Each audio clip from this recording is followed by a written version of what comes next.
tragic alert for you right now. An incredible plane crash into the World Trade Center here at the lower tip of Manhattan. It's believed a 737 has crashed into this speculation at this point, but at least 3 floors taken out, crashed into the side of the building. Joining us right now, one of the producers with Fox Report, Owen Mugen, on the scene. Owen, what do you know? What do you see? Where are you? Yeah, Brian, I'm on the roof of my building, which is about 5 blocks to the south of the World Trade Center. I'm looking right now at the World Trade Center. There's a massive gaping hole on the second tower. It's about 15 stories from the roof.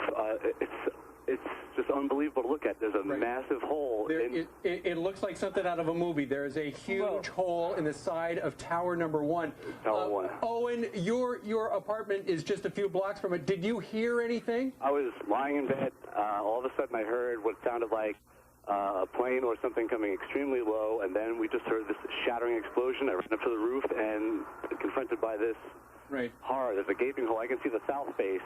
And there are flames, there are papers flying out of the windows, black flames, there are flames coming out of multiple floors. Did it sound like there is one report on one news channel here in New York City that perhaps it was a jet, perhaps a 737. When you heard the noise, did it sound like a prop job or a jet? It sounded like a jet, but from where I was, I just couldn't tell. All I know is that there was something flying through the air. And then this massive impact. Whether it was a jet, I just don't know. Listening to you right now, I hear a lot of sirens. Is that what you're hearing right now? I mean, yeah, I'm going to move to the front of my, which will.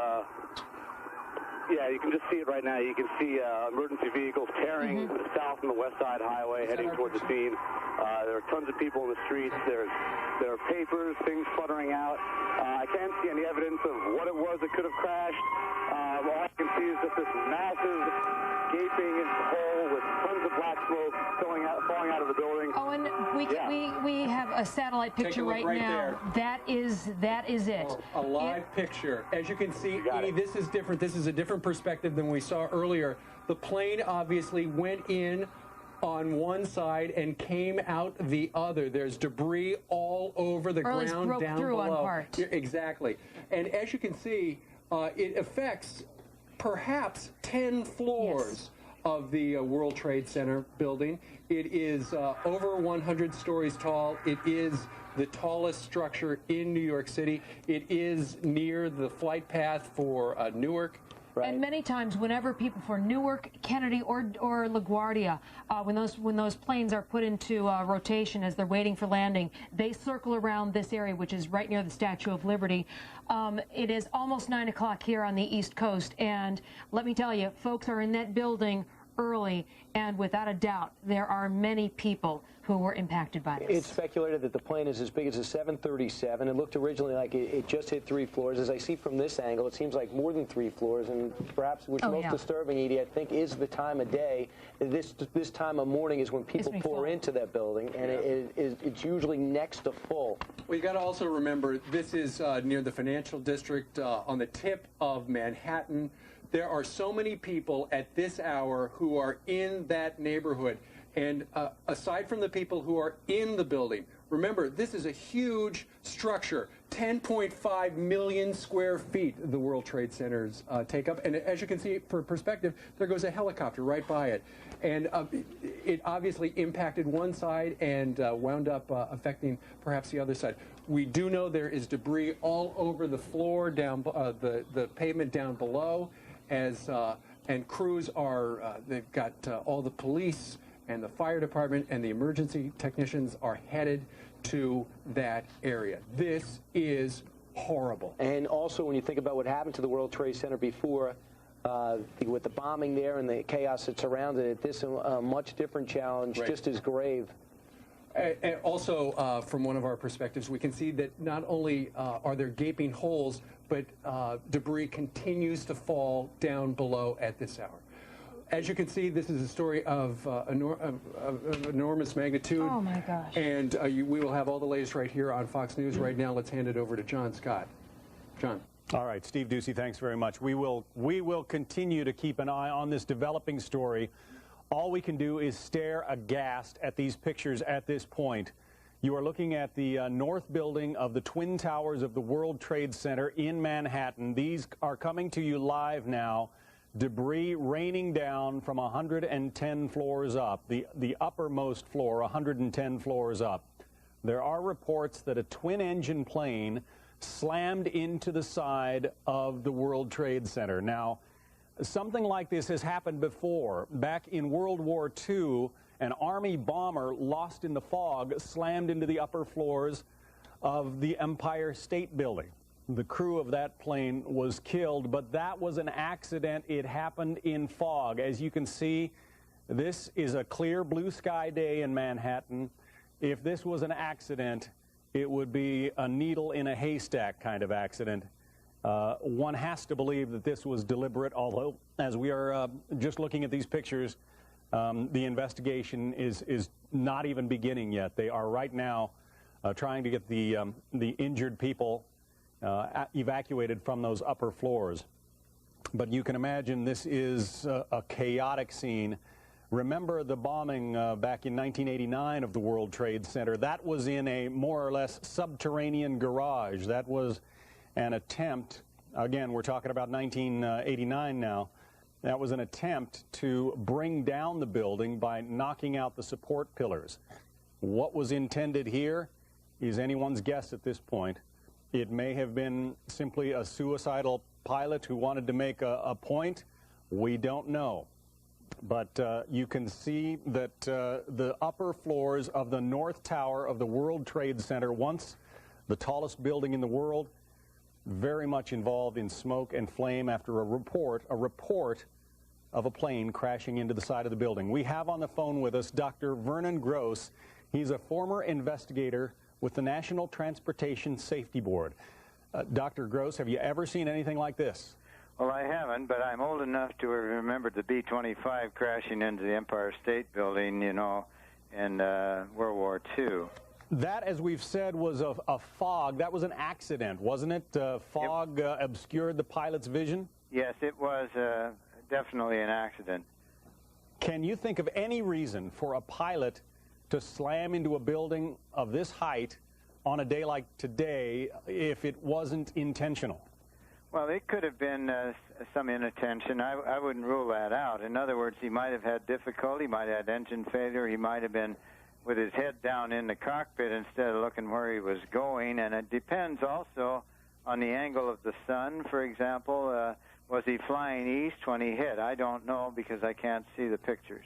Even for light planes, there is a traffic way up the Hudson River not very far from these buildings, isn't there? Oh, yes. The buildings are close to the river, and furthermore, if you've got three major airports in the area, LaGuardia, Newark, and JFK, and it's the busiest air corridor in the world from that point of view, so he could have been confused. And there are some height limitations. In other words, the planes that fly by there, I'm talking about personal aircraft, light aircraft, and even some, I guess, commercial aircraft. I know that I've returned to the city from time to time and come in at about at a height about level with the top of the building there. Well, certainly, and you have a lot of helicopter operations in that area down at that low altitude. So is it in your view, this could have been an accident? We're not necessarily talking about a deliberate act here. I wouldn't think so immediately at all. You've got to find out why he crashed, and obviously if it's a deliberate terrorist act, then there'll be a message probably from somebody taking credit for it. But right now it sounds as though the early morning sun, we've had drivers in cars get blinded, you know, by the sun. You could have aircraft trouble. So he could be distracted. There's a number of reasons why the aircraft might hit the building. Eyewitnesses are saying it was a small commuter plane. Again, these early reports are just coming in now from the wire services. A small commuter plane apparently hitting the side of the World Trade Center. Happened, just a few minutes ago, but you can see the smoke. The smoke tower is growing. There is quite a bit of flame inside the building. The two towers are home, at least during the day, to upwards of 50,000 workers.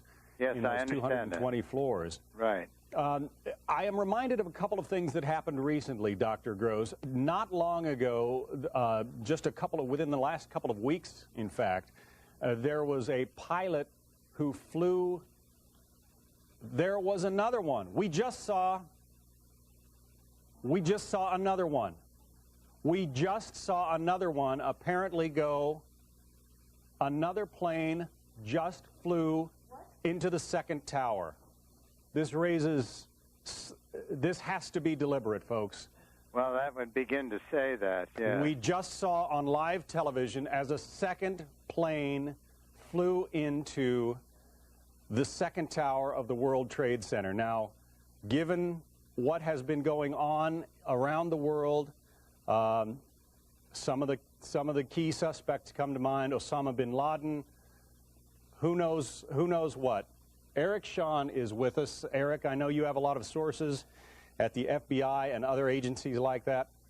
What can you tell us? Well, first, I apologize for being out of breath because I was walking down Fifth Avenue, which is close to our studios, and I heard a jet, perhaps a 737 or a small Airbus, flying low, unusually low over Fifth Avenue, making a right. I'm not going to say that, I don't know, I don't have any reports on what type of plane hit the World Trade Center, but people looked up and it made a right toward the building.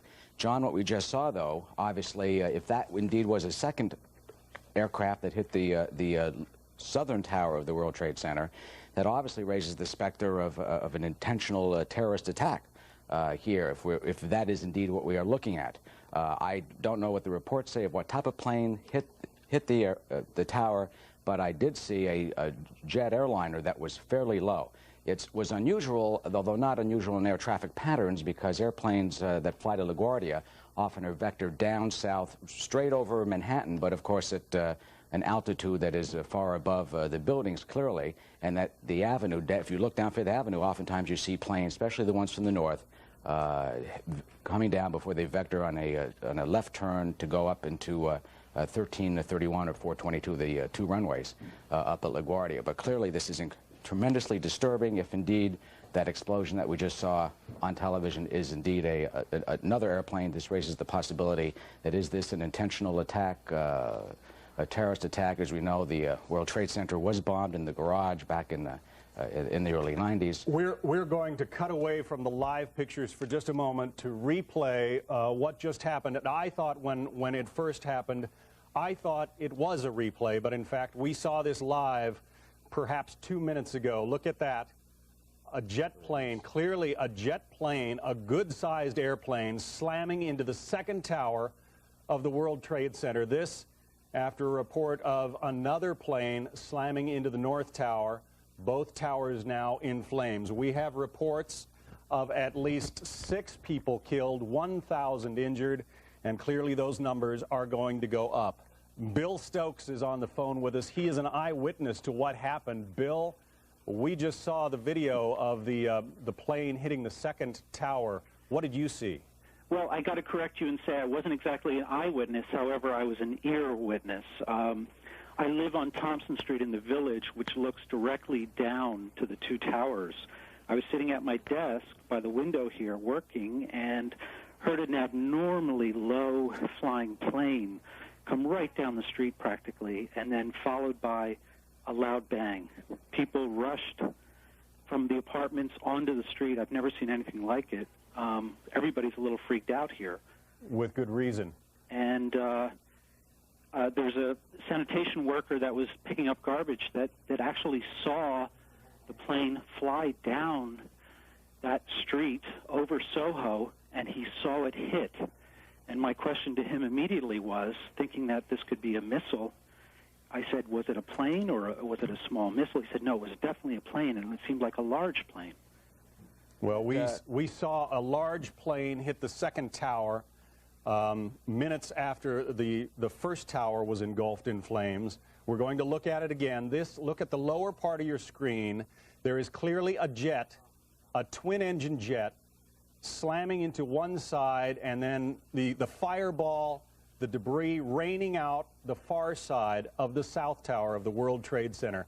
Now, Erica, I am reminded again of what happened back in 1989. The intent of those terrorists back then was to actually bring down the tower, wasn't it? Yes, and I would obviously think if anyone is in there, they've got to get out immediately, I would imagine. What we just saw was a twin-engine, it appeared to be a twin-engine jetliner. You've got several makes. It could be a 737, perhaps. It looked kind of large, so it could be a 737-800, which is the newest generation of airliners. I think the question is, where does that airliner come from? They're expensive. Was it hijacked? Do we know where it came from? Were there any markings? Were they are these intentional pilots who are kamikaze pilots executing this kamikaze attack into the World Trade Center? Were they stolen? Are they small Airbuses? Those are flown by U.S. Air. The 737-800s are flown by the Delta shuttle that goes from LaGuardia to New York.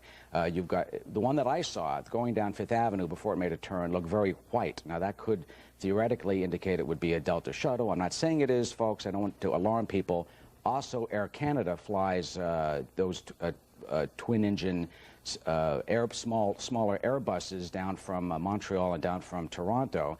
So I think one of the first things investigators have got to start to do right now is find out where these planes are from, who is flying them, are there any more coming, and what can they do to intercept any others if there are. I imagine that there has got to be a ground hold right now at all the airports in the New York area, as well as a freeze in the air traffic center of all the aircraft around the New York metropolitan area. And if there are any other airplanes coming, perhaps the Air National Guard or others will have to start dealing with this. And in the air, maybe they've already scrambled at the moment as we speak. So I think clearly, judging by the pictures that we've seen, sadly, horribly, what we've long feared and many have worried about and thought could never happen would be a terrorist attack, a deliberate terrorist attack on the World Trade Center, as we are witnessing right now. Not obviously the accident that happened with the Empire State Building back in the 1940s, 1945, a B-25.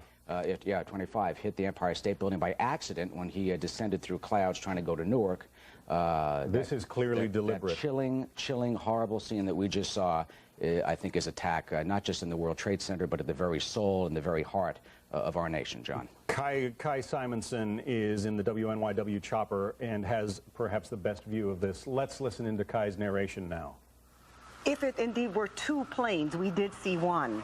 How did they manage to get into the area and to you just wonder, hit the plane like that? These are all the things that we're going to have to be answered. How could two large planes just that quickly get out of control from our local government? Presumably commercial aircraft. Now, we can't speak to the first one, but that second aircraft that to answer that question that is being raised, how could two aircraft get in there so close? Well, if two pilots want to take their planes anywhere, you know, it's a free country, and we don't have anti-aircraft guns on our skyscrapers. I mean, it's a matter of seconds, literally, for a jetliner to get from Newark Airport to the World Trade Center. A jetliner at full speed could cover that distance in a minute or two.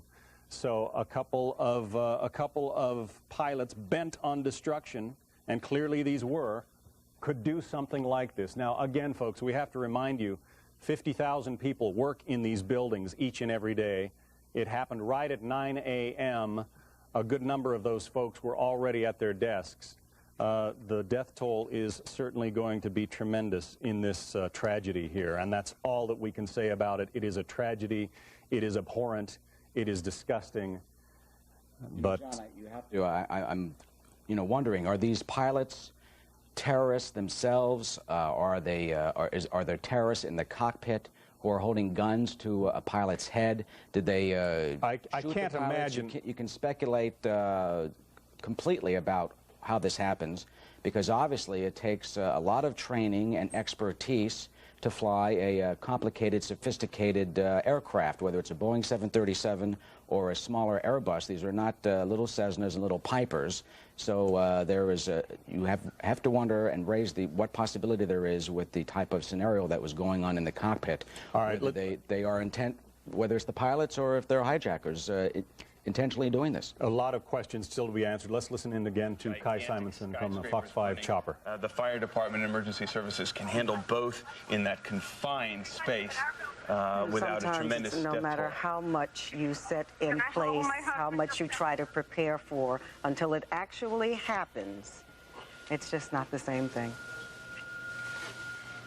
Again, you're looking at a live picture of the World Trade Center, where shortly before 9 o'clock this morning, and then shortly after 9 o'clock, planes apparently deliberately crashed into the buildings. Alani DeVito, are you there? Alani DeVito, are you there? I understand we have another eyewitness to this catastrophe. Lonnie DeVito, are you there? Apparently we lost Lonnie, but again... This may be confusing to some people because in a sense it is a little confusing to me. We every now and then see what looks like, I don't know if it's the bottom of a chopper that is swinging back and forth. That would be our... That is ours. That would be the rotors from our chopper every once in a while. Hey, Jim. That's real. Lonnie DeVito, are you there? I am here. Can you hear me? Yes, I can, Lonnie. Thank you. This is Jim Ryan in the studio. Can you tell us what you heard and saw when the blast took place? Right now, I was actually talking to my brother on the phone about what happened. I was on my roof and I saw something from where I am. I really can't see what it is. I saw something go into the other building because from where I am, I could see the World Trade Center. I run downstairs and I see on the news that it looks like another fighter jet is what it looks like. And from my house, I can see all the smoke that's into Dyker Heights. I can see all of that. It's ridiculous. I can't believe all of this is happening, honestly. You say you're in Dyker Heights, yes. Lonnie? Yes. Okay. And could you hear the blast from where you were? No, I couldn't hear the blast, but I saw something, and it didn't look pretty. Exactly how I can't explain it in any other way. I'm in shock right now. All right, you are looking at live pictures, folks. This is coming to you from the southern end of Manhattan, the World Trade Center, both towers in flames, apparently hit by two separate jetliners. The FBI is now checking out reports of a hijacking just before this terrible, terrible incident occurred. It happened, the first one was hit just before 9 this morning. The second one hit a couple of minutes after 9. John Hyers is an eyewitness to all of this, is on the phone with us. John, what did you see? John Hyers. John, are you with us? All right, we lost John Hyers. We have another view now of that plane slamming into the second building. Look at it. It's coming in from the side, coming low, hitting the building about in the middle. Folks, you see the pictures. It looks like Hollywood, but this is real. The reports are, again, these are very unconfirmed. We're trying to be responsible with what we bring you here. But the reports of a hijacking of a plane coming into the FBI, a hijacking of a plane shortly before this incident took place. Now, you can imagine if a couple of trained pilots, and this would not be beyond the reach of many terrorist organizations around the world, a couple of trained pilots were to take control of one of these sophisticated jetliners. Once they're in the air, folks, they are easy to fly. And you disengage the autopilot, you can take that plane anywhere you want to go. 50,000 people or so working in those two buildings, and both now have been struck by airliners. Our Wendell Goler is at the White House, rather, make that Sarasota. He is traveling with the president. Wendell Goler, what's the reaction from the president? John, the president is here promoting a reading initiative on the second day of a two-day trip to Florida. He just finished reading to some children at the Emma Booker Elementary School and was asked about the incident. He said he was aware of it and that he would have something to say about it later. His aides have been scrambling for the past 15 or 20 minutes, both to find out what is happening and to keep the president briefed as well. Mr. Bush is scheduled to address the school here and then return to the White House later in the day for a congressional barbecue at the White House. One must imagine that he may be going home a little earlier than scheduled, and that the barbecue, if it is held, will be a very somber affair. Secret Service agents are also watching the video on Fox and other television networks. All sense that this may well be a terrorist incident of some kind, and something that will certainly draw the president's involvement. We've got a report from the FBI that a 737 was hijacked very shortly before the second plane flew into the other World Trade Center tower.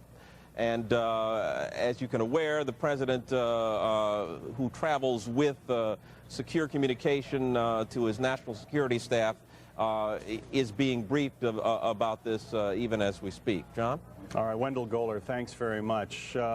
Again, the reports are preliminary, and they are as awful as the pictures that you are seeing there on your screen, perhaps even more so, because it raises the prospect. Take a look now. This tape is from earlier. As you see the second jetliner, and we don't have an identification on that jetliner yet, but you see that jetliner slamming into the second tower of the World Trade Center about a couple of minutes after 9 o'clock. The New York Stock Exchange is being evacuated. This is going to cause a great deal of chaos in financial markets worldwide, to say nothing of the absolutely certain loss of life.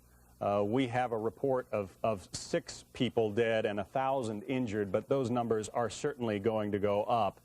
The also awful part of this is if there was in fact a hijacking, one doesn't know how many people may have been on board one or both planes if in fact they were hijacked. Eric? The other question is, perhaps, were they in the air and hijacked? Did they come from Canada? I want to just point out that there was the plane that we just saw that crashed into the World Trade Center.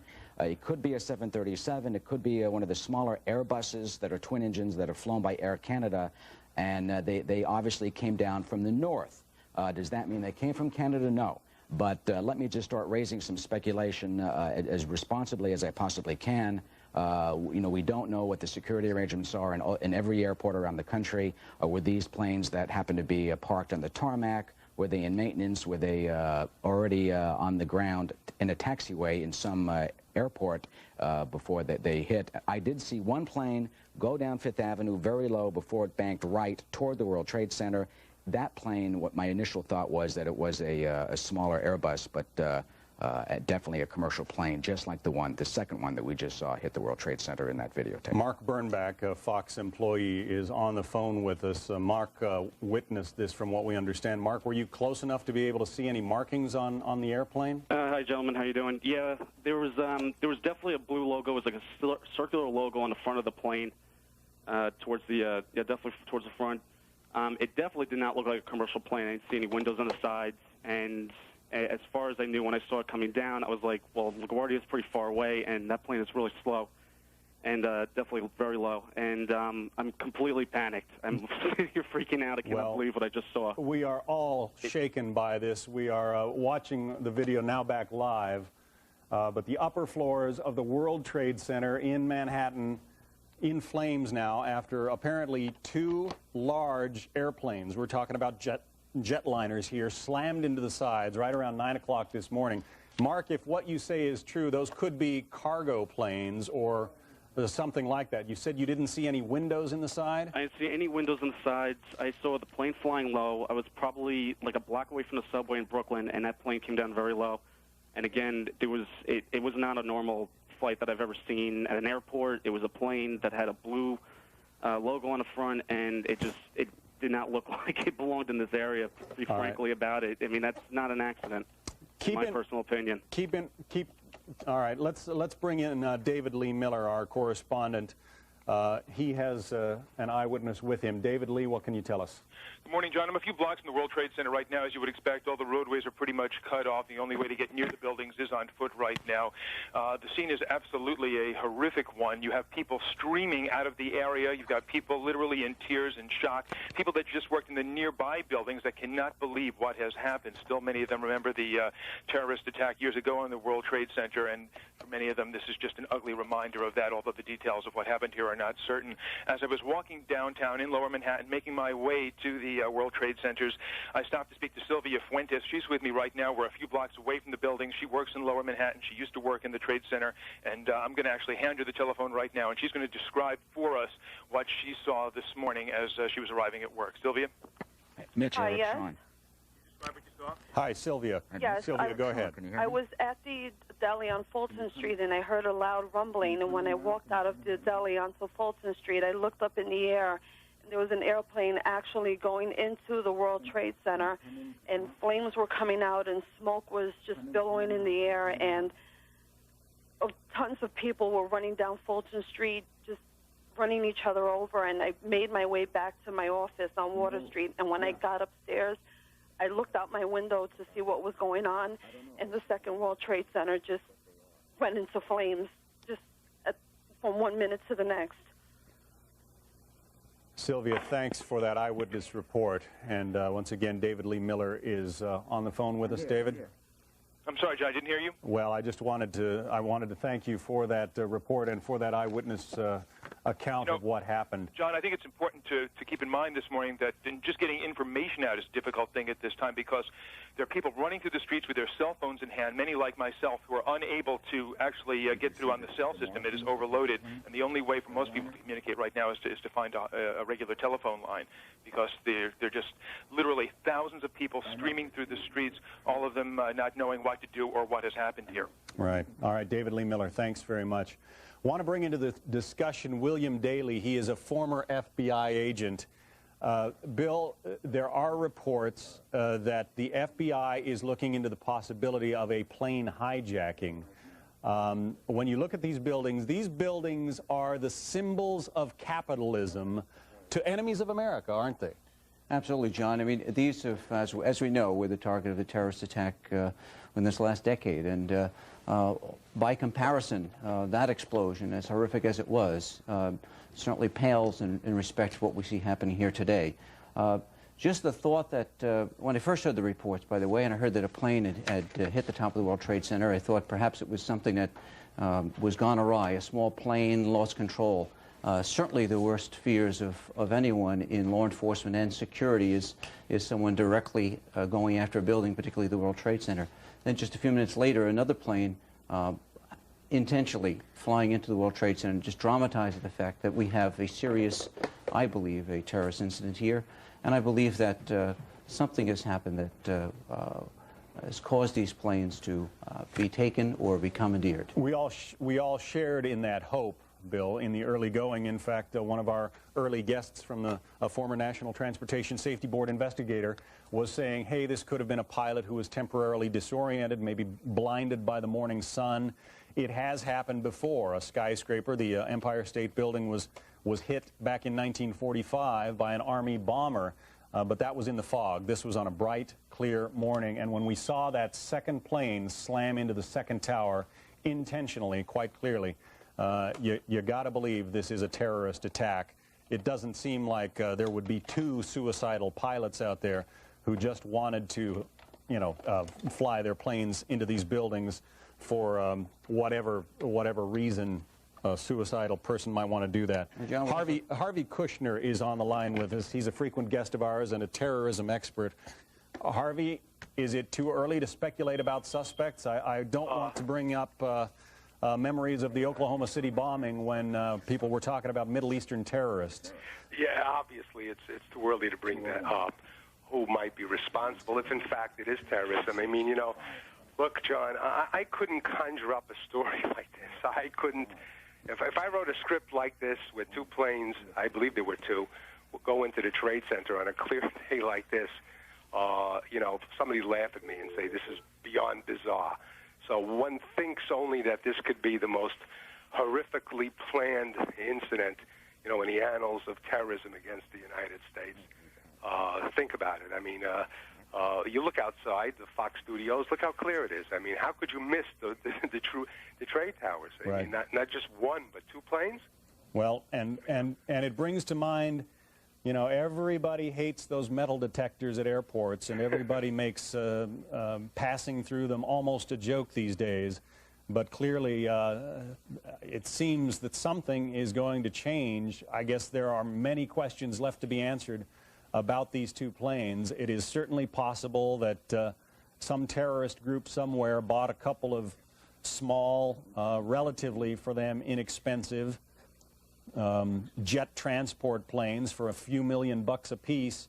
If you can make this kind of a statement and kill as many people as are likely to be dead in this kind of scenario. Yeah, you know, John, you know, we're talking about terrorism. No matter how this turns out, this is going to be a day that's going to live in infamy, and, you know, it's going to cause changes in terms of, if it turns out that terrorism in terms of security like this country has never seen before, and if it just happens to be an accident, it's going to change FAA and NTSB and the whole airline industry and flight patterns over New York, especially if it's a small craft involved or if it's a 737.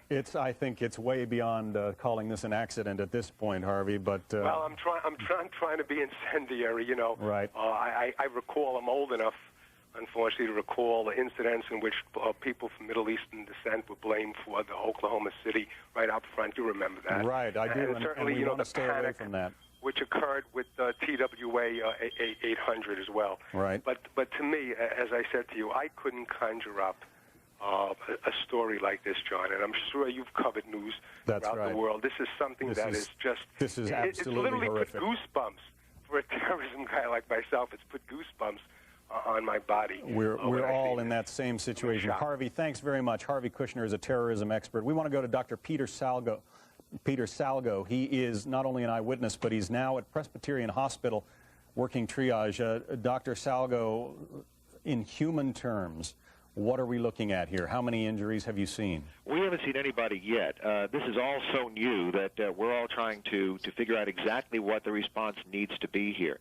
I know that there are meetings going on now to find out whether we should go ahead with the operating room schedule or not, what we're going to need to do if there are casualties that get up to Presbyterian Hospital with regard to the ICUs, with regard to the recovery room status. Every hospital in this city has a disaster plan. And with communications a bit disrupted, the question is really who needs to initiate the disaster plan? Where are the victims going to be transported? We're pretty far away from the World Trade Center. We're up by the George Washington Bridge, which is several miles north. Dr. Salgo, let me interrupt you for just a moment. President Bush is about to speak. He's in Florida at what was supposed to be a joyous event at an elementary school. Let's listen in. A difficult moment for America. I unfortunately will be going back to Washington after my remarks. Secretary of Rod Page and Lieutenant Governor will take the podium and discuss education. I do want to thank the folks here at Booker Elementary School for their hospitality. Today we've had a national tragedy. Two airplanes have crashed into the World Trade Center in an apparent terrorist attack on our country. I have spoken to the Vice President, to the Governor of New York, to the Director of the FBI, and have ordered that the full resources of the federal government go to help the victims and their families and to conduct a full-scale investigation to hunt down and to find those folks who committed this act. Terrorism against our nation will not stand. And now, if you join me in a moment of silence.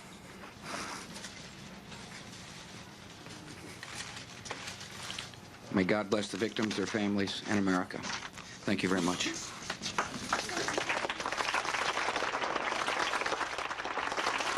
Clearly a shaken President Bush, jettisoning what were intended to be his remarks on education. Perhaps a little more education worldwide would prevent this kind of thing in the future. But We are going to be looking at an enormous death toll. 50,000 people work in those two buildings. They have been slammed into by airplanes. You're looking at the footage of one of the planes coming in earlier. This is the second plane, a jet aircraft, hitting the World Trade Center about 2 minutes after 9, perhaps 5 minutes after 9 this morning. Rita Cosby is on the phone with us, and Rita, I understand you have a lot of new information. Yeah, John, I have just been told from a U.S. law enforcement official that they're saying it is evident that this is a terrorist-related attack. And among the key targets, key people that they're looking at is Osama bin Laden. It was just last Friday that the U.S. State Department put out a worldwide caution to American citizens traveling abroad and also to U.S. government facilities. And they said that terrorism knows no limits, whether it's on U.S. soil or outside. So they're certainly looking at that as a possibility. What I'm also hearing from my officials at FAA, at the Federal Aviation Administration, is that they believe the first plane may have been an American Airlines plane, a commercial jet, either a 737 or 757, and that it was a hijacked plane. This is what they believe. They're still trying to get this verified, but they did get some reports that there was an American Airlines plane that was hijacked en route from Boston to Los Angeles this morning.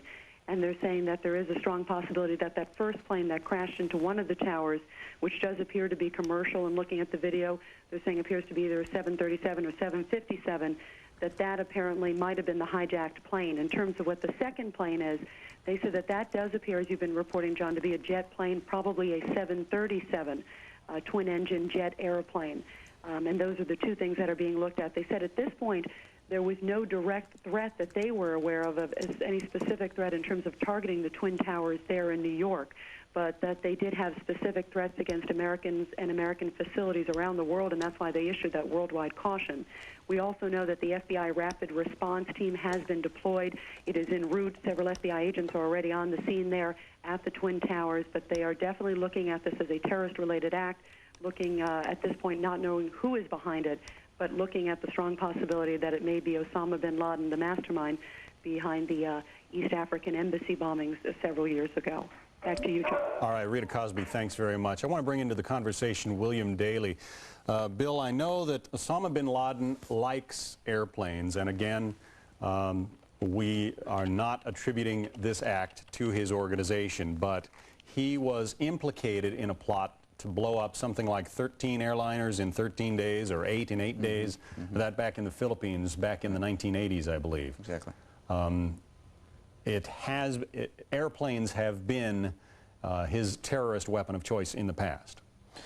They have, because they hold for someone like a bin Laden or other terrorists. The fact that you could take a plane and within just the number of people on the plane commit such a horrendous act at one time makes an impact to the world.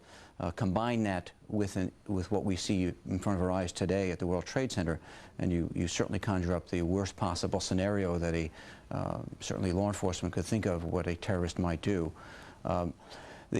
Before we get on to, possibly bin Laden, there are certainly other terrorist groups around the world that would like to do things like this. The question would be who might be able to actually carry out such an incident, whether by sheer manpower, training, or some other device. So although he's certainly our poster boy literally for terrorism worldwide, there are other groups out there that certainly have also ill intent against the United States.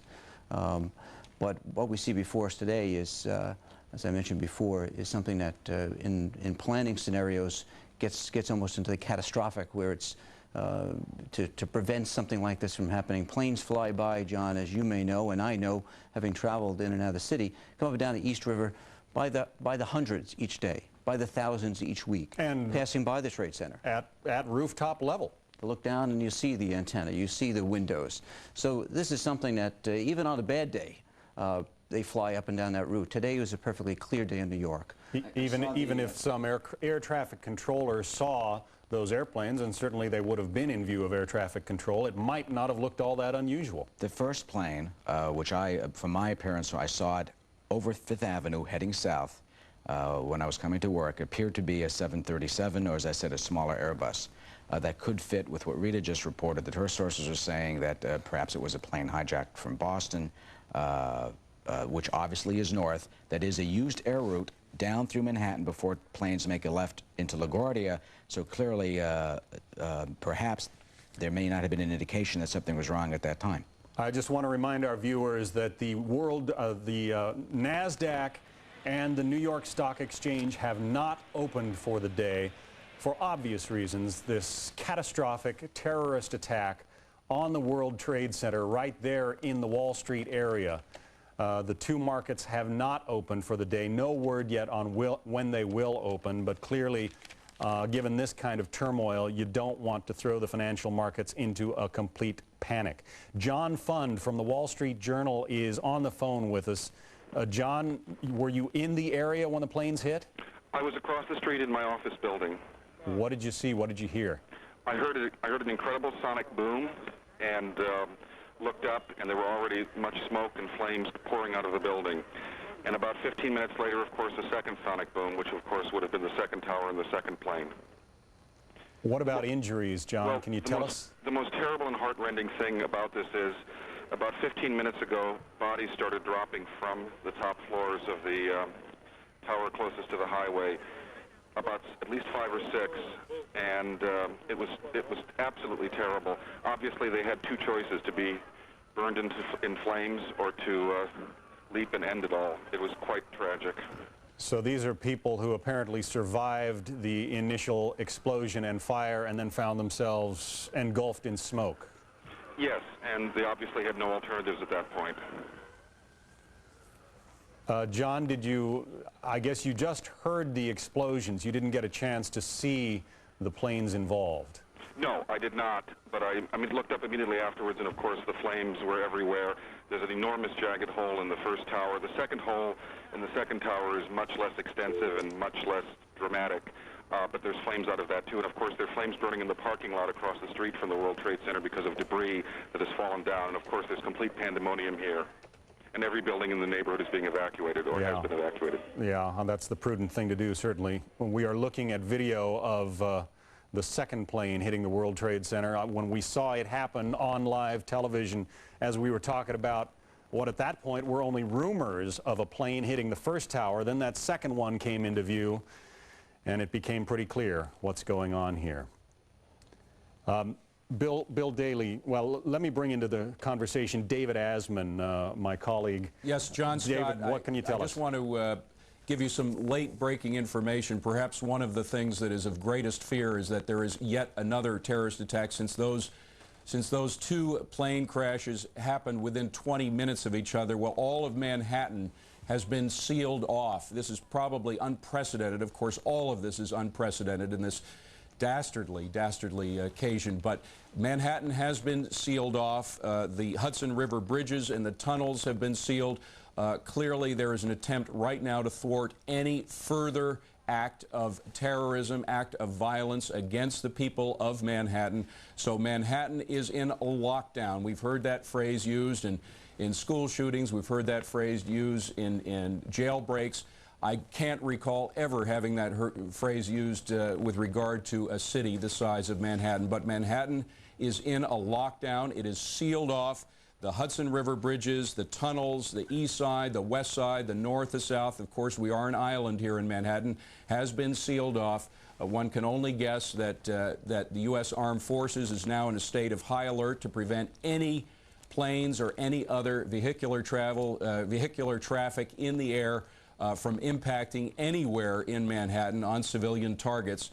We are a city under siege right now, and the United States of America is warding off any further terrorist threats on the city of Manhattan. John? All right, David, we'll be checking with the Air Force to find out, and also with the FAA to find out what's going on with the airspace in and around Manhattan.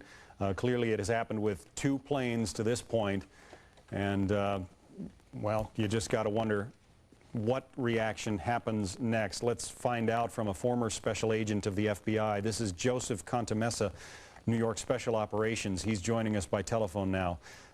Joseph, how do you proceed from here? Well, clearly, when this particular tragedy and criminal act became clear, the FBI, as well as all of the other national security resources, are going to be pooled immediately to identify, is there any other immediate threat Right now, I think the city is probably taking its best effort now to do a lockdown of sorts. If the intention of these terrorists is clearly to disrupt the American public, well, they have, in fact, succeeded. Yeah, clearly, a lot of people are terrified.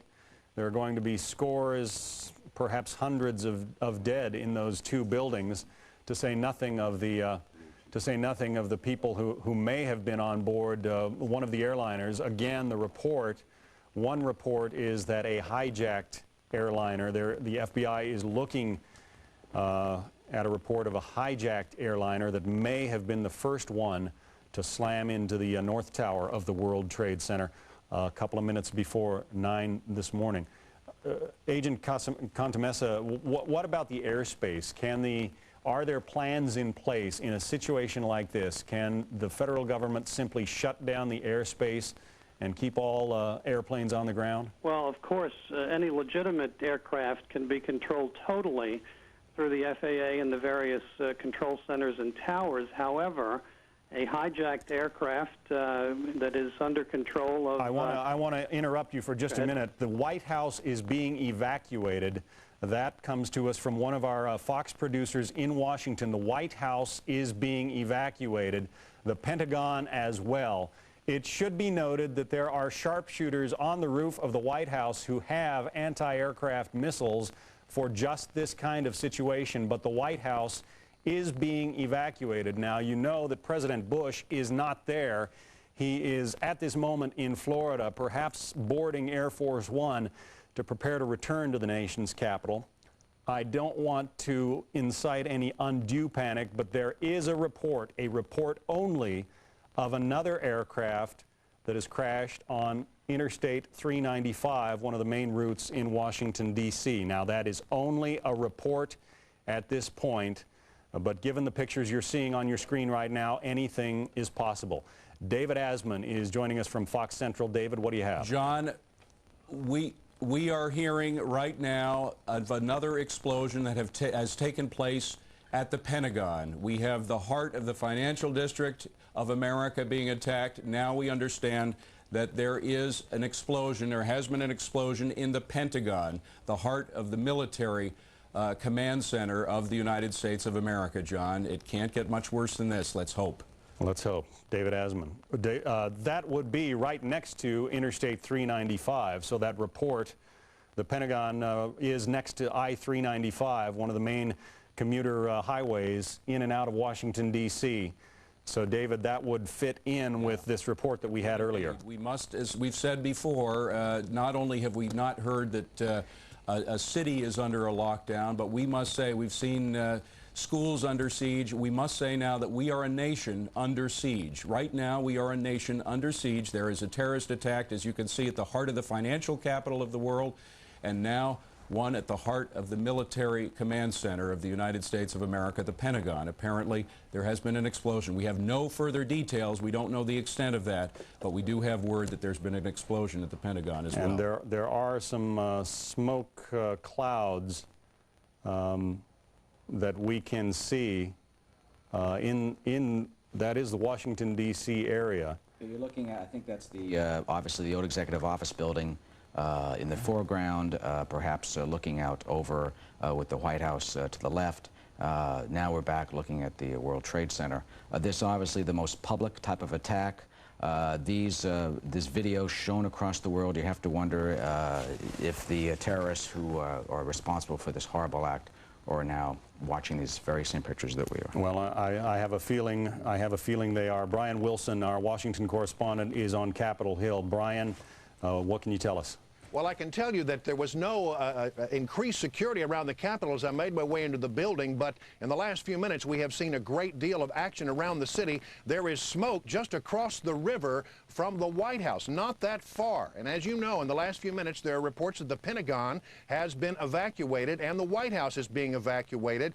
Clearly, you're seeing now these pictures from Washington, D.C. as we try to determine exactly what has happened there, but there was an early report of a plane perhaps going down in that area. These are early reports, and we are still struggling to confirm the information. But we can tell you that they're taking things very seriously in Washington, in that they are apparently evacuating the White House and the Pentagon. Here at Capitol Hill, Laura Bush is now speaking with Ted Kennedy. A hearing that was scheduled for her to appear at has been canceled. We would be watching very carefully to see whether she is also asked to leave the Capitol and go to a safe place. Yeah, Brian Wilson, the Capitol is being evacuated, we're told, and clearly that shot that we have on our screen now, this is the Pentagon just across the river from Washington, D.C. You gotta believe that it has happened again. Another large airliner, perhaps hijacked, perhaps part of some widespread plan, apparently slamming into at least the area around the Pentagon, along with the World Trade Center in Manhattan, the Twin Towers of the World Trade Center in Manhattan. The Sears Tower in Chicago is being evacuated. Clearly, authorities all over the country are trying to be prudent in this unbelievable catastrophe. 2 towers of the World Trade Center, 50,000 people who work in those buildings on fire, the fire out of control. Firefighters are going to take days, perhaps, to get this under control, but the Twin Towers on fire as after being slammed into by 2 jetliners earlier this morning. Bill Daley, let me bring you into the conversation. Actually, Bill, let me interrupt for just a second. Molly Falconer has some updated information for us. Molly? Molly Falconer, are you with us? All right, Bill Daley, let me go back to you for a minute. Clearly a coordinated strike. My heart is pounding. I'm sure yours is as well. What does the FBI do at this point? What does the nation's military do? Well, certainly the nation's military will be put on alert. This is no doubt about it. Is that, you know, when in the gaming of looking at potential terrorist events, it's always the concern, as David Asman mentioned earlier, that there'll be some type of diversionary incident, and there'll be several others. And I think clearly this is what we're seeing here. The concern is that when a terrorist strikes like this, is that they're going to want to do as much as they can, as quick as they can, because before you know it, there'll be everything will be locked down, as David said, and we will be on a high state of alert, so their chance of doing something more anytime soon will be nil, the opportunity to do that.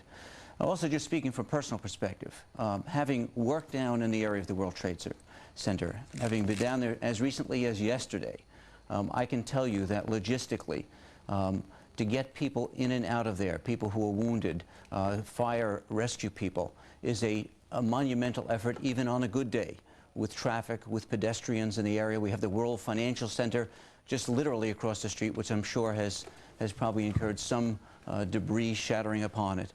It's a tremendous logistical, I would say at this point, challenge and nightmare for people who are trying to rescue, put out the fires that are being, I'm sure, fueled by the jet fuel as well as the interior of the building. We now understand that the Federal Aviation Administration is shutting down all airline takeoffs nationwide. All airliners nationwide there will be no more takeoffs, and I imagine that the planes that are in the air right now are going to be diverted to the closest airport as soon as possible, because in a situation like this, the authorities don't know where the next one might come from, the next rogue aircraft. We have seen the World Trade Center, both towers hit by jetliners.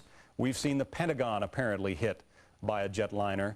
Authorities want to take every precaution they can, and so all aircraft takeoffs nationwide have been stopped. You've got to think that is an indication, one would suspect, that this was a hijacking, or at least one of them was a hijacking, because that would indicate that they don't know if there is another plane where it'd be coming from. And one way to prevent a repeat, whether it would be a 4th attack, if that's indeed what happened out at the Pentagon. Well, and we are looking at pictures of the Pentagon area now, Eric, and it's quite clear from the smoke cloud that some enormous explosion hit there. Would the Pentagon be protected by anti-aircraft missiles such as are at the White House, believed to be at the White House roof? Perhaps this plane, that if it was a plane at the Pentagon, was heading toward the Pentagon, could it have been shot down by our military before it got there? Because that appears to be smoke from jet fuel a little bit away from the Pentagon, not on the actual building itself. as we look at this. But let me again say the plane that I saw was heading here in Manhattan. The first plane that I believe was heading south. It was above Fifth Avenue at a low altitude, which was rare, but it is a usual jet route from planes, especially planes that are vectored down from the north, whether it be from Canada or whether it be from Boston.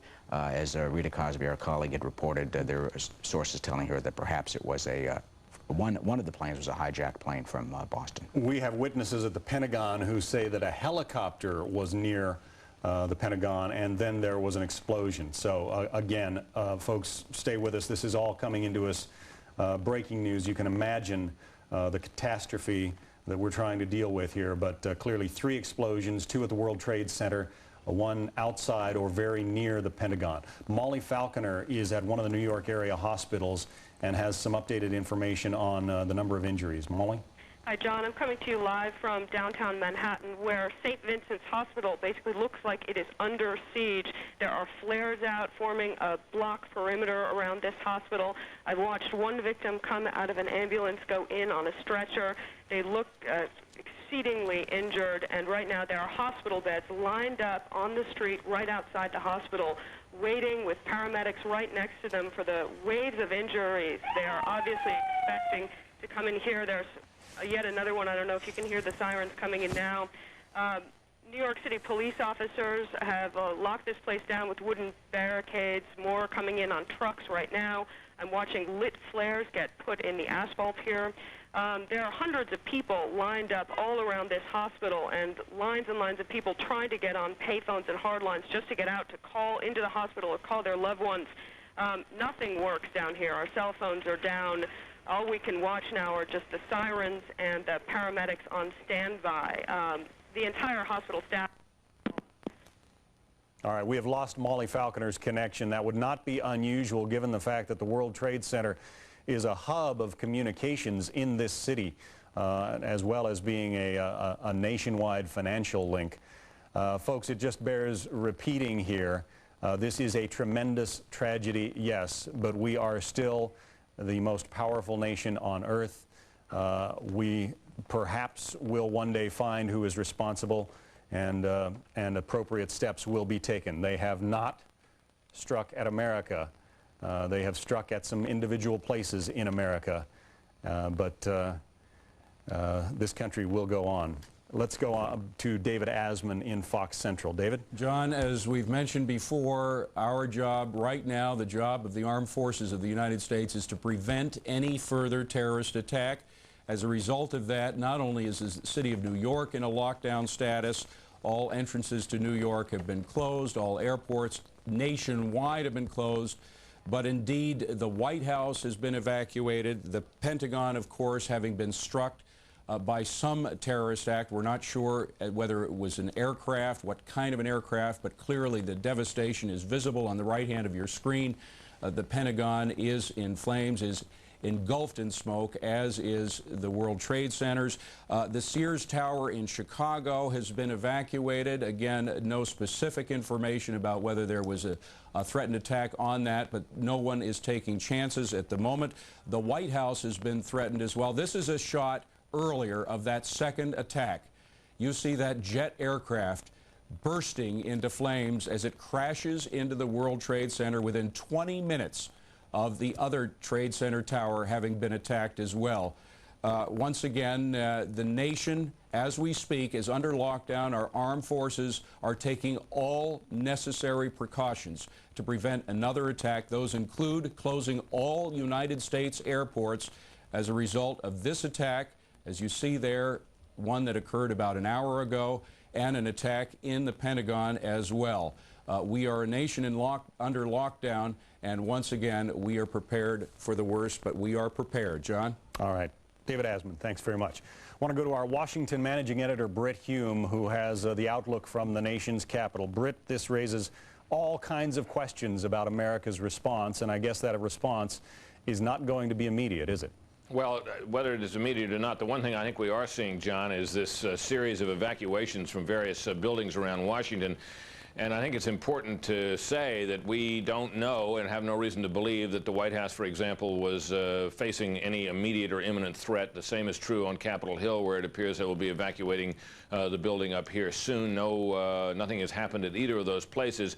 Obviously, if you put yourself in the position of officials with responsibility for any of these places, the safe move, in light of what we've seen, is to evacuate places, just as the safe move was for the authorities to close the airports to keep any new planes out of the sky. So I think we have a blend here of things that have really happened, which are chilling in themselves, and things that are happening out of precaution that may or may not denote any particular threat. So it's worth keeping all that in mind. As for whether there'll be any retaliatory action by the United States, obviously that's days away, and we're, if not longer, it may be a long time before we know exactly how this was orchestrated, organized, by whom, and so on. This, of course, though, John, I think this is one of these days where we can say that things will not again be the same in the United States of America. This is the kind of terrorist attack that is the nightmare that experts and others have warned about, but some of us may have thought really could not happen on such a scale. This is quite remarkable. It is that. Brit Hume in Washington, thanks very much. And I think when the investigation is all over, we will find that this was perhaps somewhat easy to pull off, but that is yet to come. Jim Angle is joining us now from Washington. Jim, what can you tell us about that fire outside the Pentagon? Jim Angle, are you with us? I can tell you first that the roads around the White House, the streets around the White House, were blocked seconds ago. Members of the Uniform Division of the Secret Service ran out to intersections and started diverting traffic. There are emergency vehicles on almost every block around the White House. The road south of the White House has also been blocked. And as you know, the White House is being evacuated. Federal employees are standing on the street corners in and around the White House, having left the building for fear of another attack. As you come into Washington from Virginia, about 2 miles from the Pentagon, you can see the smoke billowing up from the building. Huge clouds of smoke. So much so that commuters coming into town have pulled over to the side of a busy freeway, what is ordinarily a busy freeway, and are sitting, watching in amazement as the symbol of the United States Defense Establishment goes up in smoke. So there is an amazement all over Washington. People are not sure what to think. You've got a lot of federal employees standing around in this area watching as the streets are blocked off and emergency vehicles rush to and fro. We're not sure what they are up to, but clearly there is concern about the safety of the White House and the surrounding buildings. John. Jim, do you know anything about what kind of plane or helicopter is involved in that Pentagon incident? I do not, but I can tell you whatever it is, it caused substantial damage and fire. I can't tell you how large the smoke plumes are coming from the Pentagon. Folks, Jim, let me interrupt you. We are looking at live pictures of the World Trade Center literally starting to crumble. It is falling apart as we watch these pictures live. The World Trade Center, 110 stories, literally starting to fall. Bill Daley, let me bring you into the conversation. I know this was the goal of the terrorist strike back in 1993. John, it was, and they thought they could do it by putting charges down in the basement and damaging the understructure. As much as these buildings were built to withstand a certain large hit, and including some aircraft, apparently the structural integrity appears, from what we can see here, to be faltering to some degree. They were not designed, perhaps, to take a direct strike from something the size of a 737 or perhaps an Airbus, perhaps fully loaded with fuel. Steel will melt, and that. All right, David Lee Miller is still with us. David, what can you tell us?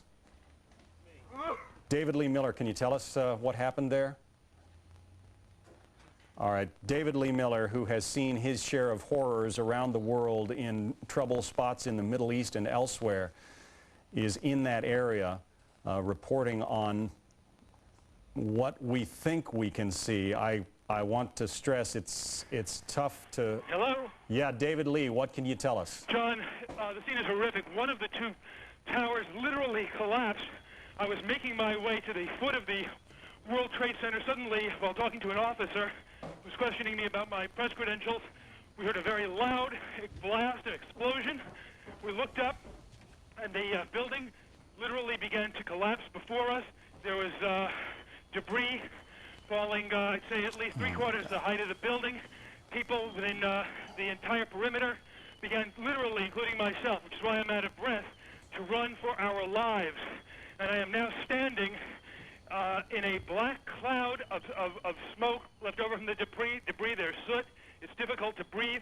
People ran into nearby office buildings once they got out of the danger zone just to be able to breathe. I'm on a payphone on the street right now, and I literally cannot see more than a quarter block away. That's how thick the smoke is. I'm on Murray Street and West Broadway, for those who know Lower Manhattan. Not clear now is why this explosion took place. Was it because of the planes that two planes dual attacks this morning, or was there some other attack which there has been talk of here on the street? But I can tell you this, that the police have moved people back, and it's going to be a long time. Yeah, David, we are looking at the replay of what happened that you're describing. It happened just moments ago. It sure appears that the building simply collapsed. Yeah, David, if you're still with us, please keep on the line. It appears that the building simply collapsed of its own weight, that there was so much damage from the heat of the fire. As I said, steel will melt. That was the building that was hit by the second plane, the plane that we actually saw hit the building live during our coverage. That is the building that has just collapsed. Now, it bears noting that that plane seemed to come in at a lower altitude. It hit the building lower down, and there was that tremendous fireball. So the damage to the building came at a point where there is much more weight on top of it, and those steel girders, strong as they are, had a lot of weight to support, and apparently, I'm not a structural engineer, but I'm just guessing now that they gave way. The loss of life here is going to be enormous. May God help those who are there, and the victims and their families, and all the souls that are lost today. I think it's safe to say that virtually every family in America is going to be touched by this disaster. This is what the terrorists back in 1993 tried to accomplish when they drove a van laden full of bombs into the garage. Apparently they were successful. John? Let me bring in the former governor of New York, Mario Cuomo. He's with us by telephone now. Governor, what's your reaction? That's the only thing I can ask you. It's the same as everyone else is. Everybody now is holding their breath and measuring the extent of the tragedy as it grows from moment to moment, and that will be the story, I'm sure, for the next 24 hours, is how much damage was done. I think the longer-range story is even more terrible. The longer-range story is who did it and why. And if it were a nation, it would be easy to deal with, but it's not a nation. It'll be individual terrorists. Excuse me, Governor, can you hold on for just a second? From the tower, from right to left, I guess west to east, and everything just all of a sudden just imploded. I ran as fast as I could, went inside of a building about a block away. I stood in the building for a couple of seconds, and then all of a sudden the building started filling up with smoke. I was with a bunch of law enforcement officers. We couldn't get out of the building because everything was locked up. And then I came out, and everything was filled with ash, and it looks like I'm in a surreal movie. Do you know if it was an explosion or if it was a building collapse? To me, it sounded like an explosion, then the building, the rolling sound sounded like the building collapsed. Were there other people? There must have been a lot of people on the ground nearby when it happened. Where that happened, there was mostly law enforcement. I don't think there were many civilians there. I don't know. Don't move, Pat. How many people would you say were on the ground when the building exploded or collapsed?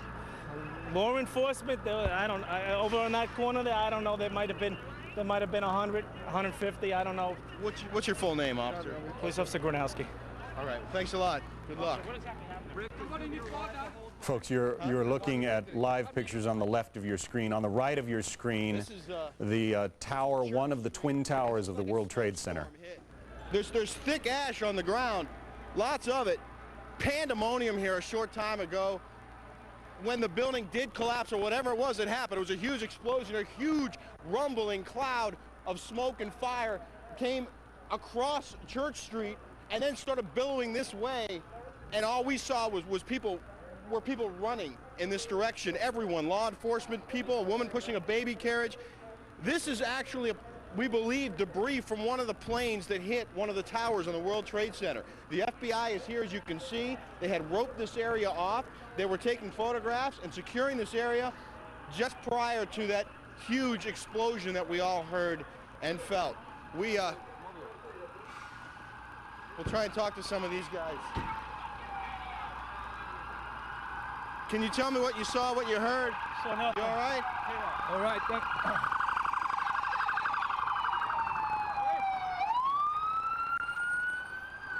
Where were you, sir, when that happened? Right on the street. What did you see? What did you hear? It felt like another plane coming.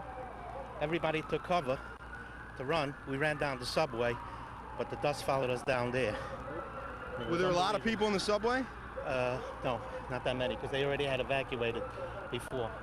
Did you see people, anyone in danger, anyone getting hit when this? Not back there, yeah, but I was running. I mean, there was nothing you can do because you just saw the thing coming right over. Have you seen, were you able to see the tower after? No. What do you mean, since it happened now? Since the fire? Look at this guy, look at this guy. Unbelievable. Unbelievable. The streets have been shut down. There was very little traffic on the streets except for emergency vehicles going one way or the other. So there was not a lot of vehicle traffic in this area, but there were a lot of pedestrians on almost every single corner taking photographs and just looking at the building, which was still smoking and still on fire. A lot of police officers at the back. Officials up there that were right near the building. Where were you when the explosion occurred, when the plane hit the building? I saw it from my office, as a matter of fact, down the Lower East Side. So you came here? Yes. To check it out? Help. No, what do you mean? To see if we can help, but this is... Yeah. This poor woman. Wow.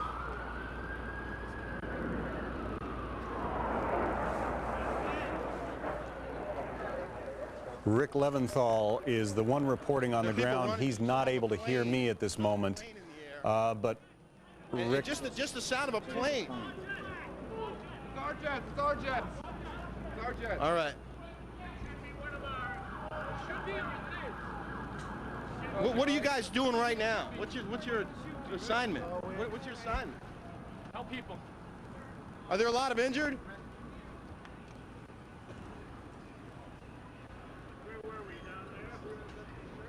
The dust is still thick in the air. What that guy is covered with is this stuff that's all over the street. Just thick soot, ash. Just came roaring down here in a huge cloud from the World Trade Center. You see just the survivors, if you will. Are you able to talk? Can we just talk to you about what happened? I was there when it exploded. You were right there at the building? Yes, a lot of people trapped. You're right. A lot of people trapped. EMT. This guy needs help. Rick Leventhal is not able to hear me, but from his vantage point on the ground, I think it's not clear to him what's fairly clear to us, our vantage point from the helicopter, that the top of Tower 1, World Trade Center, has literally crumbled. I can't guess how many floors, perhaps 30, perhaps 40. The tower itself is, what I think, 107 stories tall. Tower 1 and Tower 2, one in the south end, one in the north end. It appears that the first plane that hit the one in the north end. That has the restaurant, Windows in the World upstairs, and then the south towers appears to be the one that was hit the second time. That has the observation deck. That is a obviously popular tourist attraction for people. So clearly, as we see, a pandemonium. But you know, John, the FBI and the New York City Police Department have the Joint Terrorist Task Force. They have obviously experience with this. They were able to solve the others, and I'm confident, and we should be confident that... Let's go to Brian Wilson now. He's at the in Washington. Brian, is there a report about the Pentagon? Well, I can't tell you about that, but I was just here in front of the Capitol, which, by the way, has been evacuated, and back toward the Supreme Court area, we just heard a low, muffled thud. It sounded like a small explosion. Sirens are going off around this city like you cannot believe. And just overhead a moment ago, something I have never seen in Washington in the 16 years I've been here, military jets are now patrolling the skies over Washington, D.C. We'll try to find out more about that explosion, but it was a low thud, and I'm now seeing that there is a great deal of activity over toward the direction of the Supreme Court. All right. Back to you, John. Britt Hume is with us. Britt? John, I'm looking now on one of our remote cameras here at a picture of the scene at the Pentagon. This is a picture looking down Interstate 395, which is, you probably know, John, is a major thoroughfare in and out of Washington that is used by commuters every day in large numbers. And we're getting a sense that from a reporter out there at the scene has just said that there's been another loud bang out there, whether that is a further explosion initiated in an attack or whether it is simply a secondary blast, the result of the continuing fire. But the situation there at the Pentagon continues to evolve. We'll keep you posted. All right. Britt Hume in Washington, thank you. Our Rick Leventhal is on the ground in Lower Manhattan, where these scenes of chaos and utter confusion are just mind-numbing. Rick, go ahead. Rick is not able to hear me, but this is the scene in Lower Manhattan where the upper floors of the World Trade Center, Tower 1, apparently have completely collapsed. 5 blocks from the World Trade Center, and we were standing here when there was some sort of collapse or explosion, and everyone started running in this direction. Police officers, pedestrians, EMTs, everybody came running this way. I saw a woman pushing a baby carriage, running for her life, and right behind them was a huge cloud of billowing smoke and ash and debris coming this way. The smoke is obviously cleared somewhat. Ma'am, she's with DCPI. Can you talk to us for just a second? Bring us up to speed. Obviously, people have their hands full out here. It's not easy getting anyone to talk. Yeah, tell me where you were, what happened, what did you see, what did you hear? First, I went on Canal Street, I saw the fire. I saw the 2 buildings. I'm thinking it was a bomb because it's 2 of them. Anyway, when I got there, I tried to save people because I'm a doctor. When I tried to save people, in the moment we heard a big explosion coming down. Everything just went black. Everything came down, glass started popping. People got hurt, stuff went on top of them. And it was a big explosion, and everything got dark, real dark, like snow. You can see behind me, oh, this is not snow, this is all from the building. It was a terrible nightmare. Where exactly were you standing when this happened? I was standing right in front of the World Trade Center. So you were down the block here? And right you came there in the running middle. this way? Right, yeah. Did you get hurt at all? No, not me. Did you see anyone around you getting caught up in it? Yeah, I was with the firemen. We got hurt. We all went inside to this dark. We was inside the building when everything happened, but we came out alive. What's your name? My name is Dr. Angel. Were you able to assist anyone before this happened? Yes, I did. I help a lot of patients. A lot of them. Well, there are a lot more people that need help now. Need help, so yeah. if you're capable, maybe you should. Yes, I'm gonna go back. I lost my ID, but I try to go back. Yeah. All right. Well, thanks a lot for talking to us. Thanks. All right, that's what Rick Leventhal has for us down in Lower Manhattan, where chaos and utter confusion reigns. This is clearly a national catastrophe. There will be some response from the White House. Let's go to Wendell Golder, who was traveling with the president in Sarasota, Florida, and find out what the latest is there. Wendell? John, the president left Sarasota, Florida. Air Force One took off just a short while ago. Mr. Bush returning to Washington to convene a meeting of his national security advisors, including the vice president, the heads of the CIA, the National Security Agency, and the FBI, and also New York Governor Pataki. It is unclear now whether that meeting will be held at the White House or elsewhere, given the explosion just a short distance away from the White House on the other side of the old executive office building, and the evacuation of the White House itself. Mr. Bush cut short a 2-day trip here in Florida that was focused on education after the 2 attacks on the Twin Towers in New York. He was briefed by his national security advisor, Condoleezza Rice, who phoned him after the first attack. Mr. Bush was actually reading to some children when the second attack occurred. Chief of Staff Andy Card interrupted him, told him about the attack. It was clear at that point we were dealing with terrorists. Mr. Bush cut short his trip and flew back to Washington. John? All right, Wendell Goler, thank you. Just wanted to update you that some of the hospitals in New York are already at capacity, not accepting any new patients. There could be tens of thousands of injuries. Let's listen into what Rick Leventhal is learning down in Lower Manhattan. Lying down, and then I looked up and I saw this huge plume of smoke and the tower just crumbling, and it just turned into a huge plume of smoke. And next thing you know, there's smoke in one tower, and that's what we're seeing right here. So, and obviously there's people are worried about the press agents and everybody else that went the other way as everybody went this way. When you saw this collapse taking place, could you see if there were a lot of people on the ground near the building as it was happening? I was further north than you were, but I was dead looking at 6th Avenue, the view you see of both towers as you come down 6th Avenue. Right. So, and then most of this fallout stops about 4 blocks back. Give me a look down this way, Pat.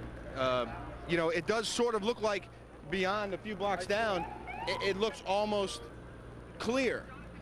But it's anything but over here. I live at 25 Lawrence Street, a couple of blocks from here. I'm all the time hanging out in the corner on the liquor store. This morning, I saw the plane coming this way in the spot. It goes factory directly to the building. Was this the first plane or the second plane? This was the first plane. The second plane, it's no second plane. It was a bomb. Bombed in the building, not second plane. That was a bomb. Who said the second plane? That's what we're told, the second plane. We saw it on television. I saw everything. All right, thanks a lot. This is...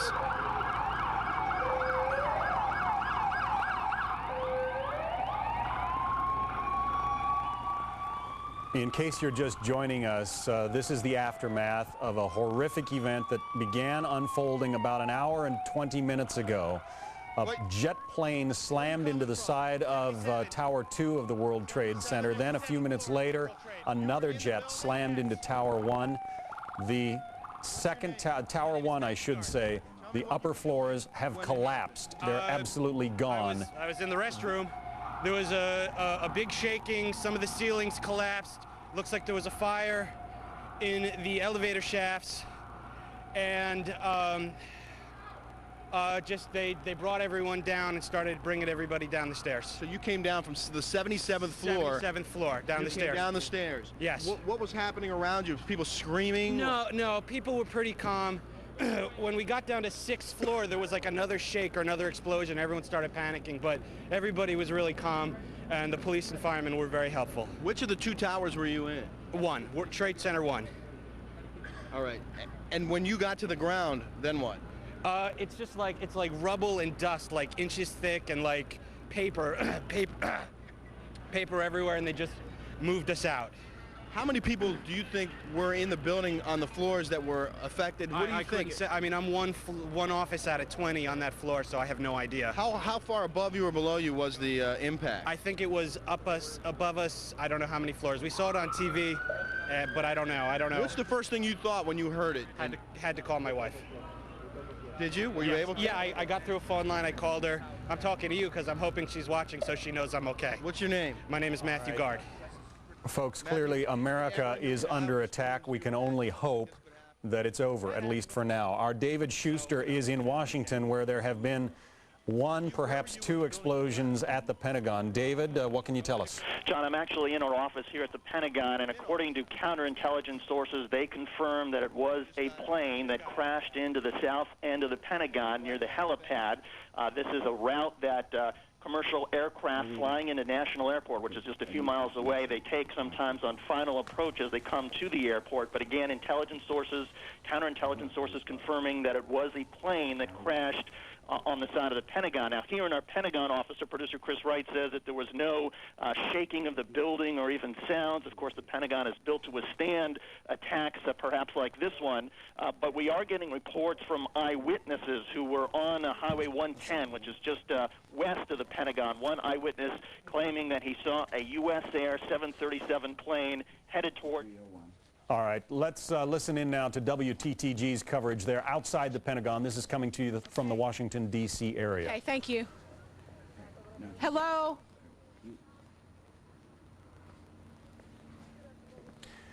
The Pentagon, the world's largest office building, being evacuated. Britt Hume, our Washington managing editor, is still with us. Britt, go ahead.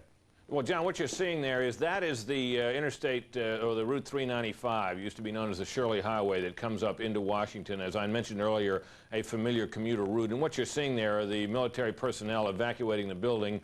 Some, as you know, as we noted just a minute ago, or as you could see just a minute ago, were on the run. Now, we have, John, from sources, intelligence sources, what may be a claim of responsibility here. Now, I want to caution you before I note this, that at times like these, all sorts of claims are made. So this needs to be treated with some caution. But some intelligence sources are now saying that the Democratic Front for the Liberation of Palestine is claiming credit. In the meantime, however, the Israeli government is said by sources to believe that Osama bin Laden is responsible for the operation, and those two organizations are related, but they are not exactly the same. I suspect, John, before all is said and done, we will hear more on that aspect of all this. But obviously that is something that we're all keeping an eye on to see if some kind of authenticatable or credible claim of responsibility for these astonishing attacks is made that we can believe. Again, you're looking again at the interstate road, Route 395, that runs down past the Pentagon. That is just, of course, across the river from Washington, D.C. And the smoke you're seeing is indeed from the area out by the helipad, which can be seen by drivers as they go by the Pentagon. And you're seeing the smoke from it. It appeared from some pictures we saw earlier, John, of the building itself, that while it was clearly damaged, and in the area where the hit was very badly damaged, it did not look like the damage to the overall building, which is massive, was all that extensive. Right. Well, that is perhaps a touch of good news. Britt Hume, thanks very much.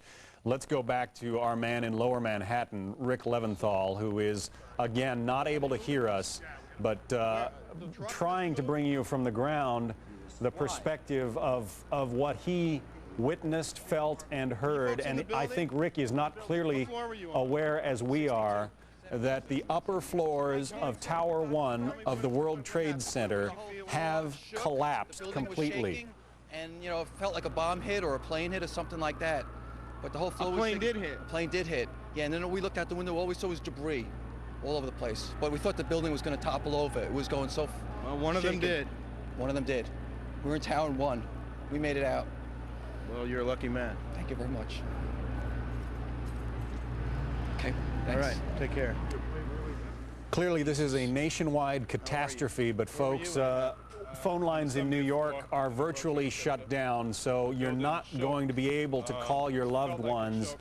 If you have any other way, perhaps email. If you have any other way of contacting your loved ones, try and do it without using the telephone, because telephone lines in New York are at gridlock right now. Let's listen in again to this eyewitness. I have a lot of faith in God, and I hope a lot of other people made it out the building as I did. All right, thank you. Tell me what you saw. Stop and talk to us. Where were you? Top of the roof, 25 Park Place. Me and a super. Heard the loud noise from a jet. We look up and we see this big jet, like a 737 or a 727. It was a 757? About that. It was a big jet. Yeah. We saw it come just looking like it's sideways. At first, we thought it was just going to try to miss it. Bang! Right into the middle of it, like around the 70th floor. And then half hour later, we see the second one bang into it. We're on the roof of it. We're a block away. I mean... What's going through your mind when you see this happen? You see bodies flying out of the sky and you can't do nothing about it. You tell me. You tell me what you think.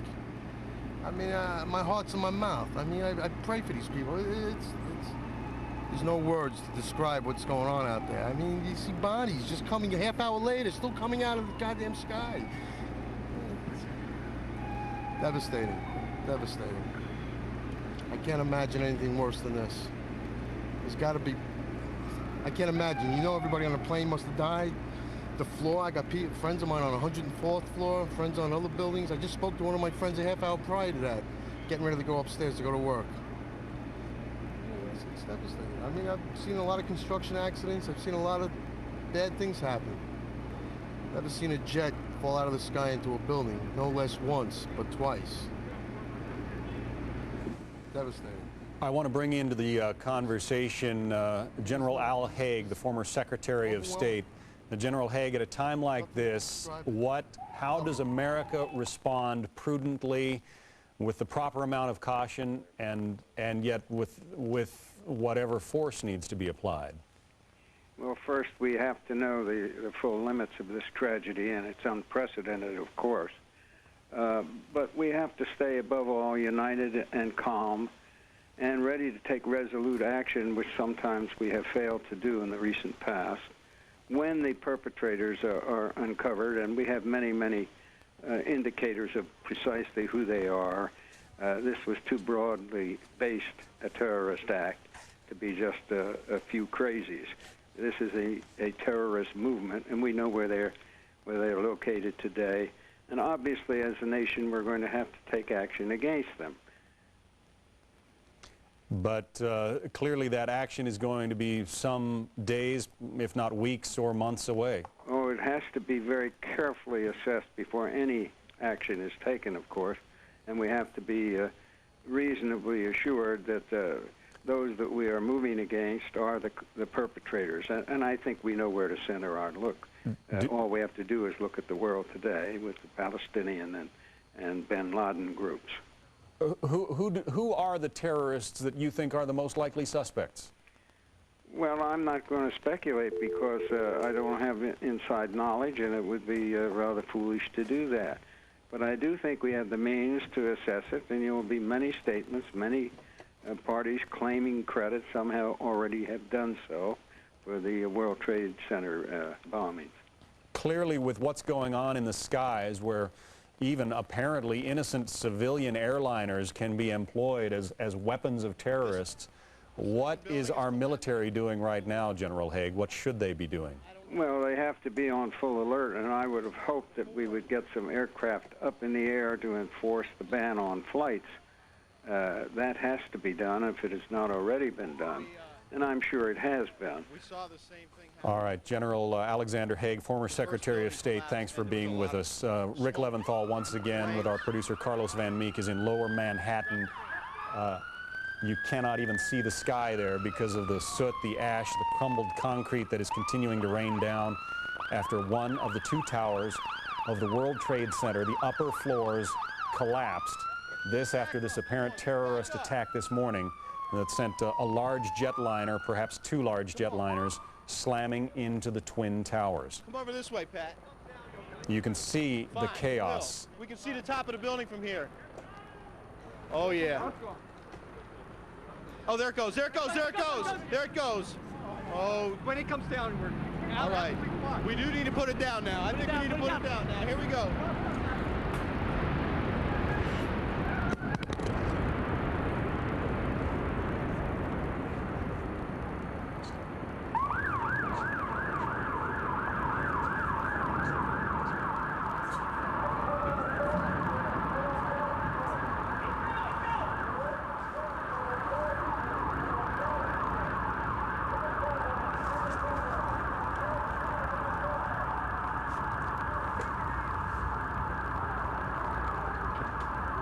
America, offer a prayer.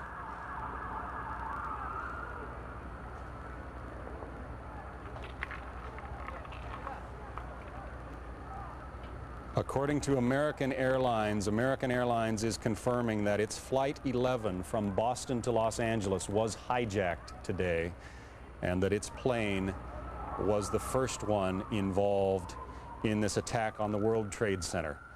Brian Wilson is on the phone with us now from the Washington area. Brian, what's the latest? Well, I wanted to tell you, John, that I'm in front of the Capitol, and a moment ago, police officers ran up to us and ordered us off of the grounds and told us, and I quote, there is a plane that has been hijacked. It is 20 minutes south of Washington. This was about 10 minutes ago, and is headed this way.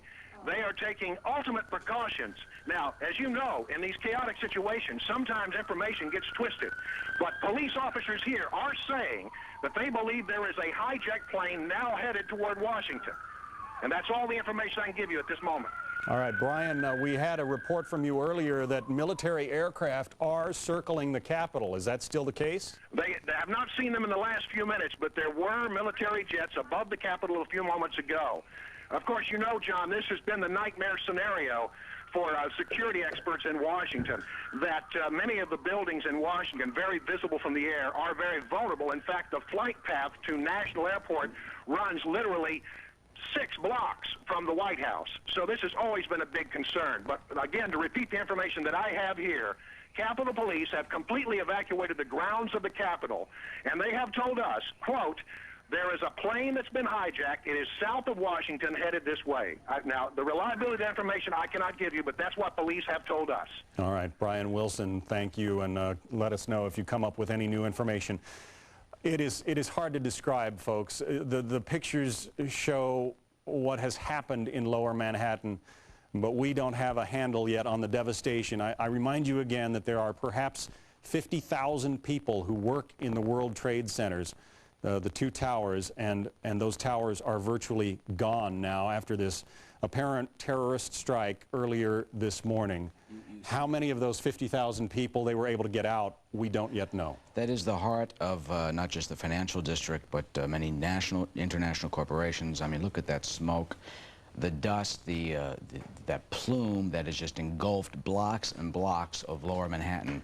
You have the Wall Street Journal down there, many, many corporations and offices. So I think we must say a prayer, and our heart certainly goes out to everyone who is there right at this moment, as well as the New York City Emergency Command Center is at the foot of the World Trade Center.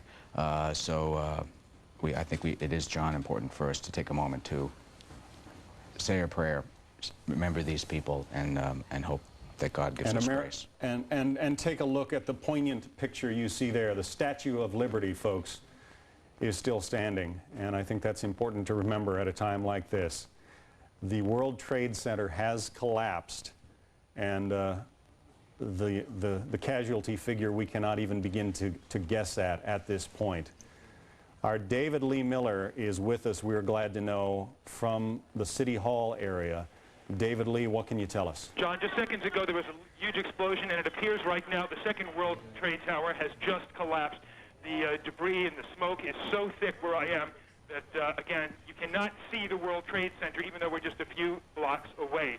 But it appears the entire building has collapsed. People are literally running through the streets. They are running from Center Street in Lower Manhattan, trying to get away from the smoke, which is absolutely choking. It is difficult to breathe. There are people in front of me wearing gas masks.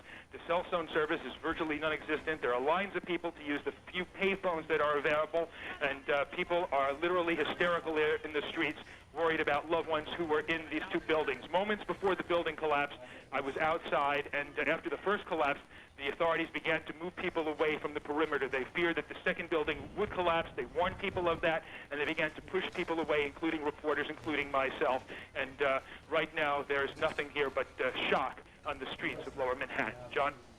All right, David Lee, stay safe. We are looking now at pictures, this of the second of the two World Trade Center towers collapsing after that awful, awful event. Let's just recap what's happened so far today. Two planes, one of them at least apparently hijacked, an American Airlines plane, slammed into the side of the World Trade Center a little before 9 a.m. Then, as we watch now this picture, a second plane slammed into the second tower of the World Trade Center. That tower collapsed first. It burned for a while and then collapsed. And you can see these pictures as that tower collapses. Not long ago, the second of the two towers collapsed. Now again, there are perhaps 50,000 people who work in these buildings on any given day. Not all of them would have been at work yet, but clearly a great and monumental loss of life. Also in Washington, the Pentagon has been under attack. At least one plane slammed into the Pentagon. David Schuster is an eyewitness to that and is joining us now. David? John, the Pentagon is now being evacuated. You may be able to hear some of the sirens going off in the Pentagon. There's smoke billowing down the hallway. Eyewitnesses describe a U.S. Air 737 plane on what seemed to be headed towards National Airport at approximately 9:40 this morning when it then crashed into the south end of the Pentagon. The eyewitnesses describe a huge ball of fire, the plane apparently hitting by the helipad, which is near Highway 110 and Highway 395, the main arteries into the city. There have been unconfirmed reports of second explosions here at the Pentagon. We have not confirmed that, but again, the counterintelligence sources confirming that it was a commercial aircraft apparently hijacked that crashed into the Pentagon. The building has been evacuated. There are reports of safety precautions being taken at the Central Intelligence Agency, at the National Security Agency. Capitol Hill has been evacuated. The White House has been evacuated. But here at the Pentagon, I was actually in a taxi cab on Highway 110 when suddenly smoke started billowing out of the Pentagon. Very quickly, you heard ambulances and fire trucks headed that direction. Chris Wright, our producer at the Pentagon, who is on the northern side of the Pentagon, says he could not hear the explosion or feel any aftershocks or anything. Obviously, the Pentagon, a very large building meant to withstand terrorist attacks or any sort of other attack. But again, eyewitnesses describing a U.S. Air 737 crashing into the Pentagon at approximately 9:40 this morning. The Pentagon, except for some personnel, the Pentagon being evacuated, and we can actually smell some of the smoke now in the hallways here on the north side. John. David Schuster in Washington, thank you. Britt Hume is with us once again, our managing editor in Washington. Britt, chaos and pandemonium, but how do we measure the response here? Well, John, one thing worth noting is that you're going to hear all kinds of further warnings at a time like this, and precautions are being taken. We've just learned, for example, that police have been sent to Union Station. A bomb squad has been sent to Union Station, which, as you know, John, is located just a couple of blocks from the Capitol. In fact, it's just adjacent to our Fox News bureau here in Washington. One senses that there will be many squads and many alerts and many more than there will be things found, but nobody's taken any chances in this town at this hour after the astonishing events that have unfolded so far here today. And, of course, you've been seeing the pictures and hearing the reports from down there at the Pentagon. Who would have imagined such a thing? It appears that the damage to the Pentagon, as bad as it was, we don't have any sense of whether there was loss of life or how extensive it was. That is an attack that looks like it could have been very much worse indeed had the airplane hit in a more central area of that building. So we're now watching, of course, the Capitol building with considerable urgency. It's right out the window of our bureau here. Because, as Brian Wilson reported, police on Capitol Hill are evacuating the place, saying that there was an airplane 20 minutes away, apparently, or they had reason to believe that it was headed this way. Now, we know their jets have been scrambled and have been in the air. It is hard to know whether a plane would ever be allowed to get close to Washington, D.C. in the air with all the airports closed at the moment or not, but that obviously is something we're watching with considerable interest and worry here. All right, Britt, I just want to update you while you've been talking. Authorities at the Somerset County Airport confirm a large plane crash about 80 miles southeast of Pittsburgh. We're trying to deal with only facts today and not rumors, because there are plenty of those swirling around, but we do have a confirmation of apparently another plane crash about 80 miles southeast of Pittsburgh. You've got to assume that it's related to all of these goings-on, but we don't know any more information than that. Rick Leventhal, we are glad to know, is still with us in Lower Manhattan. Rick? Yeah, John, we basically ran about 5 blocks down Church Street north, away from the World Trade Center, as that second tower was collapsing. A similar scene to the first one, where huge clouds of smoke began billowing down the street at us. And in fact, because of the location of the tower, it actually came down cross streets. So as we were running north on Church, we were passing cross streets, and the black clouds of debris and smoke were coming towards us down the side streets as well. So we were about 5 blocks, we're about 6 blocks north of where we were before. Things have settled down a bit now. The smoke is starting to clear. We've seen more injured coming our way, and there's a lot of police activity on the street. But a similar scene to what we saw earlier as the first tower collapsed. Only this time, people were ready for it, or more ready for it, and reacted swiftly. John? All right, Rick Leventhal, thanks very much.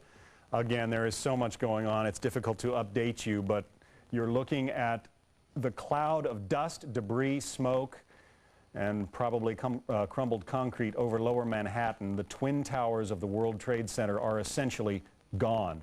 110 stories each, more or less. They are gone now. All of this taking place within the last 2 hours after they were struck by 2 airplanes. American Airlines is now confirming that its Flight 11 from Boston to Los Angeles was hijacked, and apparently that plane was one of the 2 that slammed into one of the World Trade Center towers. We don't know anything more about the loss of life, but it is going to be considerable.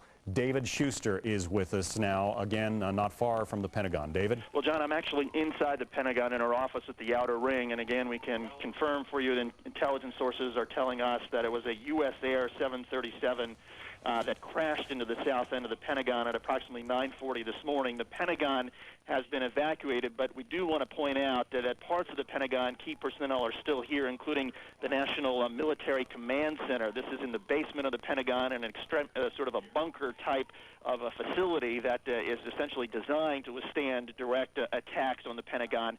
And we're told that officials there are still in that particular part of the Pentagon, are coordinating any possible U.S. response, as well as trying to gather intelligence information, counterintelligence information, and essentially act as a clearinghouse from all the various intelligence agencies in Washington. There have been reports of precautions being taken at the Central Intelligence Agency in McLean, Virginia, at the National Security Agency. But again, here at the Pentagon, while most of the Pentagon and its 23,000 employees have been evacuated, the National Military Command Center at the base of the Pentagon is still here. You can actually smell the smoke now in virtually all of the hallways at the Pentagon, and fire trucks and sirens going off on the south side. But where we are on the northern side of the Pentagon in one of the outer rings, my producer Chris Wright says he could not feel any of the aftershocks of the explosion. There was no noise when the plane apparently crashed this morning at 9:40. But again, most of the Pentagon has been cleared out. Smoke pretty thick here in the halls. But some officials, of course, still at the Pentagon in the offices that are designed for some of these very scenarios. John? All right, David Schuster at the Pentagon, thanks very much.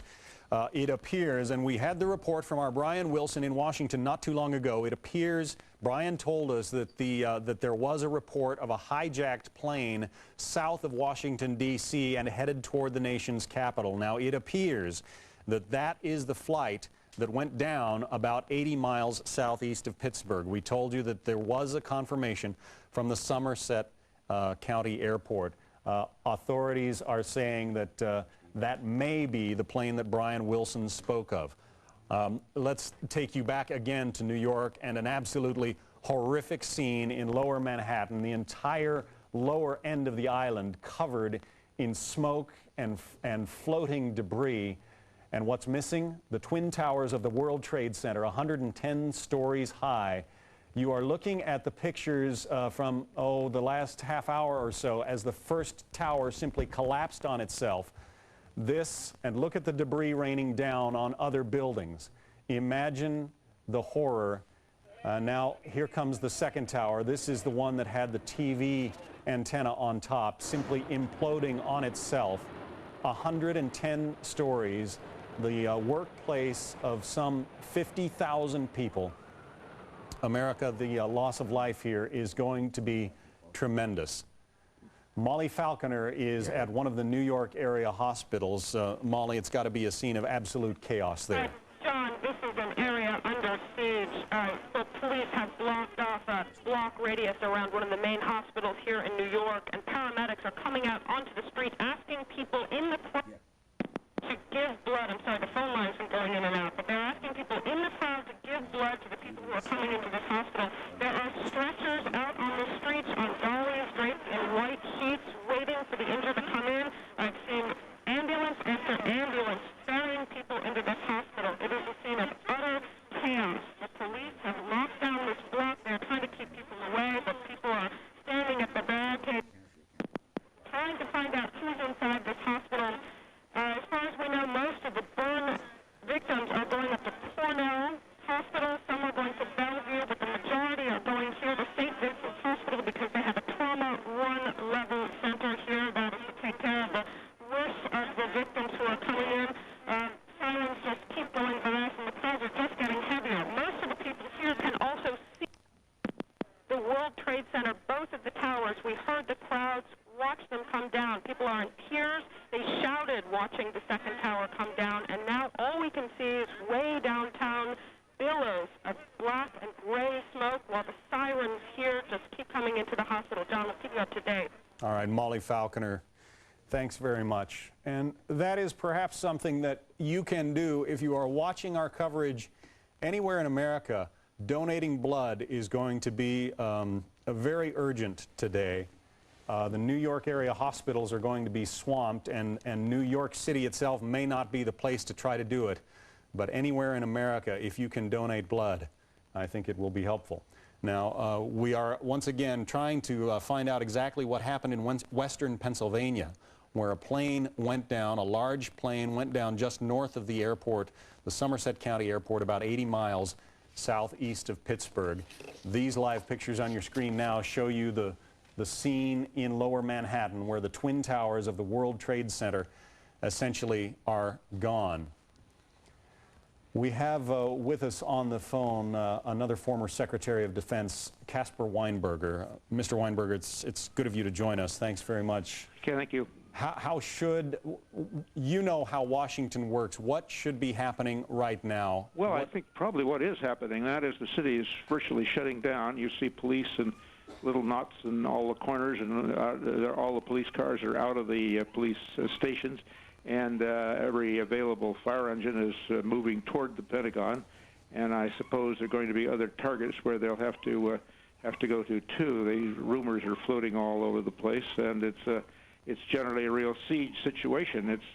It's very much as if the whole city were under attack, whereas probably it's the two or three principal targets. But the cumulative effect is that of a city under siege. Have you ever planned for this kind of an attack in your experience at the Pentagon? The attempt is to plan for everything, and there were always various discussions of what form an attack could take. Most likely one was a suicide car bomb or a bus or some heavy vehicle being driven up to the Pentagon, as happened in Beirut and in various other places.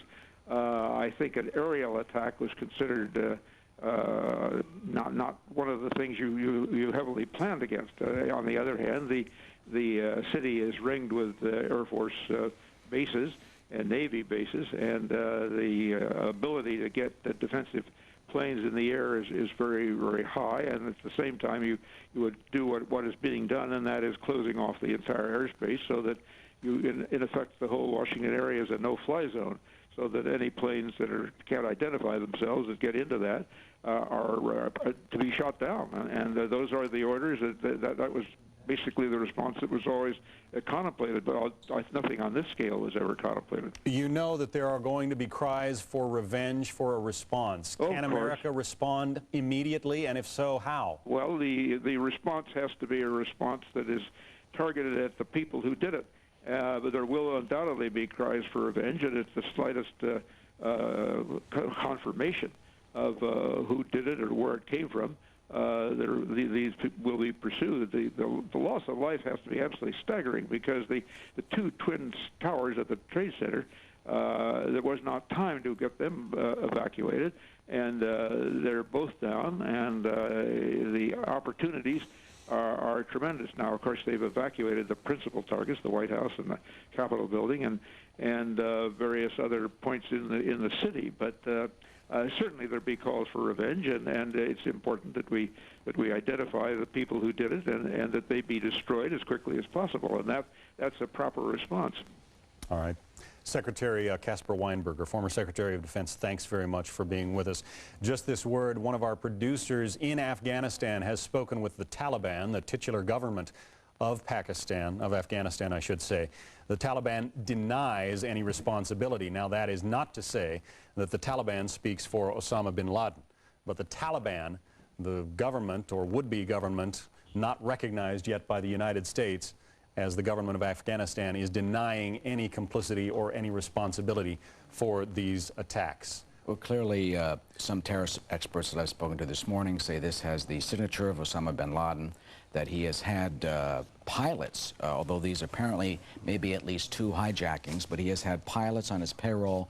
3 of the of alleged conspirators who were involved in the East African bombing trial here in New York had pilots' licenses. Not to say that that's what happened here, but they seem to indicate that this would have that signature. And John, I'm hearing a figure of 10,000 here in New York City, perhaps for casualties on the World Trade Center. And it could go higher than that. Britt Hume, our managing editor, is in Washington, D.C. Britt, what are you hearing there? Well, you're seeing, John, that live picture from our station WTTG of the smoke and dust still coming from the Pentagon. And what we now understand is the case is in the place where that plane hit.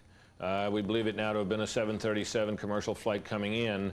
The walls of the the wall of the building, the outer wall of the building, and of course that building, as you know, is a series of concentric rings, so that when you hit the outer wall of the building, you're only affecting really that part of it, but that those walls are down, and you can see the gutted areas inside, damage in that particular part of that very large building.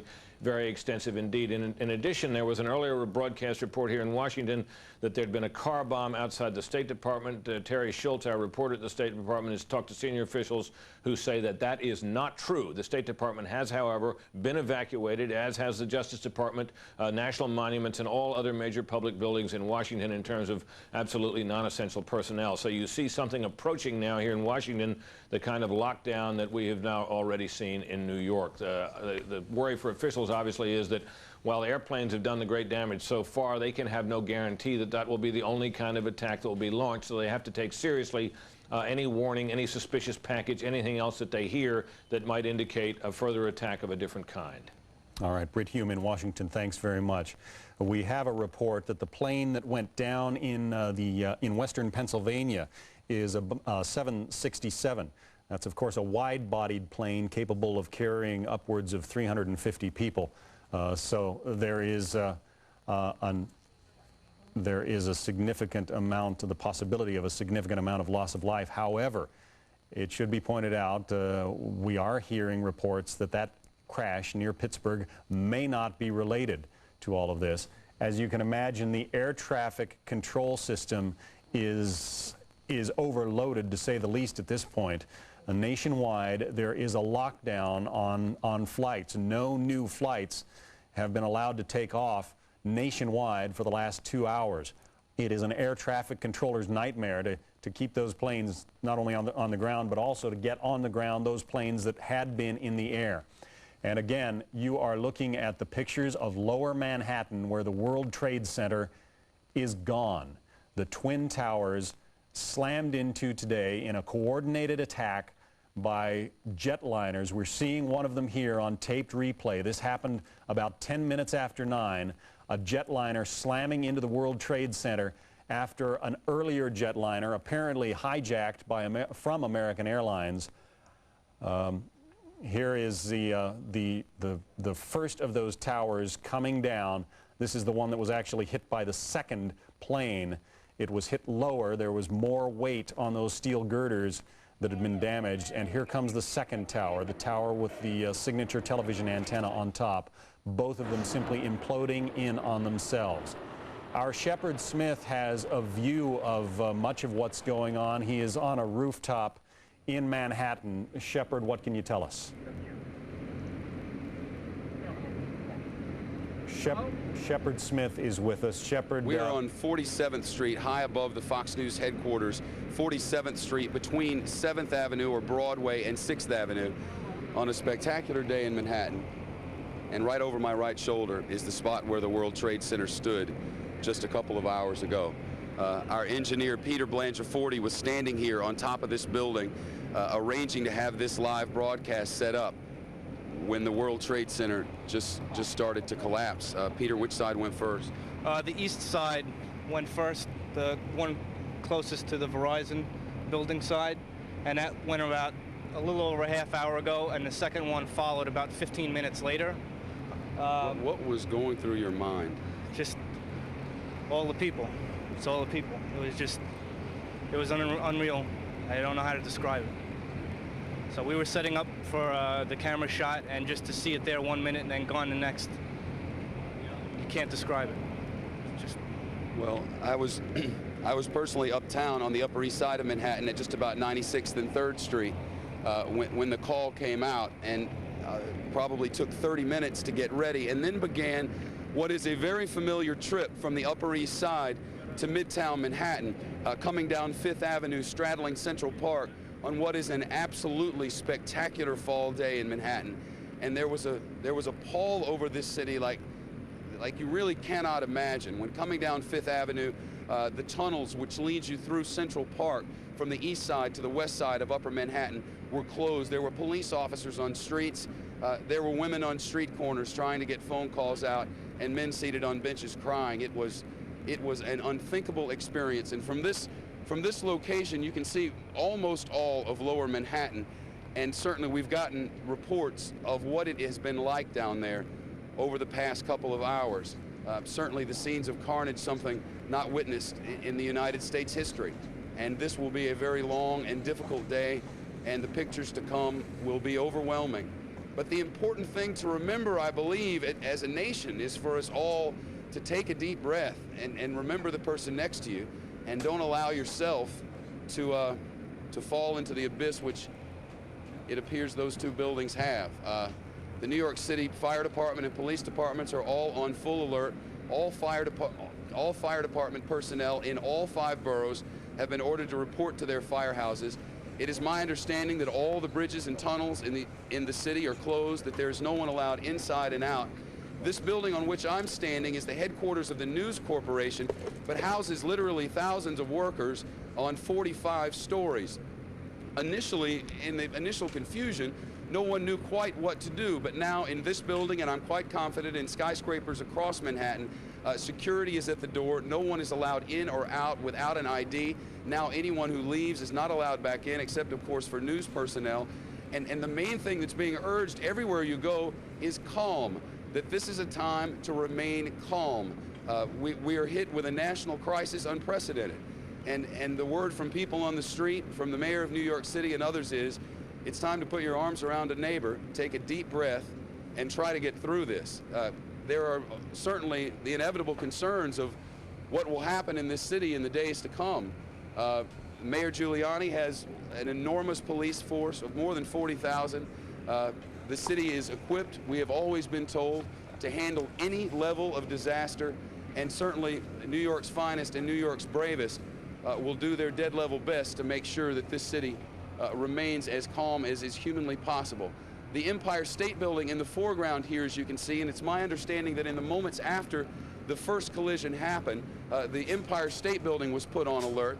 I was listening to a radio reporter from 1010 Winds, a local radio station, which had dispatched a reporter there saying that there was an orderly exodus going on. I can tell you that for the thousands who are in this building, the exodus was orderly. The drive through the streets, an eerie calm, tears on avenues and streets as I made my way here. People, some of them wandering in front of buildings.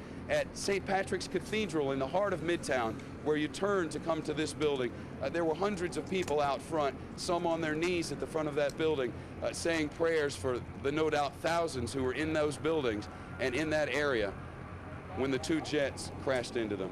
Now back to you downstairs in the studio.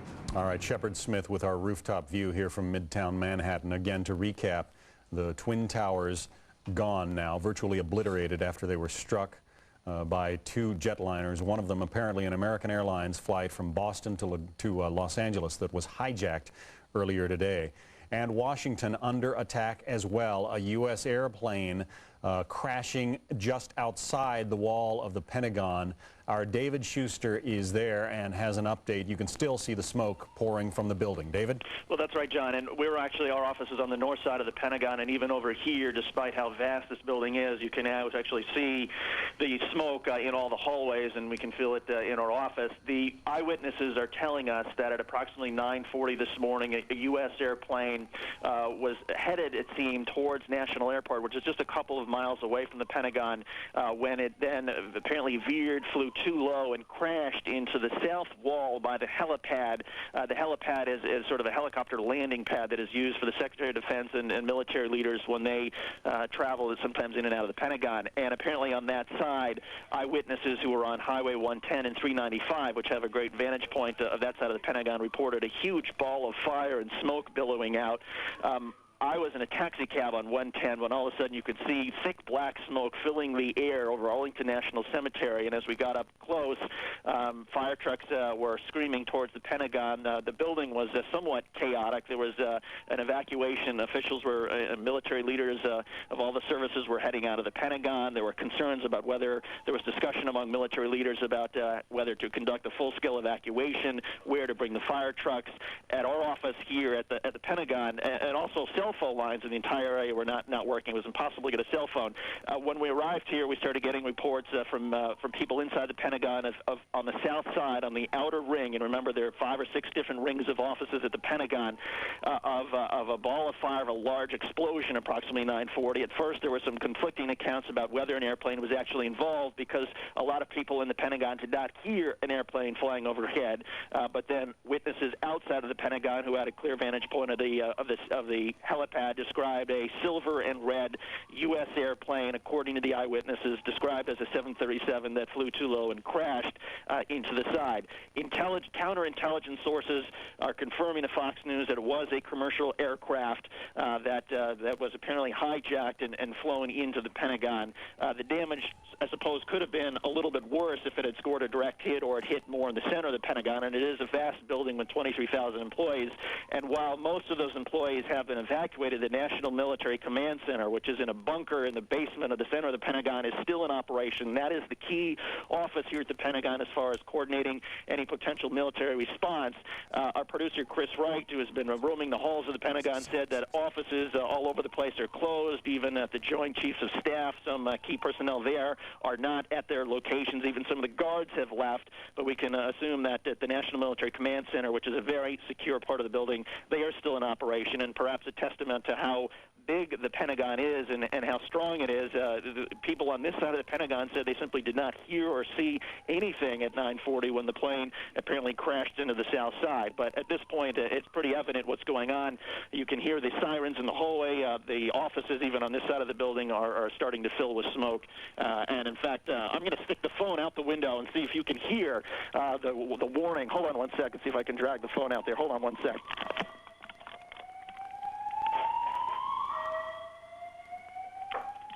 Okay, so that's the noise you're hearing inside the Pentagon as my producer Chris Wright stuck the phone out into the hallway, and you can actually you can see the smoke just filling the air of the hallways here at the Pentagon.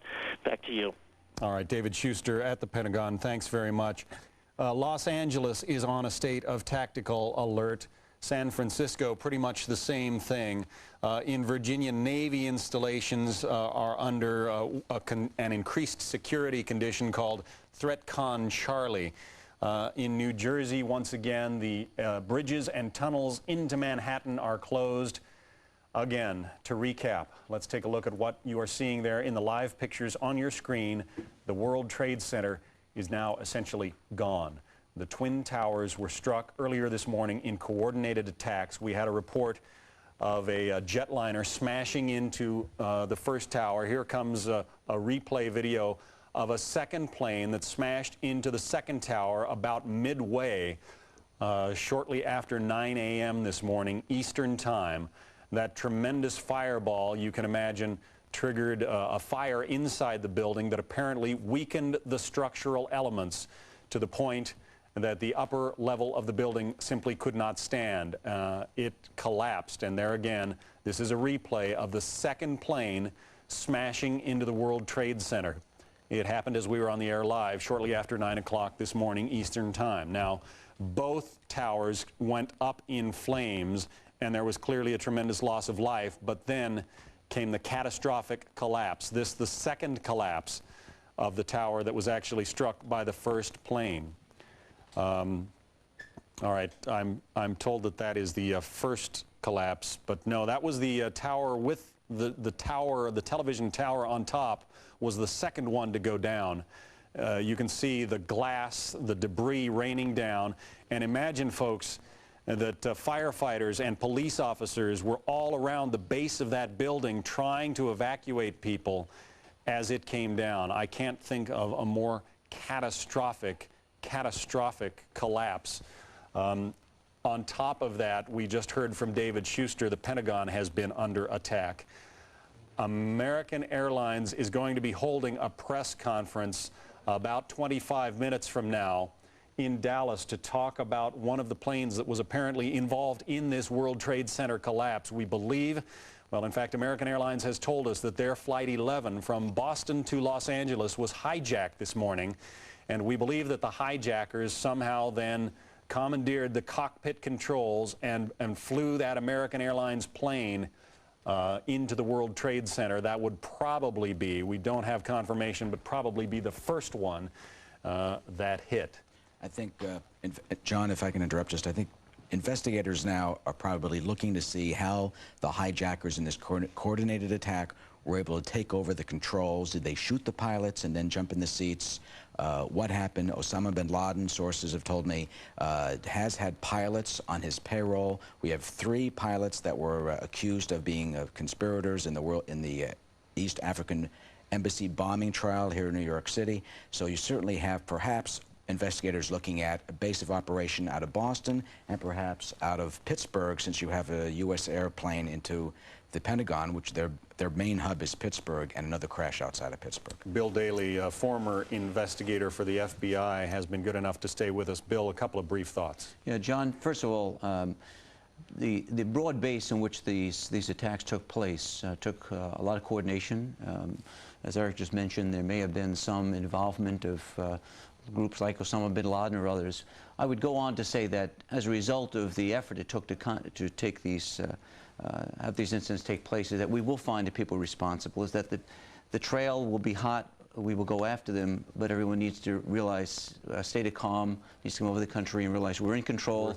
These are incidents that have happened. We're containing those, and the government and the people will go on. And America still stands. Let's go to our man in America's capital, Britt Hume, with some new information. Britt? Just a few things, John. One is, as you might imagine, there is a stupendous traffic jam developing in the Washington area right now, with all these buildings being evacuated and people heading home. There was a report, remember we reported earlier that the bomb squad had been sent over to Union Station, and apparently what that was about was what appeared to them to be an unexploded bomb over there. Now we're going to be in for a lot of this, and we need to keep our eyes open here to take things with a grain of salt. We haven't had a further report on whether there's been anything more to that than just why they went over there, but that's what it was. In addition, the American Muslim Political Coordination Council, which is a function of the Council on American Islamic Relations, that's a group located here in Washington, has released a statement condemning the apparent terrorist attack, saying, quote, American Muslims utterly condemn what are apparently vicious and cowardly acts of terrorism against innocent civilians, join with all Americans in calling for the swift apprehension and punishment of the perpetrators. No political cause, it says, could ever be assisted by such immoral acts. In addition, John, there was a report, I should say, kicking around on the air of an attack on Camp David, the presidential retreat north of Washington. Senior officials in the administration are saying that that is not true. So that's where that matter stands. Back to you, John. Britt Hume, thanks for the updated information. Yeah, it bears repeating. There will be a lot of rumors, a lot of panic swirling around today. Whatever you can do to stay calm, gather your loved ones around them and just give them a hug is certainly is advice that I think is worth taking. There is clearly a catastrophic loss of life in the World Trade Center itself. Let's get an update now from our Rita Cosby, who is in the Washington, D.C. area. Rita, what have you found out? Well, John, I just wanted to let you know I've been talking to FAA officials, and they are saying that they keep getting repeated reports of possible hijackings. Obviously, as you said, this is still very early on, but they're getting a lot of different calls from throughout the country. One report from Chicago, they're looking into the crash in Pennsylvania, which was a 767, a wide-body plane. They don't know if that is related or not, but they're getting numerous calls. It's obviously flooded. They said at this point, normally at this time of day, there are typically 4,000 aircraft aloft in the United States. These are international, domestic flights, a variety of ones, and these include military planes as well as private and commercial aircraft. At this point, there are only just a few hundred at this point because they have ordered a national ground stop as of 2 hours ago. It's the first time in U.S. history that they have ordered all U.S. planes to be grounded immediately. International flights are being diverted to Canada, and the ones that are domestic are being ordered to reach their destination as soon as possible. There are 450 airports in the U.S. that have control towers, and all of them have been told to alert their planes to hurry up and get in. Rita, I want to go to Shepard Smith, who's on the roof of our building here in Midtown. Shepard? And no, if you guys know about these fighter jets, have we already reported on the fighter jets that are flying now? There are fighter jets, we understand, Please flying tell us over Washington, through the D.C. Shepard Smith, again, is not able to hear me, but he is on the building roof of our building here in Midtown Manhattan and says that fighter jets are circling Manhattan. We're standing back again on the roof of 1211 Avenue of the Americas at the Fox News headquarters, and we're watching as two fighter jets circle what is lower Manhattan at quite an altitude. Peter Blangiforti is an engineer who's up here, and he was first to see them pretty high up, I guess. Very high up they were, and I saw one in this direction, and it went down around by the World Trade Centers, and then I saw another one coming from the opposite direction, and we lost track of that one. But they seemed to look like fighter jets, but they were flying very high. Yeah, we can only assume that this is part of the security that's now gone into place. John, you saw the world. You were up here setting up. Yes. John McKay was up here setting up for this live shot when the first of the World Trade Centers fell. Tell me what was going on. Couldn't believe it. Peter just said the tower just fell, and we were working and turned and looked, and if we were looking from here, it would be the tower on our left side. Yeah, the east one. Yeah, it just went into a huge cloud of smoke and dust. So you're watching. Yeah. And then how long before the next tower? About 10 minutes, I would say. We were just busy working and just, butterflies in their stomachs and just can't believe it's all happening. And then the next thing we know, we turn around, the other one's going. Peter Blangiforti was explaining how the noise and the way it came across the city. It seemed to have rumbled almost as if there was another large aircraft flying overhead, but really I think it was the collapse of the building, the volume of the explosion just coming across, just sound waves coming across the city. The sound waves making their way up from lower Manhattan into the Flatiron District and up into Midtown, coming like a jet flying right overhead, I think is how you described it. Yeah, just the rumblings of a jet sound almost, but it sounded more like a deep rumbling, probably from the explosion of the collapse. It probably goes without saying at this point, as we pan back down to where the World Trade Center stood just a couple of hours ago, that communications in this city have become very difficult. There are people all over the world, no doubt, who knew people who were inside those two buildings. Some of the facts as they stack up, there are positives in all of this. In the first place, the first plane to crash allowed time for so many people, we would pray, to get out of those two buildings. And certainly before the collapse happened, there was time for a number of people to get away. If you are considering or trying at this moment to make a phone call into the New York City area or the Washington area, it's time for the good of the country to put the phone down and wait and rely on mass communications, because the people who are constructing what will be an enormous security situation now need as many lines as humanly possible. We don't have telephone lines on top. Our cell phones no longer get out. In the minutes after the first plane crashed, the phone began ringing at my house. It's the office, it's your mother, it's your father, it's your brother, it's your girlfriend. The phone lines immediately jammed throughout the city. There is a plea now for people around the world who may be watching not to use the telecommunication systems at this moment, because the people who are mounting this rescue effort need it. It was described by Peter Blangiforti as others as a collapse around a pole which stood. Peter, you were describing what looked like maybe a big support column. You can keep the camera down there. You were describing, still seeing something before the smoke rose. Before the smoke rose with the second tower, when it collapsed, you just saw almost as if one of the large girders or beams was going straight through the building and was the only thing left standing like a toothpick. And eventually that dropped too before the smoke engulfed everything else. But it was just a very strange, surreal sight.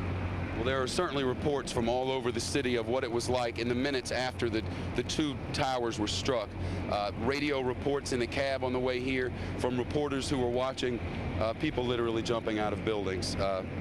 certainly there was a massive fire and smoke on many different floors of the building. The size of the jet would lead us to believe certainly that a number of floors were wiped out almost immediately. And then the chaos to try and get out of that building. But certainly there will be stories of miracles as we go through all of this. And those people who were in that building, and after the first explosion happened and the first crash happened, word of people who got out. I was listening on the radio, broadcasting live just about an hour ago, to a woman who was in the second tower to be hit. She was able to walk down 92 floors in what she described to be a pretty controlled situation. 92 floors down the west tower of the building. Down the west tower of the building. She was able to walk without any chaos to give a radio report live. It's my understanding that literally thousands of people in the time before the two towers collapsed were able to make their way away from that area. Mass transit was certainly down at the time, but it's a quick walk to get out of that area. They had, what, a good 45 minutes, Ann Woolsey, to begin to make their way to the north. In Midtown right now, I was looking over this building and down into, in fact, I'm doing so right now. I'm looking down onto 47th Street, right below us. This to my right here, no, you don't have to, you can't see it from there, I don't believe. Maybe you can see Times Square over here. You can't. This is Times Square right below me. This is a scene right now at 11:15 in the morning, at 11:15, when this would be a sea of tourists on a spectacular day in Manhattan, and instead sirens echo across Manhattan, and that is the TKTS stand. I believe you're looking at that now. You're not able to see that, are you? The TKTS stand, can you see it on the lens? We can't. Pan back down to where the World Trade Center numb shock all over this city and all across America. If you're watching us now, you're looking at the lower end of Manhattan where the World Trade Center once stood. It is gone this morning, obliterated after 2 strikes in coordinated attacks from airliners, one of them apparently hijacked from American Airlines. We are going to be getting a news conference from American Airlines in about 15 minutes.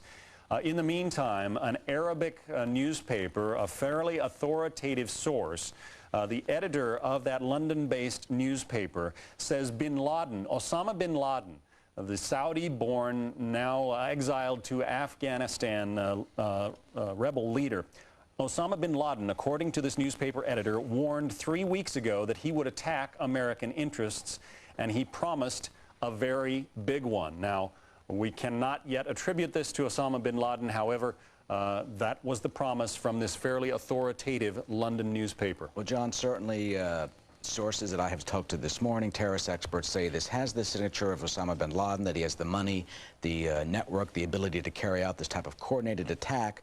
And let me point out that in the East African bombing terrorist trial here in New York City of the bombing of the 2 embassies in East Africa, that 3 of the alleged co-conspirators, one is now in jail, 2 are in jail, one's in jail, 2 cooperated for the United States government at the trial. They had pilot's licenses, and they can fly airplanes. So I'm sure investigators right now are trying to figure out a possible scenario. Were these planes hijacked by bin Laden people? Did they rush up to the cockpit? You don't need a gun. You can burst in, several of them, and strangle the pilots or something, and then take over the controls of an airplane near the last minute while you're flying, and divert the plane and smash it right into the World Trade Center towers or in the Pentagon.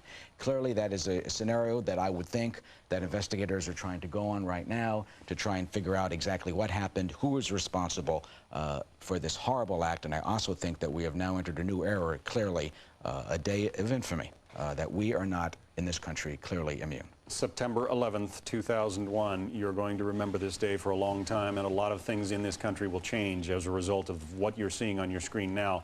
Not all of the chaos, perhaps the worst of it in terms of loss of life, but not all of the chaos is taking place in Manhattan. Washington, D.C. also has been under attack. U.S. airplane apparently hijacked as well, slamming into the outside wall of the outer ring of the Pentagon. Our David Schuster is there and has an update for us. David?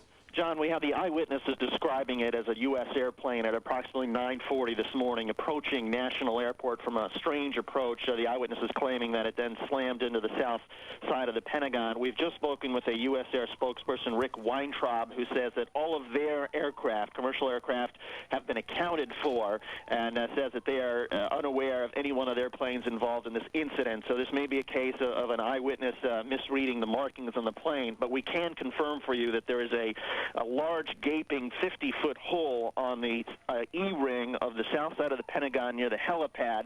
We're getting reports from Arlington, formerly Arlington Hospital, which is now an Ananova Hospital, that injured are being taken there. The Pentagon has been evacuated. The smoke is still pretty thick here in the Pentagon, even on our side, the north side of the Pentagon, and most of the 23,000 employees here at the Pentagon have been evacuated. But again, we do not have confirmation on the which commercial airliner may have been involved in this particular incident at the Pentagon. U.S. Air says that it was not one of their aircraft, that perhaps the red markings that an eyewitness saw might belong to American or Southwest, or American or one of the commuter airlines that fly in a national airport, which is just a few miles away. But again, we are confirming that an intelligence, counterintelligence source is confirming that it was a commercial aircraft that slammed into the Pentagon this morning.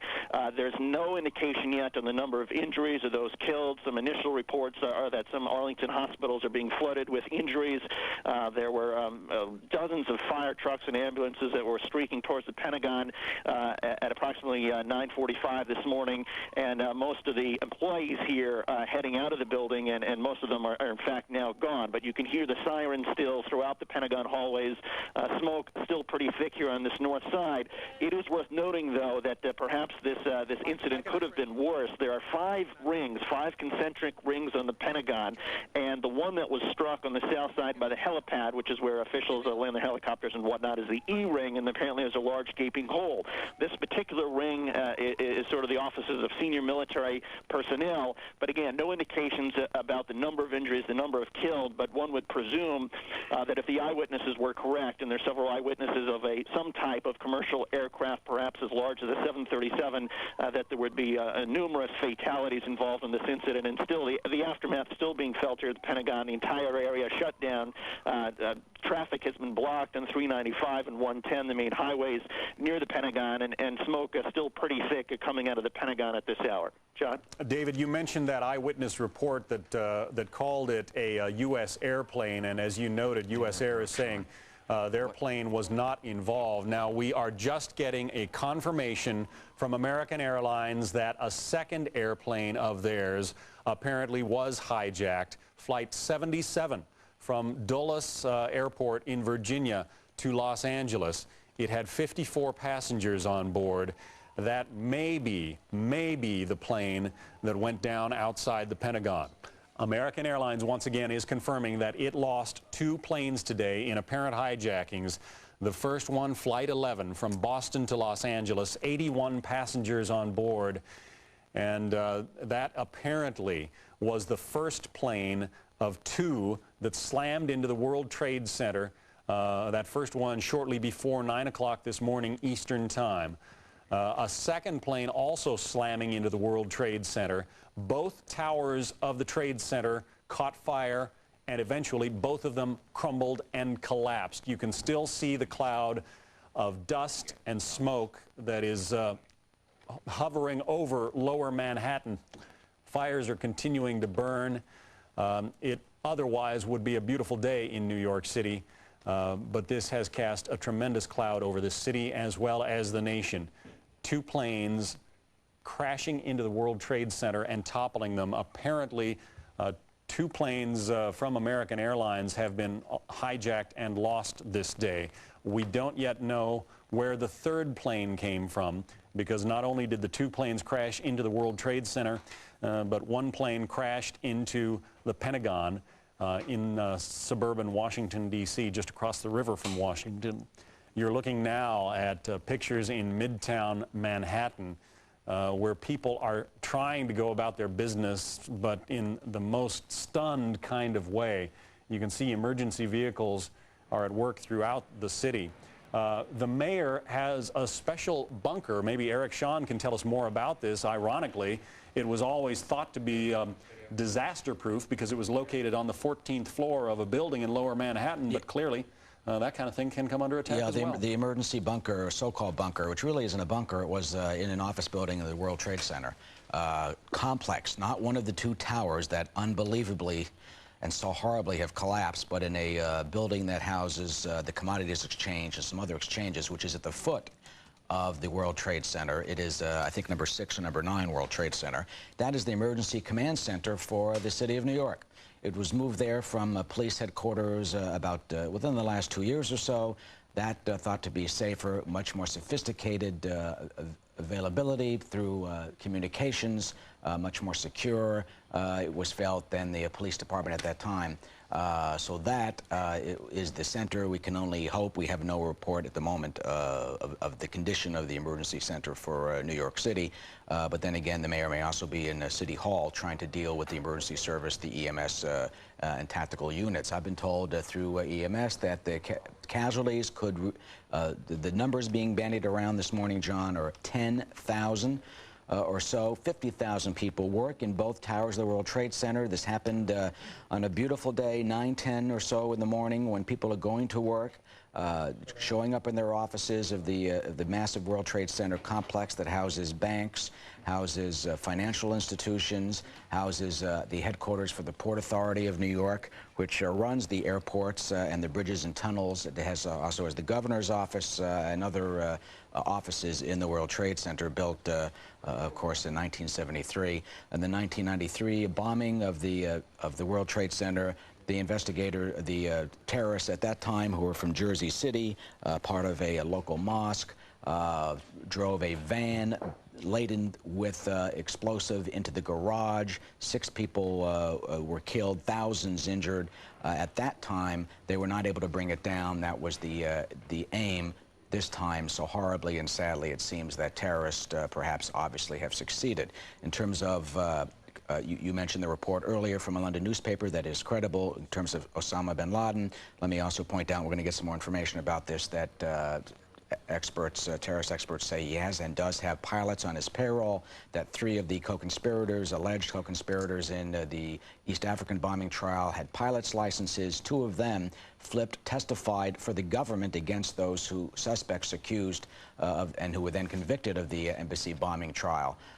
So does that work up a scenario that perhaps terrorists were on these planes, hijacked them, and then near the last moment were able to divert them, incapacitated the crew, the pilots, completely jumped in those seats, and then themselves just flew those planes into the buildings? I was coming to work this morning and saw the first plane, which appeared to be a 737 or small Airbus, a twin-engine jet, flying very low south downtown over 5th Avenue.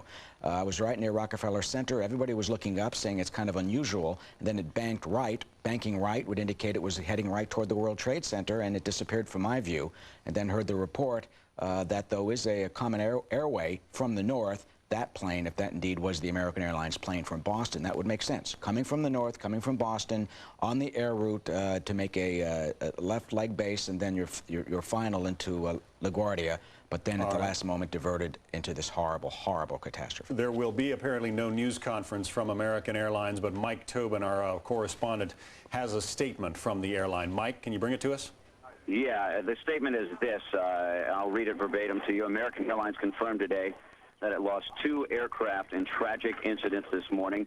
American said the flights were Flight 11, a Boeing 767 en route from Boston to Los Angeles with 81 passengers, 9 flight attendants, and 2 pilots, and Flight 77, a Boeing 757 operating from Washington Dulles to Los Angeles with 58 passengers, 4 flight attendants, and 2 pilots. The statement further reads, because of the heightened security due to the nature of today's events, American said it is working closely with U.S. government authorities and will not release more information at this time. The government has shut down the entire air traffic system in the United States. American, TWA, American Eagle will not operate. And a statement from Donald J. Carty, Chairman and CEO of American Airlines, says we are horrified by these tragic events. Our thoughts and prayers go out to the families of all involved. And then it's got a note here about where media calls should be directed. All right, Mike Tobin, thank you very much. Yeah, a 767 apparently, a wide-body plane capable of carrying very many more than the 81 on board, was one of those apparently hijacked. We're going to be getting an updated news conference from the security chief at Logan Airport in Boston shortly. Meantime, I want to take you down to Brit Hume, just to repeat, the nation's capital also under attack. Of a plane slamming into an outside wall of the Pentagon this morning.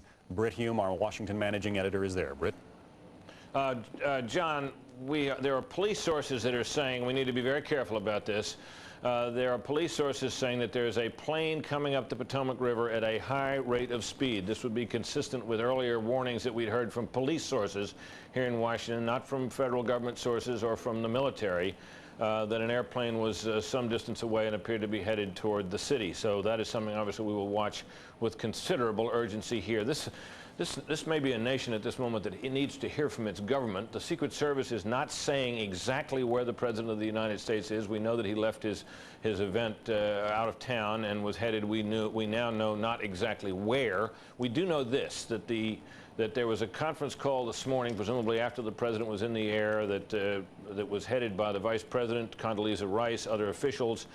And what is called the Federal Response Plan has been put in place.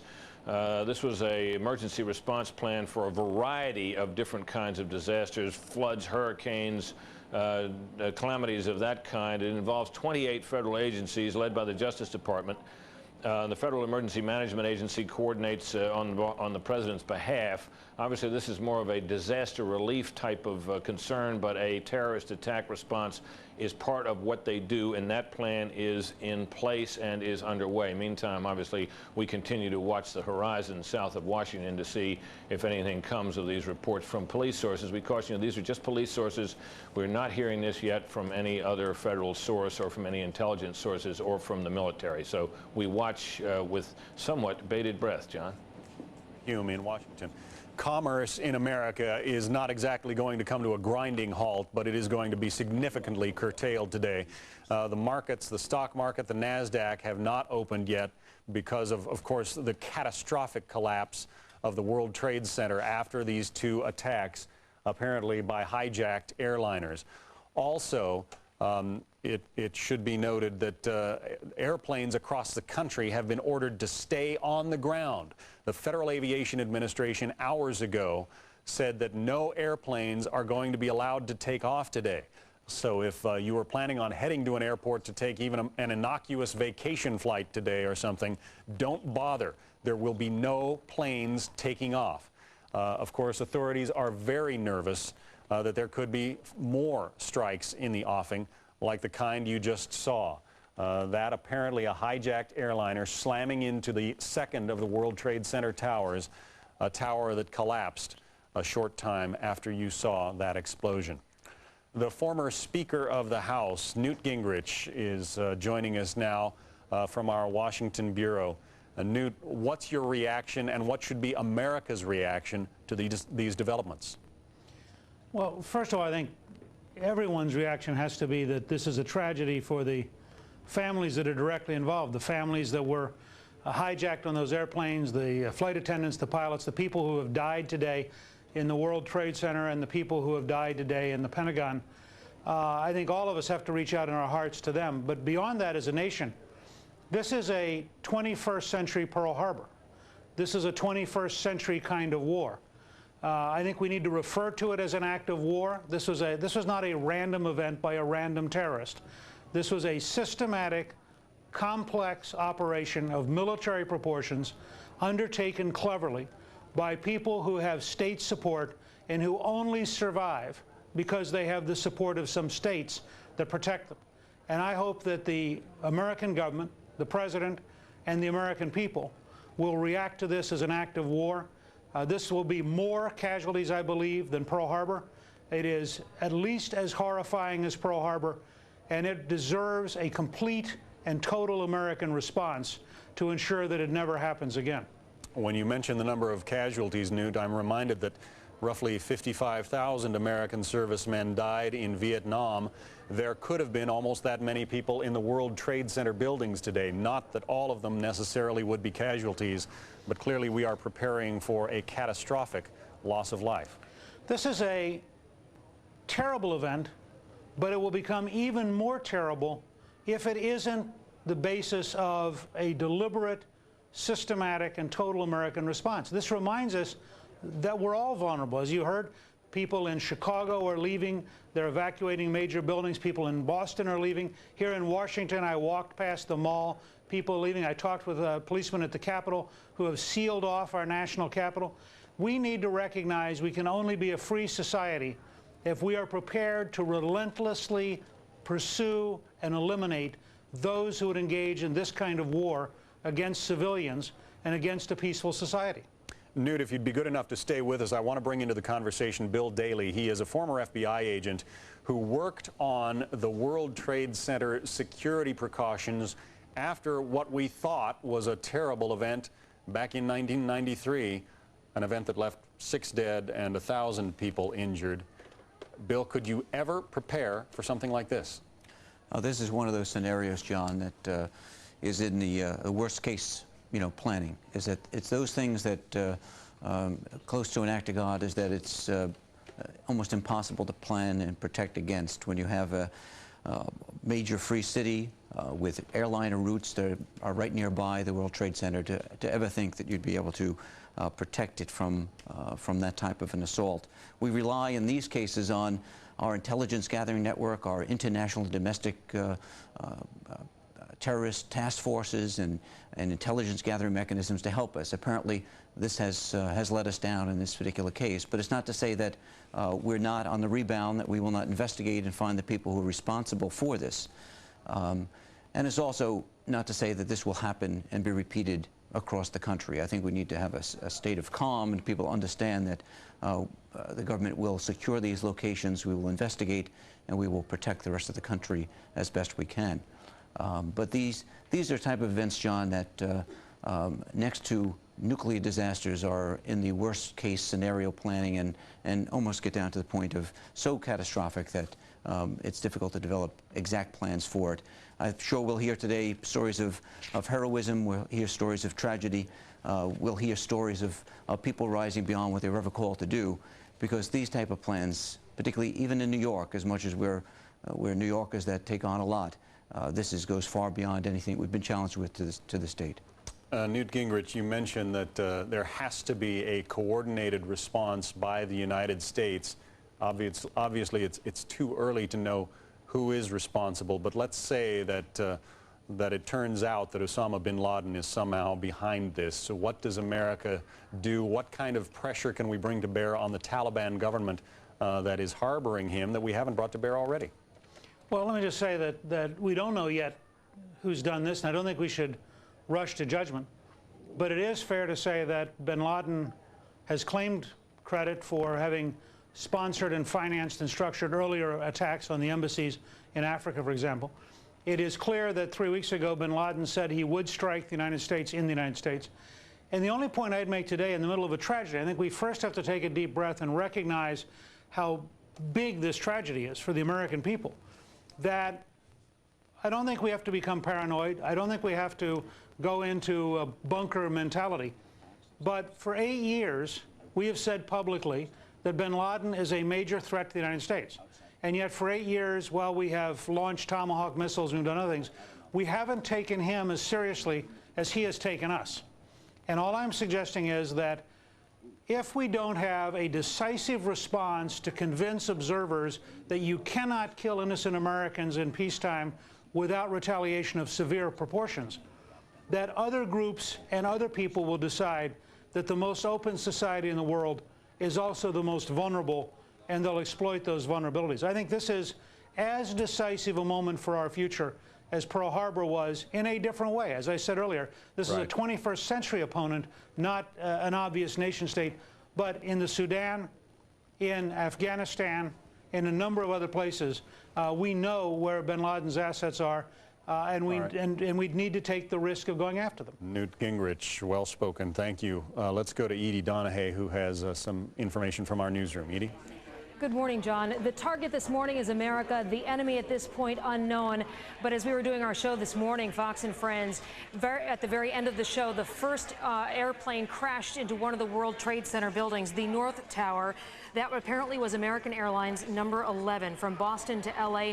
It had been hijacked, apparently 92 people on board.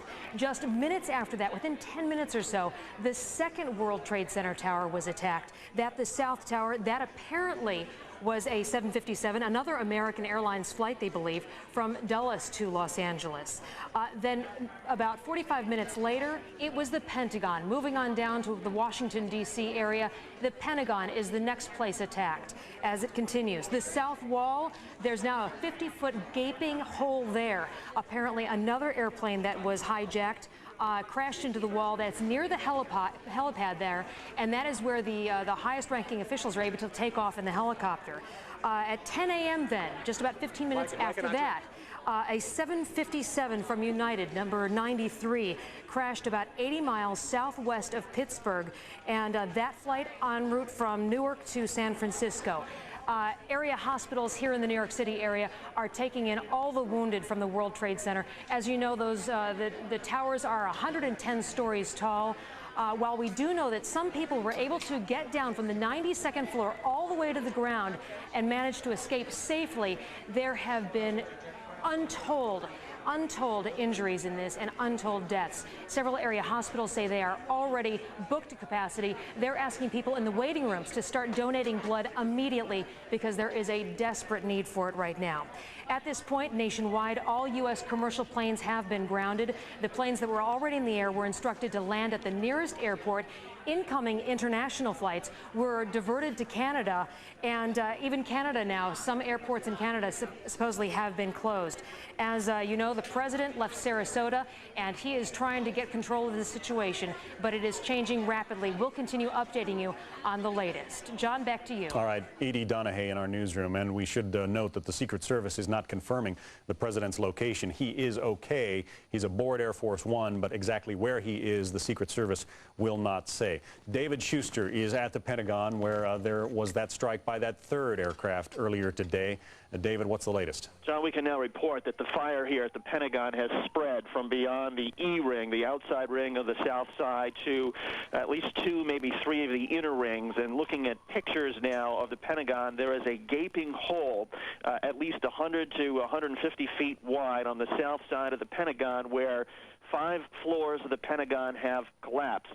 The fire officials, the firefighters are pouring water onto that side of the Pentagon, but we can literally see now that a fire has spread and has broken out at least now about 300 feet down away from where the firefighters are working on the fire. And so now fire trucks are pulling up to this other side of the Pentagon. We believe this is all, of course, related to the one airline crash, and officials again now saying that all of the U.S.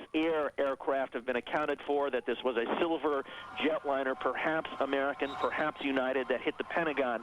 But again, the news from here is that the fire at the Pentagon is still out of control. Smoke is still billowing off of the roof from some of the inner rings now at the Pentagon, and the fire has also spread along some of the outer rings, spreading from the south side towards the north side. Our office in the Pentagon is actually in the north side on the E-ring, and we can now see smoke coming not only from to our left down the hallways, but also to our right, and smoke still pretty thick. So this fire at the Pentagon still out of control, and literally, when you remember the pictures of the Oklahoma City bombing with the Murrah building completely sort of burrowed out like a horseshoe, that's what it looks like for a part of the Pentagon, where literally there's a huge, maybe 100 feet hole, and you can actually see the offices carved out like a giant U on the side of the Pentagon. The Pentagon, of course, there's concentric rings where all the walls are connected, and now suddenly there's this giant hole and a fire that clearly has spread to some of the inner rings of the Pentagon. The Pentagon was evacuated at about 10 o'clock this morning. Some 23,000 employees cleared out. The reason that the fire fire uncontrolled might still be a problem is that the people who remain in the Pentagon, aside from a couple journalists here, includes officials at the National Military Command Center. They have a bunker in the basement of the Pentagon in the center of the building. Those are the officials that would coordinate a military response. Those are the officials that might coordinate the dispatch of some of the fighter jets that reporters have seen flying over New York and flying over Washington. It might at some point, I suppose, become a problem if the fire continues and they've got to start pouring water on the center of the Pentagon. At that point, perhaps there may become some potential problem for the officials that are Let's still go here. to David Schuster in Washington. Thank you. Let's go to Logan Airport in Washington. This is a security news conference. Logan Airport. We've closed the airport to all arriving and all departing flights. We've increased our security measures. We've shut down all the construction sites within Logan Airport, both airside and landside.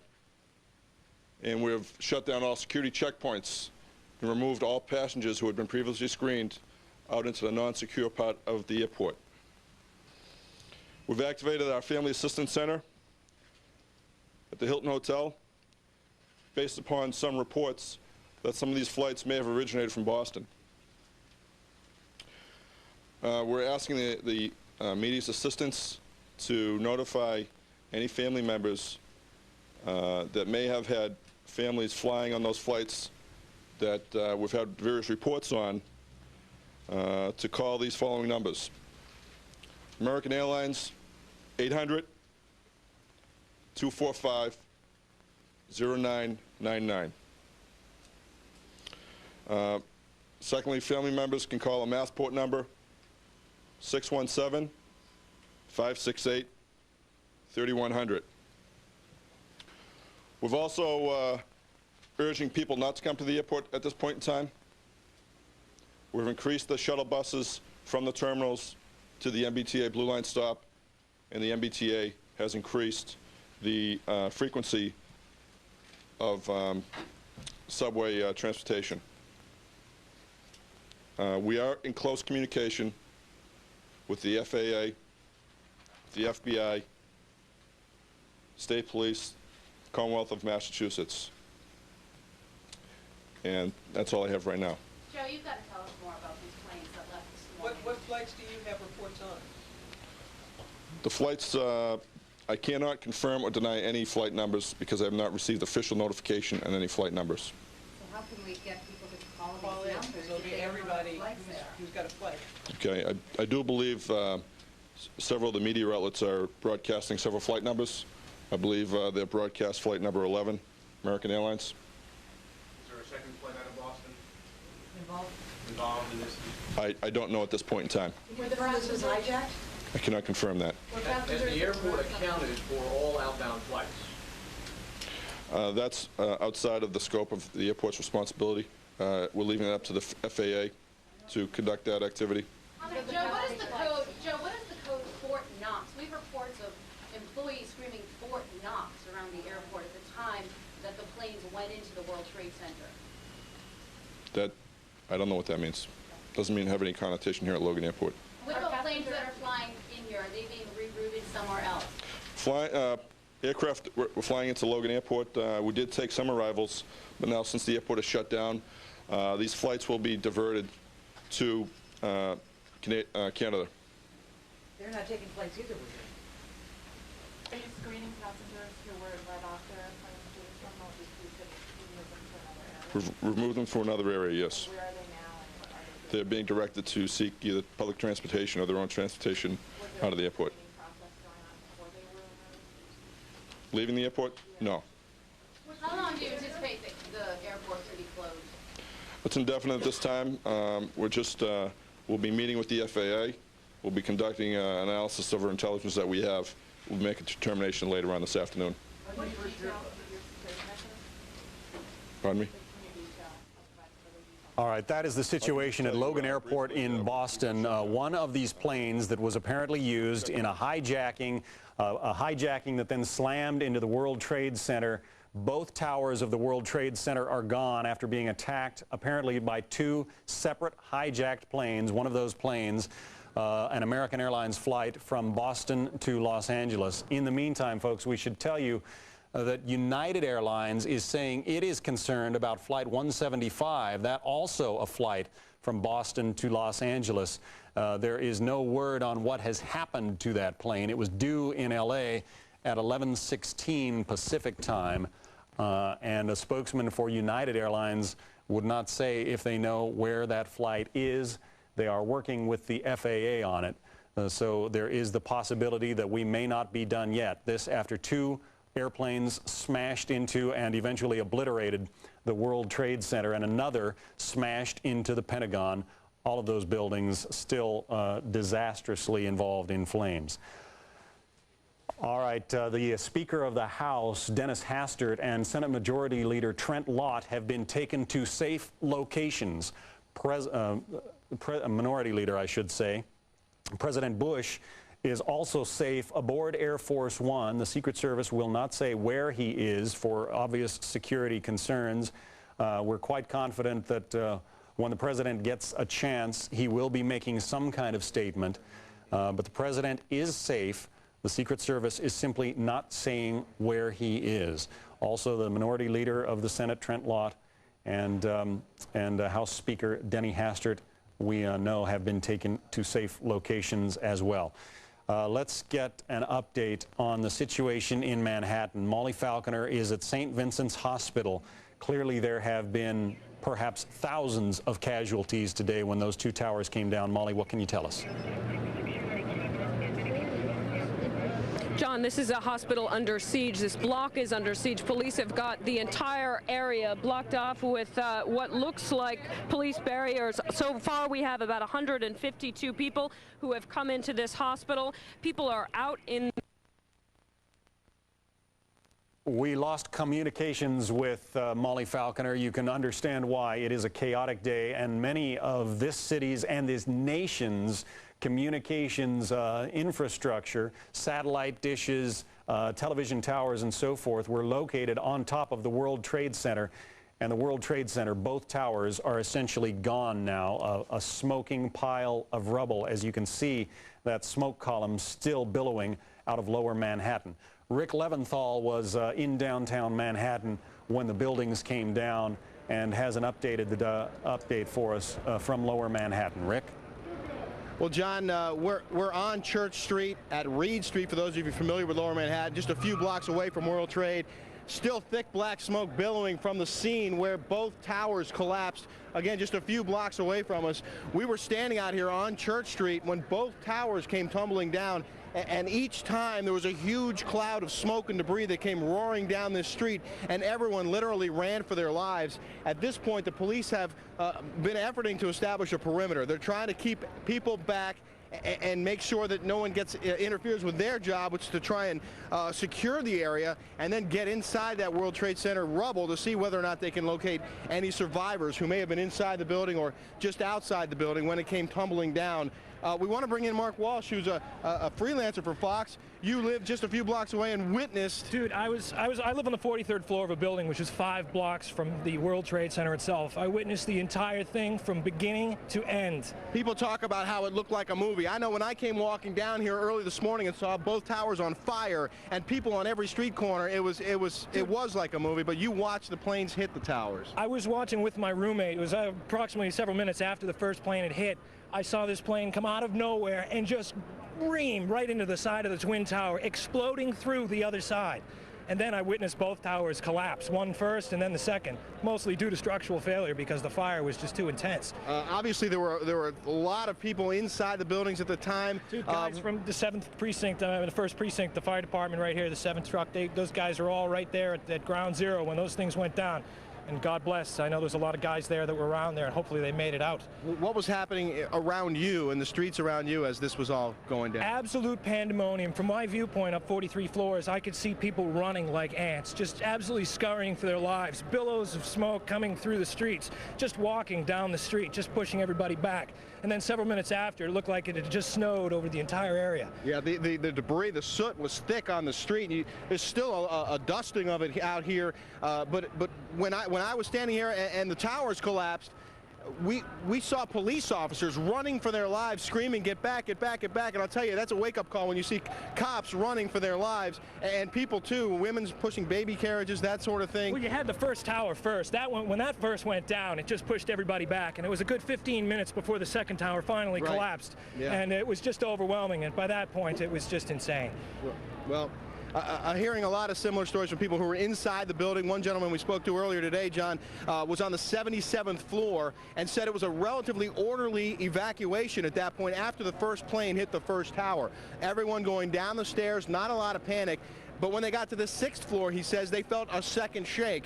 And then people started to really be concerned. Obviously, there were people in the building at the time of this, and some of those people, they haven't recovered them yet, and that's a big issue right now, is trying to get the rescue workers and the emergency crews to the building. There were police officers there and emergency crews there when this was all happening, and they were right at ground zero when it all went down. So can we talk to you? What's your role out here right now? Just standing by right now. Can't say what role I'm playing right now. Well, there's a lot of standing by. There's also concern that some of these other buildings might actually come down. This building right here with the glass that you see, the nearest tall building, that has structural damage as well. We saw a lot of glass broken out, and a corner of the building appeared to be in distress, and there's concern that there might actually be another collapse of that building. And I can also tell you that when we first got here, we were a few blocks up. We could actually see debris from one of the planes on the street, a huge gear at one point, looked like a piece of an engine at another point. So that debris is still littering that area up there. They had roped it off with police tape, and they had FBI agents out there, and that was just before the first tower came tumbling down and everyone went running away. So there's evidence out here. There's a lot of work left to be done, and as you can imagine, the streets are a bit chaotic at this point. But I just want to show you one drastic difference looking north as opposed to looking south. Blue skies, clear streets, not a lot going on over there, but then come back around this way, Dan, and you'll see just smoke billowing from the scene.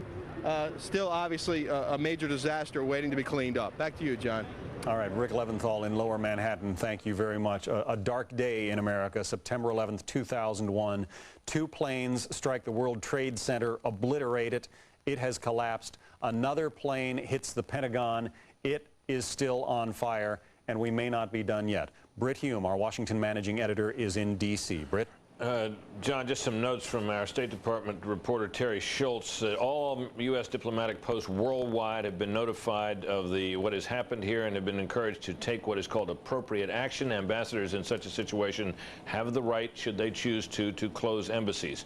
It's worth noting here that Secretary of State Colin Powell is out of the country. He was down in Lima, Peru, is on his way back. He has released remarks saying that this is a terrible tragedy and adding, this is from Colin Powell, Secretary of State, the U.S. government will find those responsible. At the State Department, which has been largely evacuated, it's worth noting that Deputy Secretary of State, and now for the moment at least Acting Secretary of State Richard Armitage, is there and has elected to stay in the building. So that is the state of play here as we continue to watch fire, which, as you noted, is still burning at the Pentagon, and we watch, obviously, the southern skies to see whether anything comes of this report of a plane bound here. I should add to that, by the way, this report to this business about a plane being on its way here, that that Senator Kent Conrad, remember the Democratic leadership on the Hill, chairman of the Budget Committee, told our Colin Spencer just a short time ago that he was aware that 16 U.S. warplanes had been scrambled and were in the air in this area. So any airplane, I think, that attempts to attack Washington or crash into it is probably going to have to contend with them, and I wouldn't want to bet that it would ever happen. But it does raise the possibility, of course, of an ugly incident in the skies in or near Washington. John? Britt, we know that President Bush is okay. We know he is on board Air Force One, but it would seem that they are not going to be bringing him back to Washington at this point? John, I don't think we know that, and I think that, that there's a very great likelihood that the Bush administration will want to have him here and in familiar surroundings and seen in familiar surroundings as soon as possible in an effort to calm the nation. This is a nation right now, mind you, except for the things that we have been able to quote, that except for the remarks and the additional remarks that we heard from President Bush earlier this morning, just before he took off from down in Florida to come back here, this is a nation that has not heard publicly from its government. And at such times, obviously, it is characteristic of a government that you send somebody out, they stand before a camera, they tell you what the state of play is, they furnish information, they seek to assure people.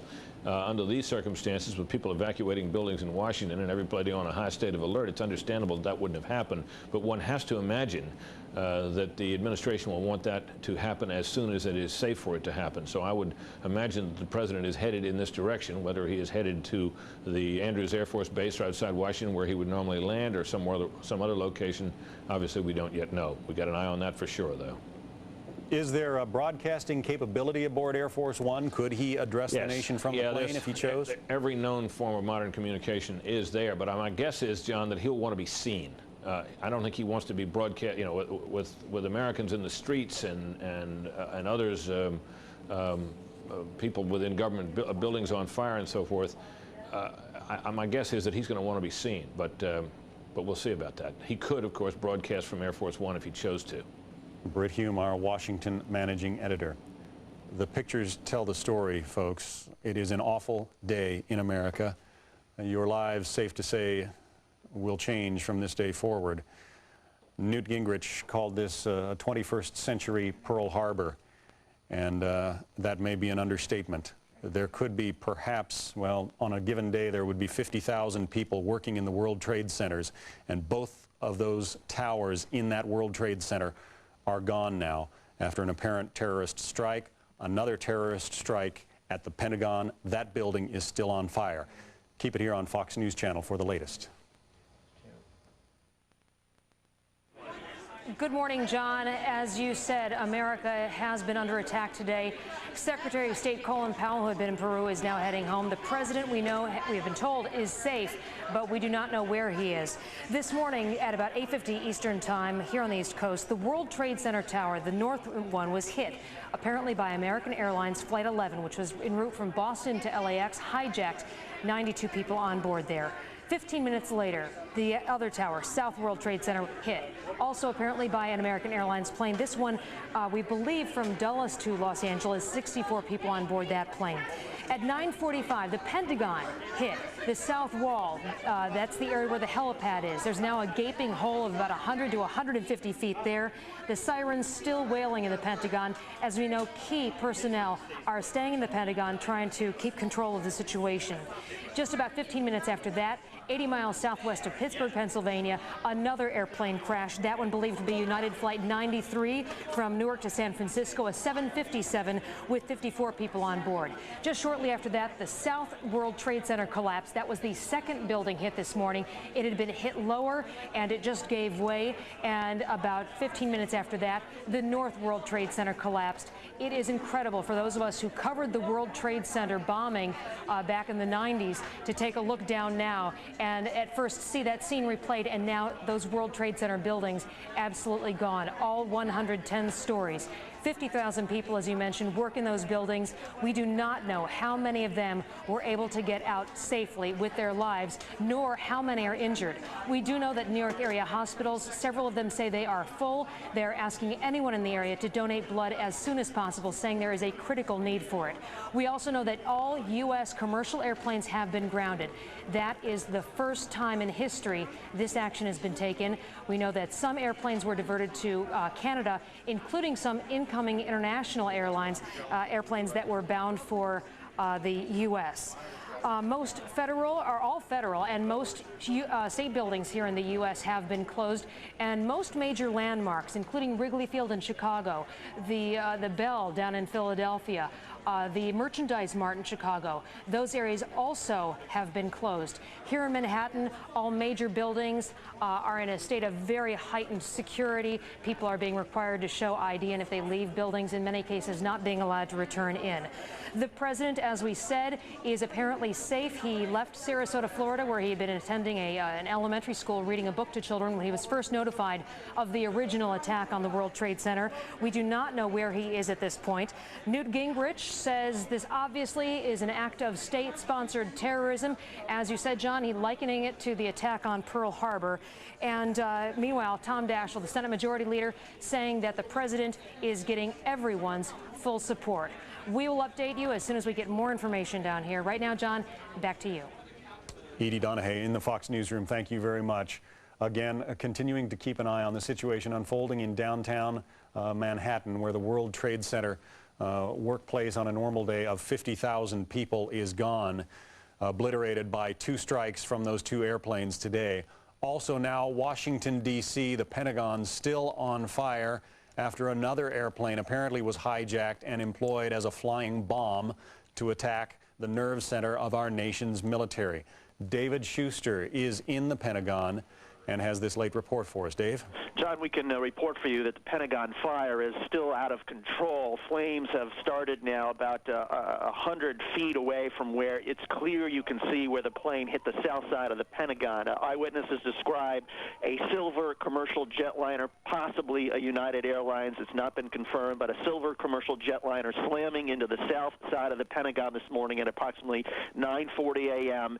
It hit the outer ring of the Pentagon. There are 5 rings of the Pentagon, and at this very moment you can literally see a hole in the side of the Pentagon of perhaps 150 feet wide, where 5 floors in that hole have literally collapsed.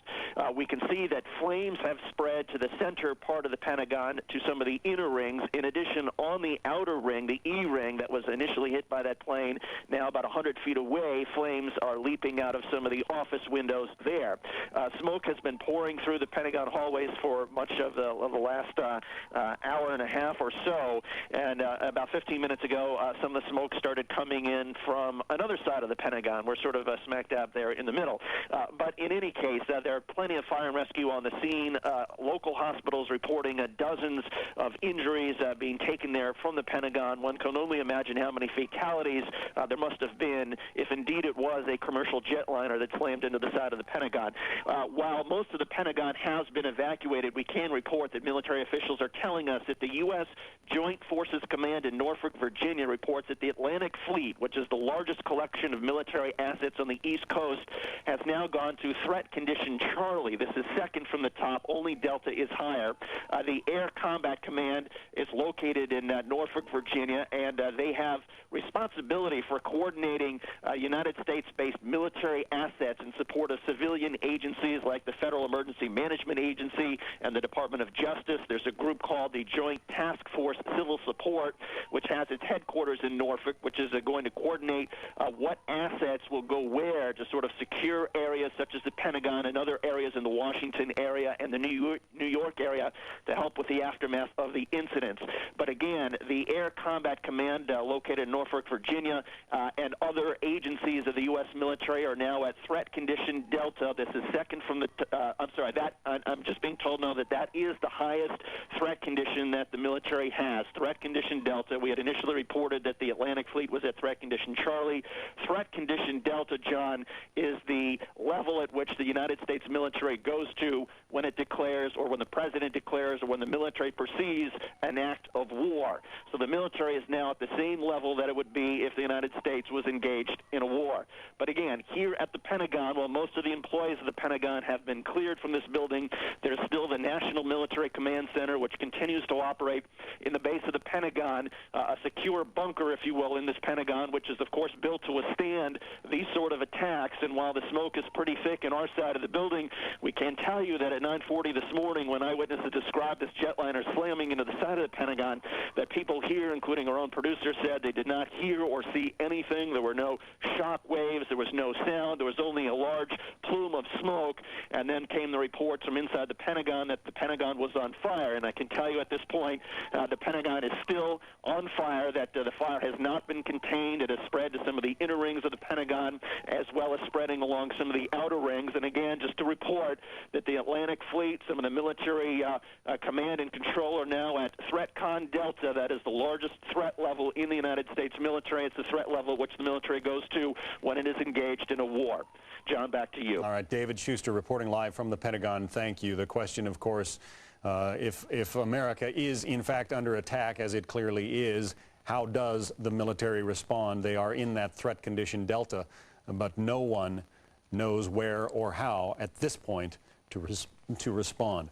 Let's go to my colleague Shepard Smith, who has a bird's eye view of what's happening in Manhattan from Midtown. Shepard? John, as you've been getting the updates from Washington and other places, we've been watching the streets of Manhattan. There is certainly concern of how people might react. And I can tell you that at this moment, the initial reaction was calm, and now Manhattan has taken on a whole new sort of flavor. I want to take this camera because I can't see what you see.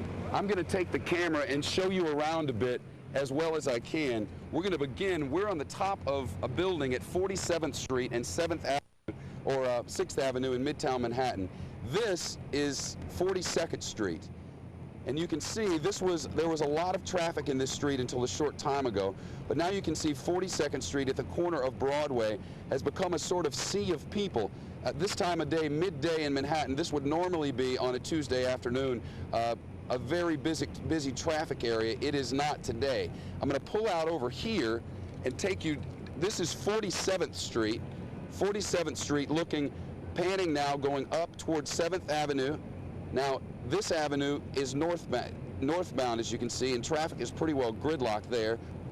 There's very little of it, actually. And looking over toward the Hudson River, there's very little traffic across all of Manhattan. Now, we are looking right now over the Hudson River west in Manhattan, panning around now in the skyscrapers. This is where the World Trade Center stood, and down here is the TKTS building. This is another high traffic area in Midtown, an area with which most people who have ever visited New York would be quite familiar. This is the spot where you line up for Broadway tickets, and at this time of day, just after 12 o'clock, this would normally be a sea of literally thousands of people who are working their way around, getting their lunch and that sort of thing. You're looking live now in Times Square, a scene rarely repeated. Let's get back to this camera, because I'm going to pan down this street. When you're back on this camera, Bernie, let me know. And I'm going to pan down what is Broadway Avenue, making your way down. This would eventually take you all the way down to the financial district, panning across this building and back over to 42nd Street. I want to try to give you a look down the avenue toward what is the Diamond District. This is a little tricky, as you might imagine. This is the entrance to the Diamond District, right outside the Fox News studios. That would be the Diamond District, looking 47th Street now, all the way toward the East River. Absolutely no traffic in Manhattan today. Nothing. It initially started, cabs were running. I was able to get one about 9:30, 10 o'clock. Most of the cabs are no longer running, and the river crossings are now closed. All of Manhattan is shut down, and there is what was the World Trade Center. To say that there is chaos in the streets would be absolutely inaccurate. This is a city that prides itself on its ability to maintain amid the chaos, and that appears to be what's happening today. No violence in the streets, no problems to speak of, no incidents anywhere in Manhattan that I can tell you about. Certainly downtown would be a completely different story, but this city is not reacting in a violent way at all. There is calm here in Midtown, John, at least. All right, Shepard Smith, thank you very much for that update. Of course, the World Trade Center, it sounds unbelievable to speak the words, but the World Trade Center is essentially gone, struck by two airplanes, apparently both of them hijacked. We are now getting a report, a confirmation from United Airlines that two of its planes are gone. One of them apparently the plane that crashed near Pittsburgh. But look here, this is the second plane that struck the World Trade Center shortly after 9 o'clock Eastern Time this morning. An earlier plane left the tower of smoke in the upper stories of the building on the right there. So both towers hit by planes, they burned for a while, and then one at a time they both collapsed. We have an onlooker who gave us what is sort of a horrific description of what it all looked like, sounded like, and felt like. Let's hear from that person now. I saw the building falling down. Say that again, I didn't hear you. Saw people jumping from the building, from the 100th floor, and I saw the building just coming down.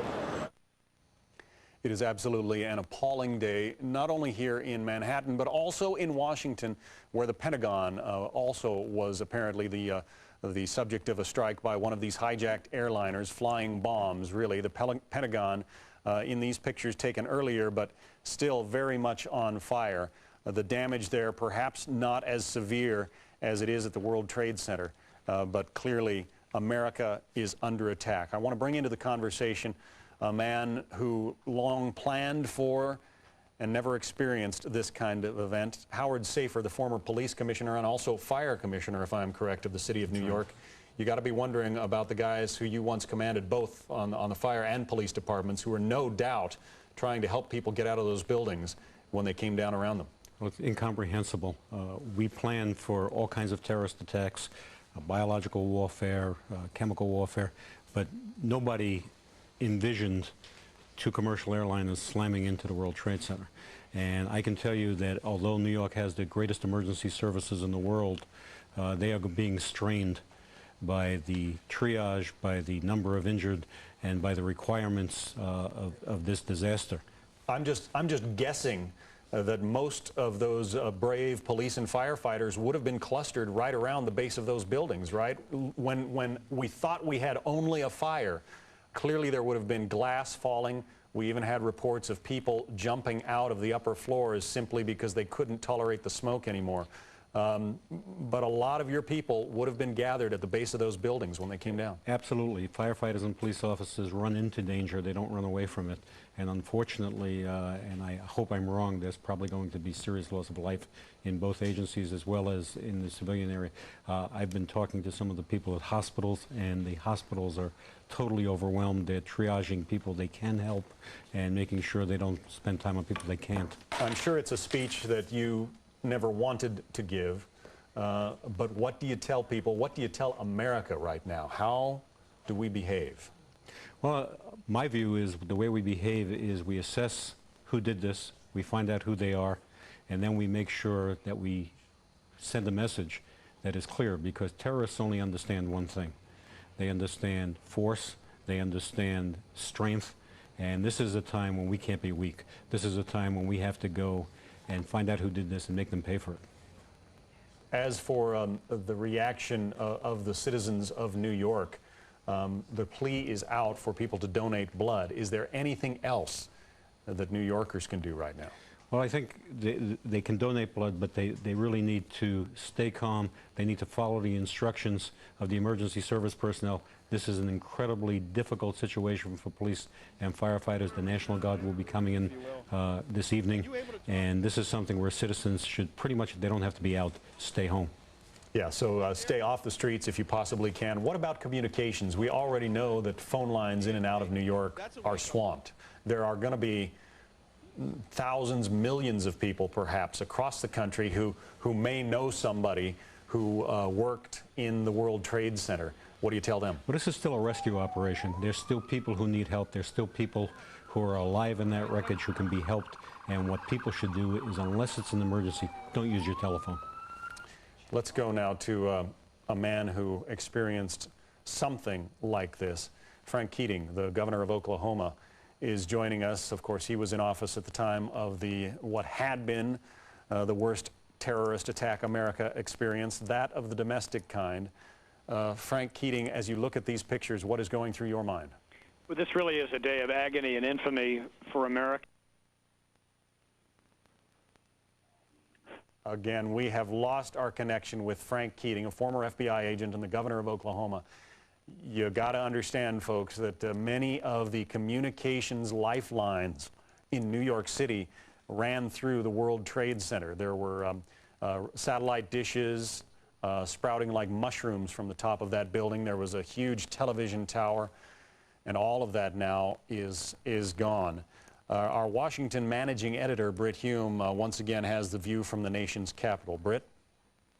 This gives us a sense of the state of official worry and knowledge here.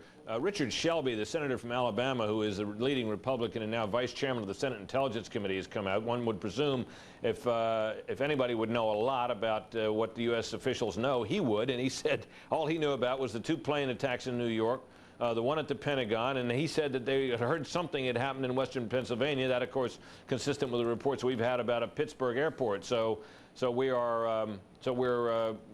the sense we have is that many officials, many senior people here in Washington may know less than we do, at least officially, about what has happened here. All right, Britt Hume, thanks. John McCain is on Capitol Hill speaking, and we got an ear out for him as well. All right, Britt, thanks very much. Newt Gingrich, the former Speaker of the House, was on the air with us not long ago and described this as the 21st century Pearl Harbor, and that does not overstate it. There may be as many as, on a typical day, there would be 50,000 people working in the Twin Towers of the World Trade Center, and those towers are gone. How many of those people were able to evacuate, we do not know. Once again, to Britt Hume in Washington. Britt? John, we believe we've been joined now on the telephone by Republican Senator John McCain of Arizona. Senator, Brett. thank you very much. As a senior member of the U.S. Senate and a man deeply concerned with the U.S. military, what can you tell us beyond what we know about, first of all, about the attack at the Pentagon? I can't tell you, Brett, anything that more than the information that you have, and I think that's probably the case with most members of Congress at this moment. I'm not in disagreement with others who said that this is an act of war, and there aren't words to describe adequately the enormity of these attacks and the depravity of those who would commit them. But I have no additional information, and I'm not sure that in the short term there will be a lot disclosed to the members of Congress as they acquire it. But the fact is that this is an enormity that staggers the imagination. Senator, you and others have described this as an act of war. What are the implications of seeing it in that light, rather than a mere lone or isolated act of terrorism? What are the policy implications? What kinds of steps are now possible or might be taken by this government in light of in the light of viewing it as an act of war? I think that means that the Congress acts to support the President of the United States in any actions that he needs to take to make sure that those who are responsible, whether they be governments or they be individuals or groups of individuals, that whatever measures need to be taken will be taken, and consider the United States now on the basis of a war, and go on to that footing and use whatever assets and efforts that are necessary to bring those to justice, and at the same time prevent ever a reoccurrence of a tragedy and a crime of this enormity. Senator, we've been seeing just for the last couple of minutes some live pictures of injured people arriving at a hospital in New York for treatment there. Obviously, it would appear, based on what we know, that the loss of life is going to be very great indeed. Your sense from knowing the Pentagon and knowing the area where that airplane hit, fire still going over there. Do you have any? What can you tell us about that part of the building? Number of people work there, that kind of thing. Well, as you know, the Pentagon is a very large building, and which may work to our benefit here, as opposed to the trade towers. I can't make an estimate, but fortunately, the Pentagon is a very large building. So let's pray that the extent of the casualties has been limited by that. Obviously, there's casualties, but what staggers the imagination, as I heard you talking, is the 50,000 people that work at the trade towers. We pray for them and their families, and it's a tragedy that, again, words become inadequate very quickly when describing something of this nature. But I'm sure the President will lead us. I am sure that the President will reassure the American people, and all of us, all Americans, will commit ourselves to making sure that those who committed it pay the heaviest price, whether they be governments or individuals, including governments that may have harbored groups that were responsible for this, and we will make sure that there's never a reoccurrence. And I know that's no consolation to the grieving families, but I don't think we can do more, except I am confident the President of the United States will lead, and the American people can bestow their confidence upon his leadership. Senator, what you're saying suggests, as others may have mentioned, that life in the United States will not again be the same anytime soon. Would you agree with that? I totally agree with that, and again, it's incomprehensible and reprehensible, and none of us that I know of ever imagined something this enormity, and well orchestrated, obviously. Senator, thank you very much indeed for joining us. Thanks, Brett. We now have Brian Wilson, I believe, able to report to us on what he's been hearing. He's up on Capitol Hill. Brian, what are you hearing, buddy? Well, I'm hearing a lot of things, Britt. One of the things that we're hearing in the last few minutes is from Senator Richard Shelby, who is a member of the Senate Intelligence Committee, who told us there has been no advance warning, and they call this very well organized, and he says that they had no advance warning that it was coming at all. And usually they do have some indication from the intelligence community, so very surprised. They say, of course, they know about what happened at the Pentagon. They know about what happened at the World Trade Center. They're still trying to figure out exactly what happened in western Pennsylvania. But members of Congress are coming out and expressing in the strongest terms that the intelligence community failed to give them any advance warning and any kind of information about this, that it caught them completely off guard. One member of Congress, Congressman Kurt Weldon of Pennsylvania, said, the government has failed the people of this country, and that's an indictment on both parties. Britt? Brian, it does certainly seem that these members of Congress not only had no advance warning, or that the government had no advance warning, they don't seem to know very much about what actually happened, do they? No, and Senator Shelby said we're still getting briefings, but information is very sketchy and communications are scrambled, an indication that they're not getting a good flow of information. And an overall sense that perhaps more will have to be done to shore up the intelligence budgets in the days ahead, but also, you know, just complete outrage, Britt, that somehow the millions and billions of dollars that we spend on intelligence in this country somehow let this one slip through the cracks. All right, Brian Wilson, thank you very much. John Scott, that's it from here for the moment. One last note. We learned a few minutes ago that Secret Service agents had sprinted up the street from the White House and cleared people away from a bag that was sitting in the middle of the street there up at the corner of Connecticut Avenue and I Street, right by the Army-Navy Club there in Washington. It turns out apparently that the bag has been found to be harmless. So one more of these false alarms, of which there have been a number, and doubtless will be many more, has been put to rest. John? All right, Britt Hume in Washington, thank you very much. You are looking at the pictures of what is left of the World Trade Center in Lower Manhattan. Really not much. These pictures coming to you now live. We're going to show you what happened earlier this morning, 9 o'clock Eastern Time. You can see there are people who are leaning out the windows. At that point, they were hoping for some kind of rescue. There was smoke throughout the building, and they couldn't breathe inside, so they were breaking out the windows of that building and hoping for some kind of rescue. Ultimately, a number of these people simply decided to end their misery and jumped.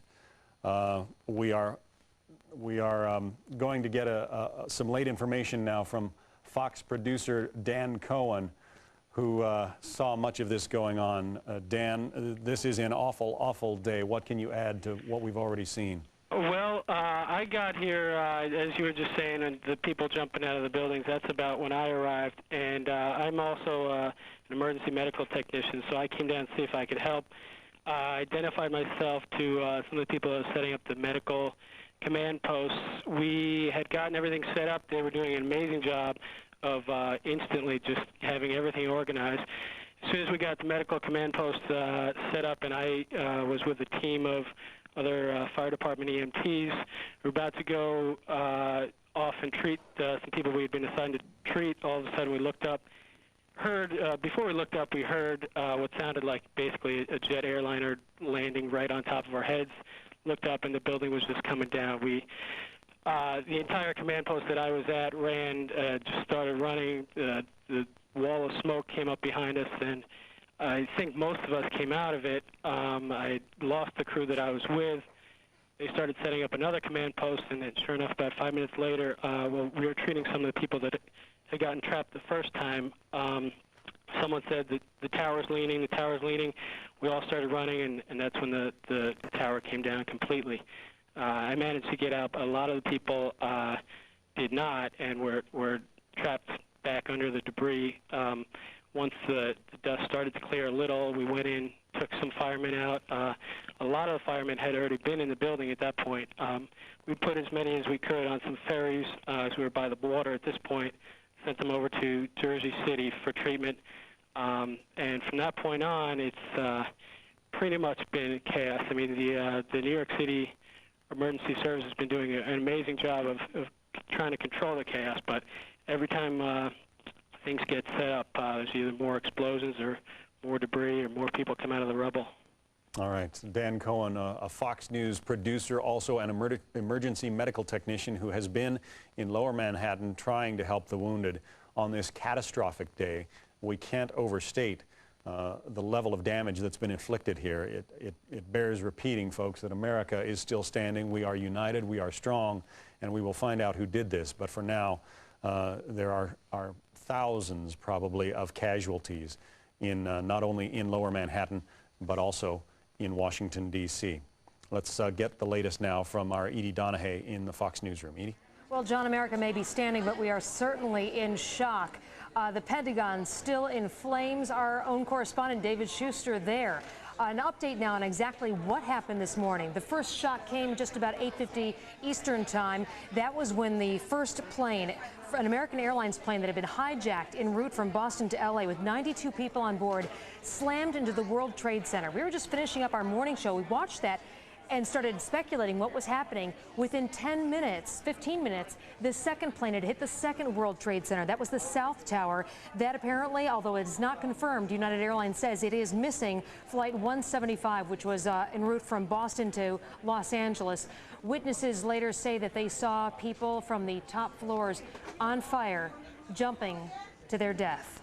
At 9:45, the Pentagon was hit, the south wall, that apparently by American Airlines Flight 77 en route from Dulles, Washington, that is, to Los Angeles.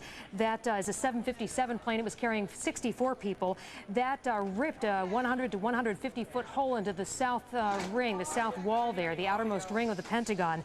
That, as we said, the fire sirens still wailing there, the Pentagon still on fire.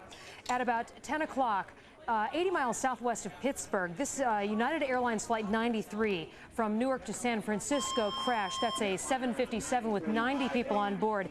Now, what's interesting is that crashed just after the FAA ordered all United States commercial airliners to land at the closest possible place. Right after that order was issued, that plane crashed.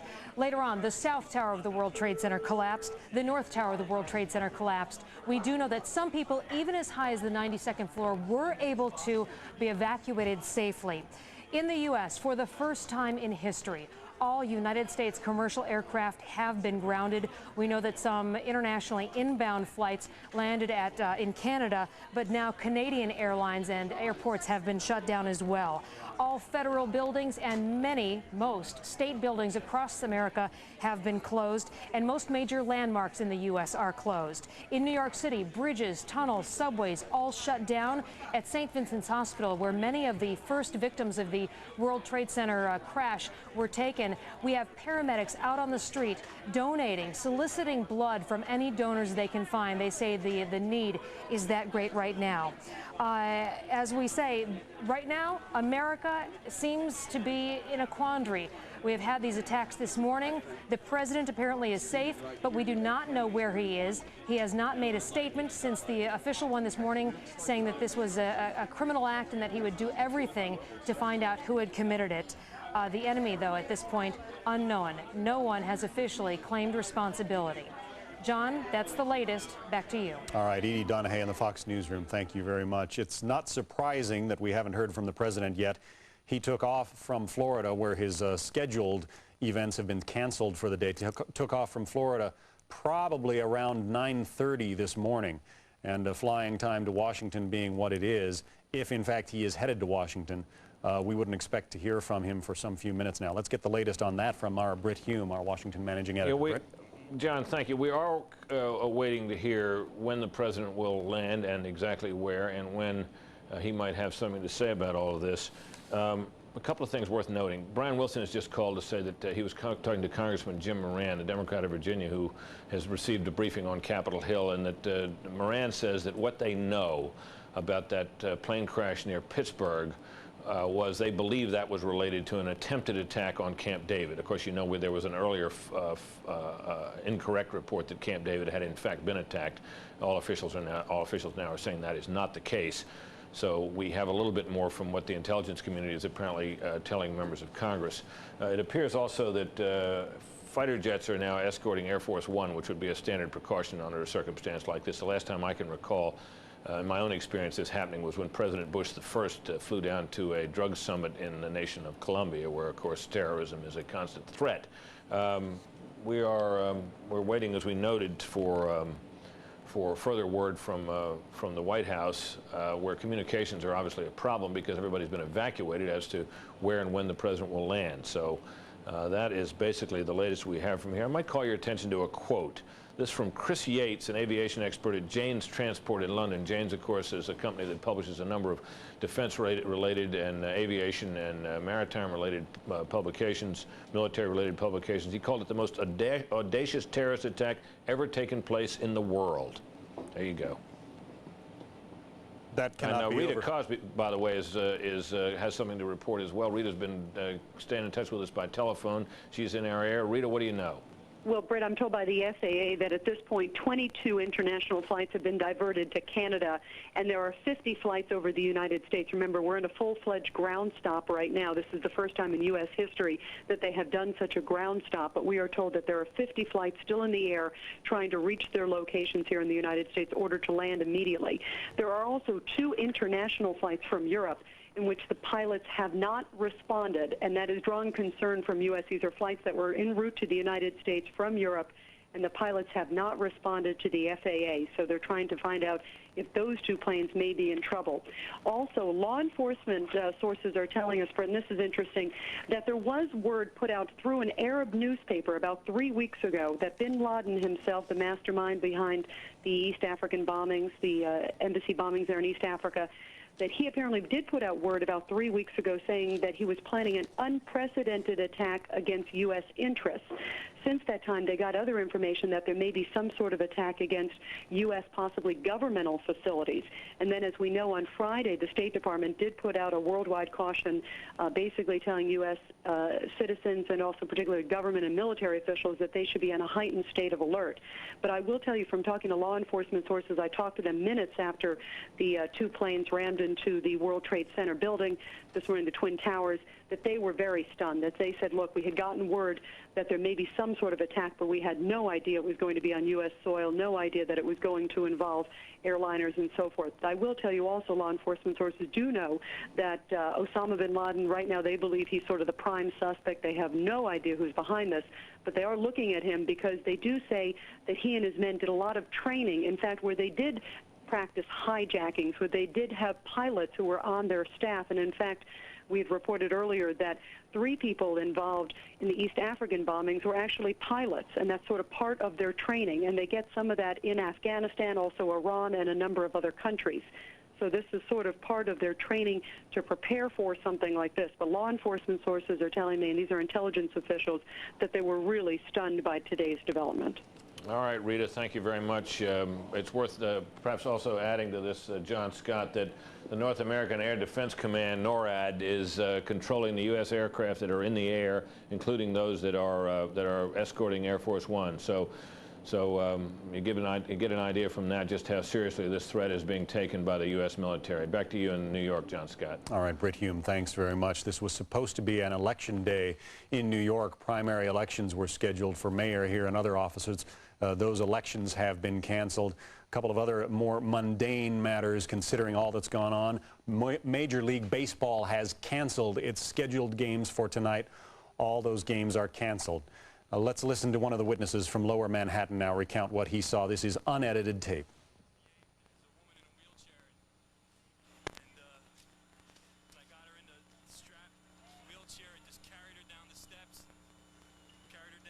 All right, we're having a little trouble hearing the audio there. As you can imagine, Wall Street workers, a great number of other people terrifically impacted by the collapse of the World Trade Centers, that after they were hit by 2 apparently hijacked airliners shortly before and shortly after 9 a.m. this morning Eastern Time. Oklahoma Governor Frank Keating is on the line with us once again. Governor, you have had more experience than anybody dealing with catastrophe of this scale in the bombing of the Murrah building. How should America respond? Well, no one has had experience responding to a catastrophe of this scale. This is just agony beyond comprehension. It is horrific.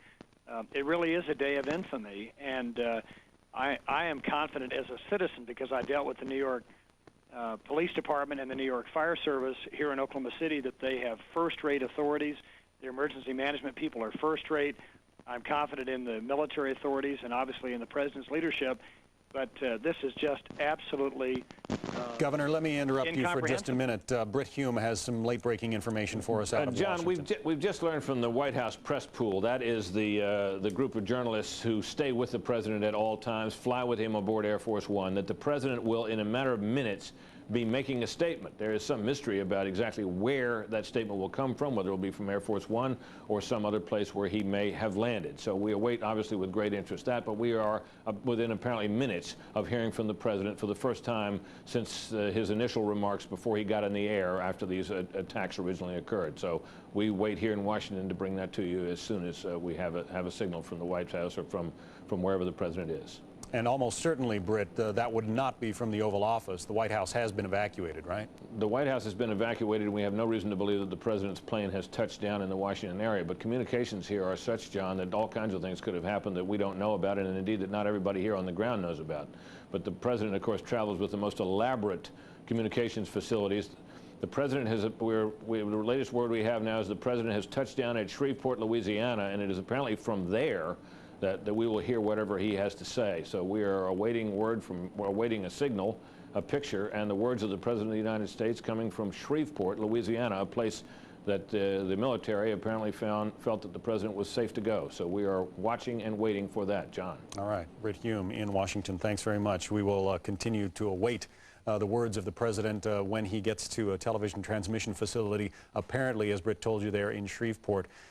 Frank Keating, the governor of Oklahoma, still on the line with us. Governor, you've been in this position. You've had to calm a populace horrified by a sudden terrorist strike. What does the President need to say, and how do Americans need to take in this cataclysmic disaster? Well, this is an attack, an act of war against the United States. In my case, it was a domestic terrorist attack. In this case, ostensibly, it's an international terrorist attack. I think the President will appropriately say the first thing we must do is rescue and recover. We must pray for those who are injured, pray for those who are killed, and anyone who did this, we will get them. Real simple, but focus first on rescue, recovery, and prayer, and I'm sure that's exactly what the President will do. There is going to be a great uniting of America, isn't there, coming out of all this? Well, yes, because this was an attack on us, and in that building, that is a melting pot of America. There are obviously thousands of people of all different walks of life, all different races, all different religions and nationalities there. And to make a political statement by destroying innocent men, women, and children is never acceptable in any moral society. And this is absolutely an affront to civilization, and the President and the country will be united and will respond accordingly, and appropriately so. And an affront to civilization is just what you'll see in the pictures that we are about to bring you. Again, these are unedited. We cannot exactly predict what you're going to see because we haven't seen some of them ourselves. But this is video as one of the towers of the World Trade Center collapsed. You can see the sheer terror on the people as that shockwave of dust and debris rolls toward our camera crew there. And all of a sudden, it is midnight in downtown Manhattan as the crumbled concrete, as the shell of what was once Manhattan's proudest buildings, pair of buildings, as it crumbled to dust. And it is still burning, it is still on fire. Untold numbers of people are dead, untold numbers of people are trapped. The rescue effort is going to go on for days, perhaps weeks. Again, imagine the mindset of these people who were at the base of the building there, watching what they thought was nothing more than a fire. Nobody knew at this point that these buildings were going to collapse. I might bring into the conversation Howard Safir, the former chief of police, police commissioner here in New York City, also fire commissioner as well. Mr. Safir, nobody ever thought the World Trade Center would fall. I mean, that's what the terrorists tried to do back in 1993, and they weren't even close to being successful. That's true, and even the engineer who designed the Trade Center had told me it was designed to withstand a commercial airliner attack.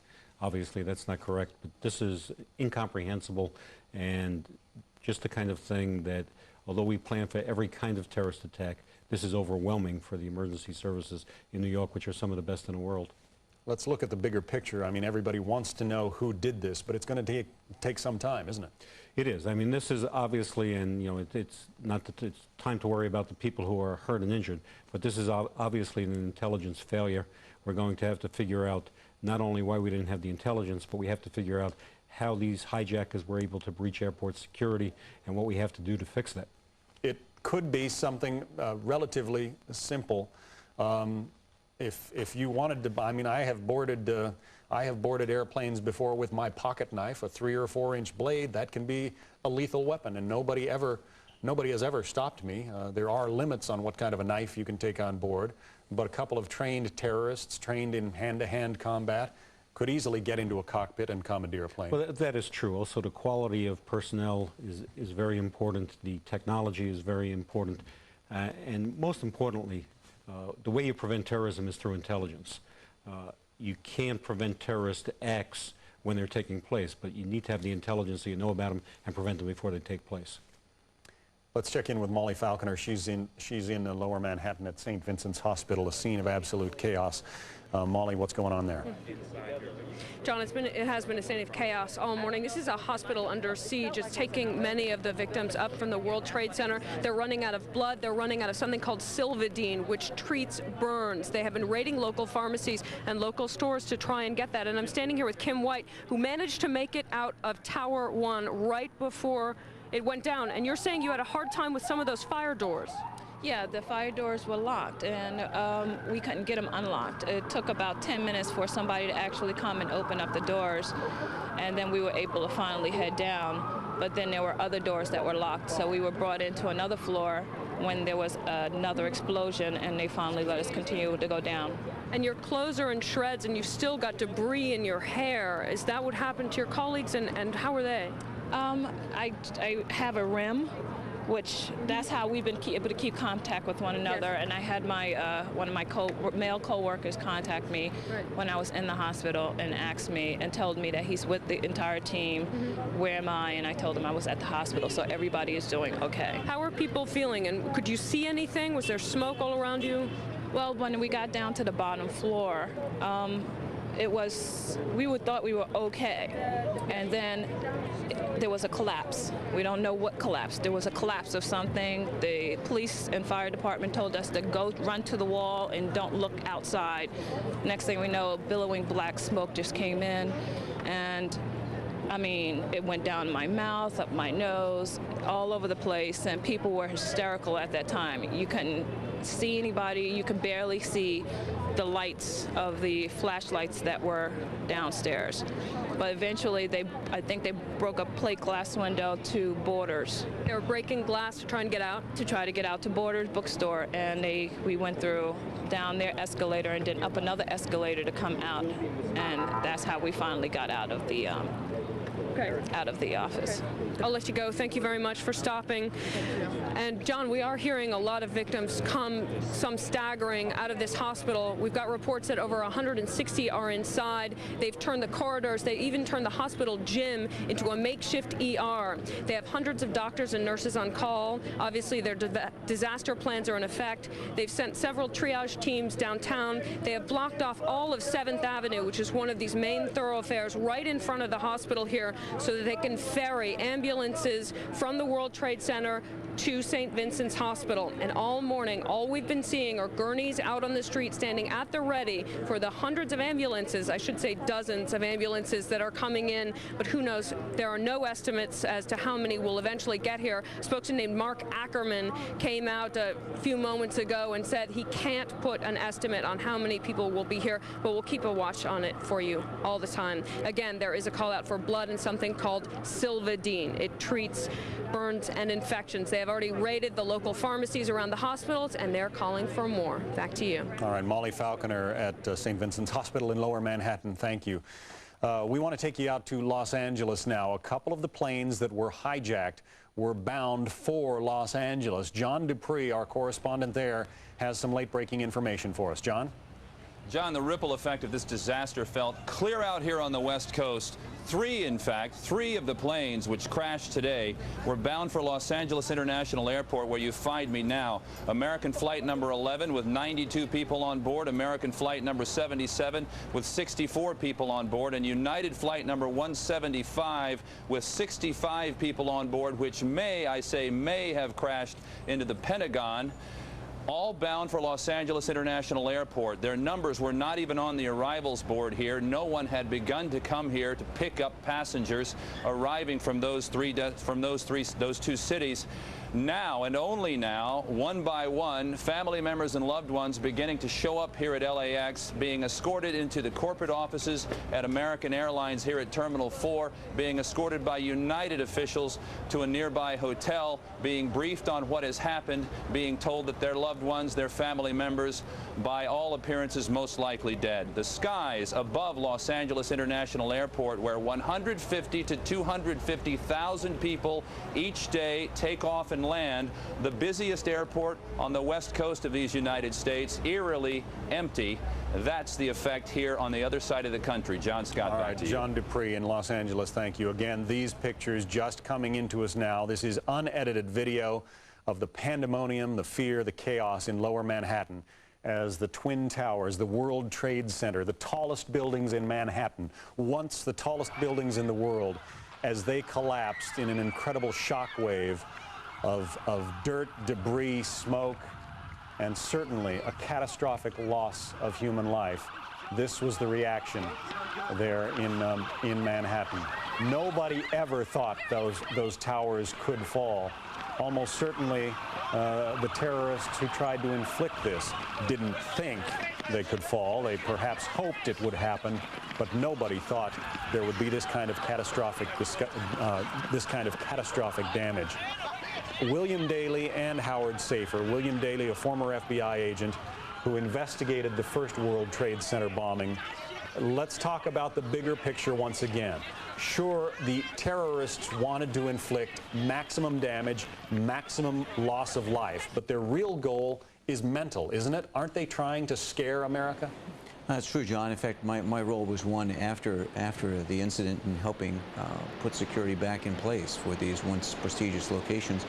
And the thought is, when we do security planning and try to predict where terrorists will attack, we always think of what are the spots that are indicative of the American way, whether it's the World Trade Center, whether it's some other landmark, or what they call a trophy building that they like to have exactly what we see here, be up in smoke, and for everyone to be panicked and concerned. So when we try to predict terrorist acts, we look at these, but we really, at the very far end of the spectrum, would think that would ever come down to something like this. We always looked upon something worst case, like vehicle bombs we saw in Oklahoma City, or we've seen over in Europe, individual bombings. But when we look at planes, flying bombs with people in them, which are of and by themselves would be catastrophic incidents if they occurred. On any given day, any one of these incidents would dominate the news for weeks. Exactly. We've had 4 planes crash today, 3 of them deliberately into buildings, 2 at the World Trade Center towers, 1 at the Pentagon, and 1 went down in an airport area near Pittsburgh. Britt Hume is keeping an eye on the situation in the nation's capital. Let's get the latest from him. Britt? Well, the first thing, John, is that fire at the Pentagon continues to burn out of control and going ever deeper into the building itself. One presumes that the building has been now evacuated of all but firefighting personnel. But that obviously a worrisome situation. There you see a live picture of the plume of smoke, black smoke still rising from the Pentagon. Evidently, the amount of fuel that was spilled or whatever was aboard that aircraft was sufficient to keep that blaze going apace. From Capitol Hill, we learned a couple of other things. Senator John Kyle, Republican of Arizona, said to our Brian Wilson just a short time ago that the leadership, members of the leadership are in various different, congressional leadership are in various different places, in touch with each other and with the administration. We have a plan, said Kyle, and it is in place. What that's all about remains to be seen. Brian also reports that at the Capitol Police Station, J.C. Watts, Tom DeLay, both were members of the Republican House leadership, had been seen there, as well as Democrats Dick Gephardt and David Bonnier. So members of the congressional leadership here in Washington, those four we know about and have been seen, and they are said all to be in touch with one another as we await remarks by the President of the United States, who is at Barksdale or is either on the ground or is about to speak from Barksdale military base, Air Force Base there outside Shreveport, Louisiana. As soon as that can be technically set up, we expect to hear from the President. We'll let you know.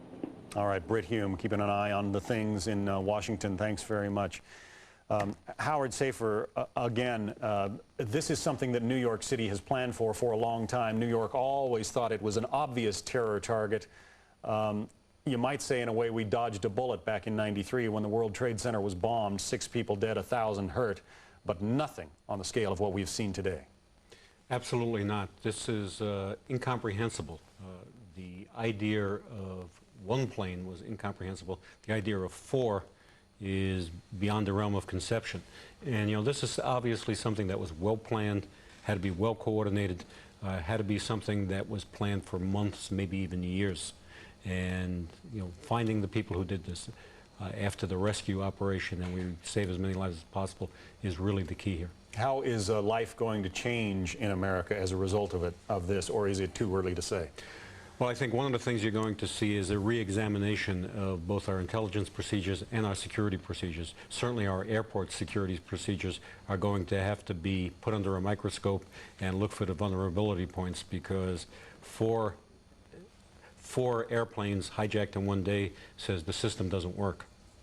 Perhaps, Bill Daley, I'm just exploring some options here, but might we see almost armored cockpits from now on? I mean, those cabin doors, as anybody who's ever flown, are lockable but fairly flimsy.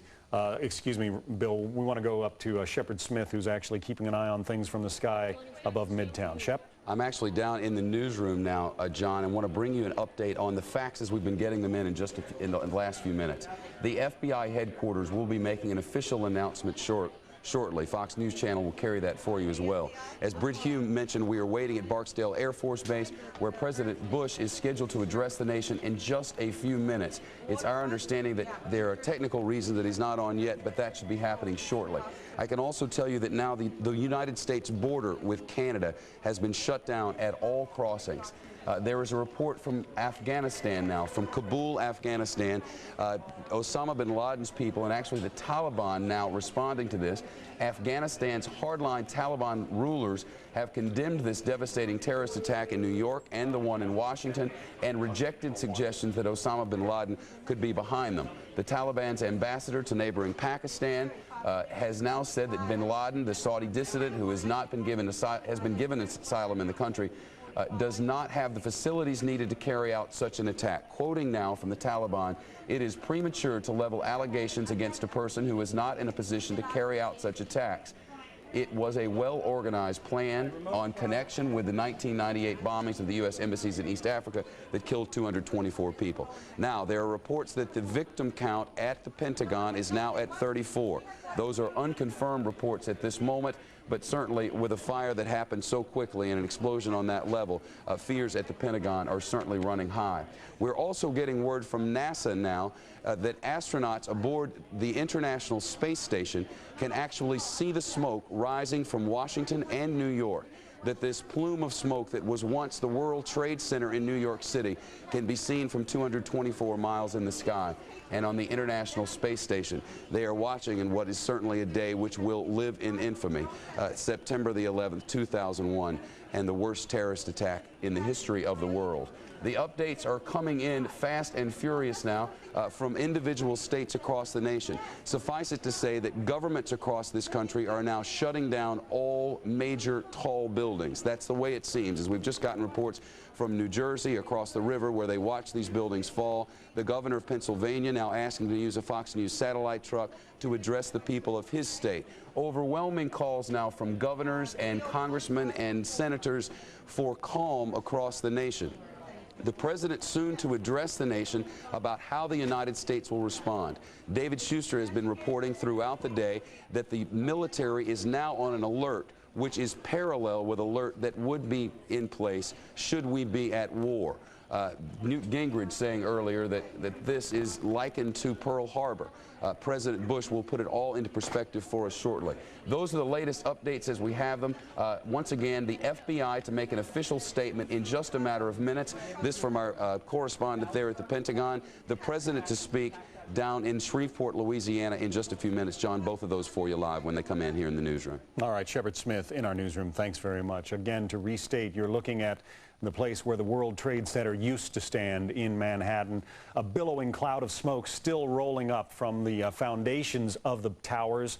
They crumbled around, well, in the 10 o'clock hour. This after they were struck by 2 hijacked jetliners in separate incidents just before and just after 9 o'clock this morning Eastern Time. 50,000 people work in those buildings on a given day. It's certain that a good number of those people were already at their desks. Witnesses describe seeing people jumping from the upper floors in flames, preferring to make a quick end of their lives rather than suffer disastrously. Here is the picture of the second plane coming in. We are not exactly certain at this point which plane that was. It's believed that was the American Airlines Flight 77 from Washington to LAX. We believe that was the plane that was employed as a flying bomb to destroy the second of the World Trade Center towers.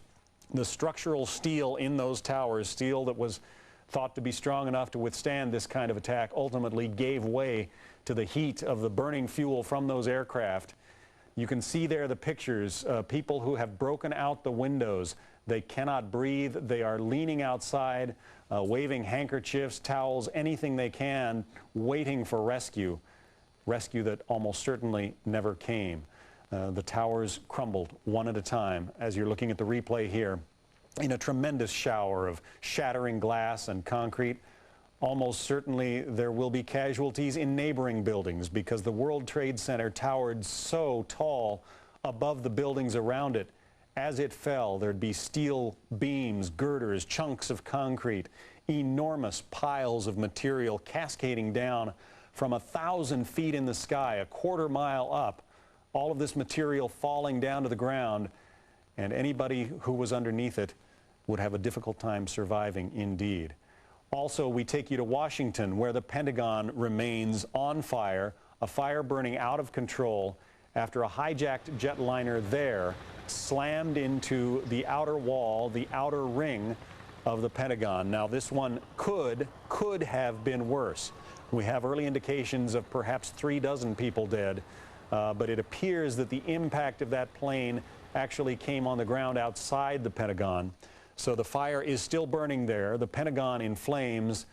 Clearly, this was an attempt to strike at America's financial structure, the symbol of America in many respects, the World Trade Center, the tallest, the most visible buildings in New York City, right alongside New York Harbor, and also a strike at the Pentagon, the center of America's military. Shepard Smith has a late update now from the newsroom. Shep? John, we have just gotten this in from the World Trade Center explosions in New York City. The death toll is now estimated at 10,000. This out of New York, and this, according to the Pentagon, that there were undoubtedly deaths at the Pentagon as well. Representative Jim Moran, coming out of the Capitol Police headquarters, has just told Fox News on camera, again, he is a Democrat from Virginia, that the official estimate now is 10,000 have been killed in lower Manhattan as the World Trade Centers collapse to the ground. We're expecting to hear from the president shortly, John. All right, Shepard Smith, thank you. And that death toll, suffice it to say, could certainly go up. There were thousands of people, perhaps, among them some of New York's finest and bravest police and fire officials, trying to effect the rescue of those people who were caught in the top of those buildings. At the time, we thought, and here you look at the replay of the plane slamming, this is the second plane now, slamming into the second tower, and the catastrophic explosion there that certainly killed everyone on board the plane, as well as probably hundreds in the World Trade Center towers. So there were firefighters and police officers on the ground trying to effect the rescue of those people above, and all of a sudden, both of the towers came cascading down around them. Clearly, a great number of the people whose lives have been lost today are the firefighters and the rescue crews who were trying to help save others. We are awaiting word from President Bush. He was in Florida at the time this all began. As you look at these unedited pictures of people scrambling away from the dust cloud resulting from the collapse of the World Trade Center. President Bush was on the ground in Florida. He was to address an elementary school on what was supposed to be an upbeat event promoting education in this country. President Bush is safe. Air Force One took him to Shreveport, Louisiana. We expect he will be addressing the nation momentarily. Once again, the U.S. military is on the highest state of alert. The kind of alert that would have emanated from the Pearl Harbor attack. And as former House Speaker Newt Gingrich said today on the air on Fox News, certainly this attack will bring with it more casualties than the American forces lost at Pearl Harbor. This is a 21st century Pearl Harbor. Experts have been saying for a long time that perhaps the military attacks of the future would be of this kind. And Bill Daley, former FBI agent, I guess this is the worst kind of scenario. This is what was predicted, but perhaps maybe never imagined. It was predicted, imagined, but the countermeasures to ever deal with something like this were something you couldn't come to grips with. How are you going to stop commercial airliners from coming down routes around New York that they normally travel? It's monumental, the scope of the catastrophe. Britt Hume is in Washington now with some more information for us. Yeah, John, we just, as we've noted, that fire continues to burn at the Pentagon, but the Secretary of Defense, we now understand from Admiral Craig Quigley, his spokesman, who has just spoken to Fox News a short time ago, says that he is in the building, that he is in the National Military Command Center, which is a kind of bunker within the Pentagon where it is said that communications are working. While the place is a little smoky, the Secretary never left the building. That threat condition Delta, which David Schuster earlier described to you as the most advanced threat condition there is, has been set for the Pentagon. Quigley seemed not to know when asked whether that was the military threat alert nationwide, but as for why it was imposed at the Pentagon, he said, quote, it was simply the prudent thing to do. I think most people would concur with that. The members of the congressional leadership, Brian Wilson reports from Capitol Hill, where he's been at the police station there, have been taken, it is said, to a secure location. We earlier heard from Senator John Kyle that said, yes, they are secure, they are in touch with each other, that the plan, at least for dealing with these things, as far as Capitol Hill is concerned, is underway and in effect. The FBI, John, is saying that they received no warning about this, no warning at all, and for that reason, obviously, that U.S. forces were not on any special alert. That's the latest from here. All right, Britt Hume in Washington, thank you. As you look at these pictures of the smoking side of the Pentagon,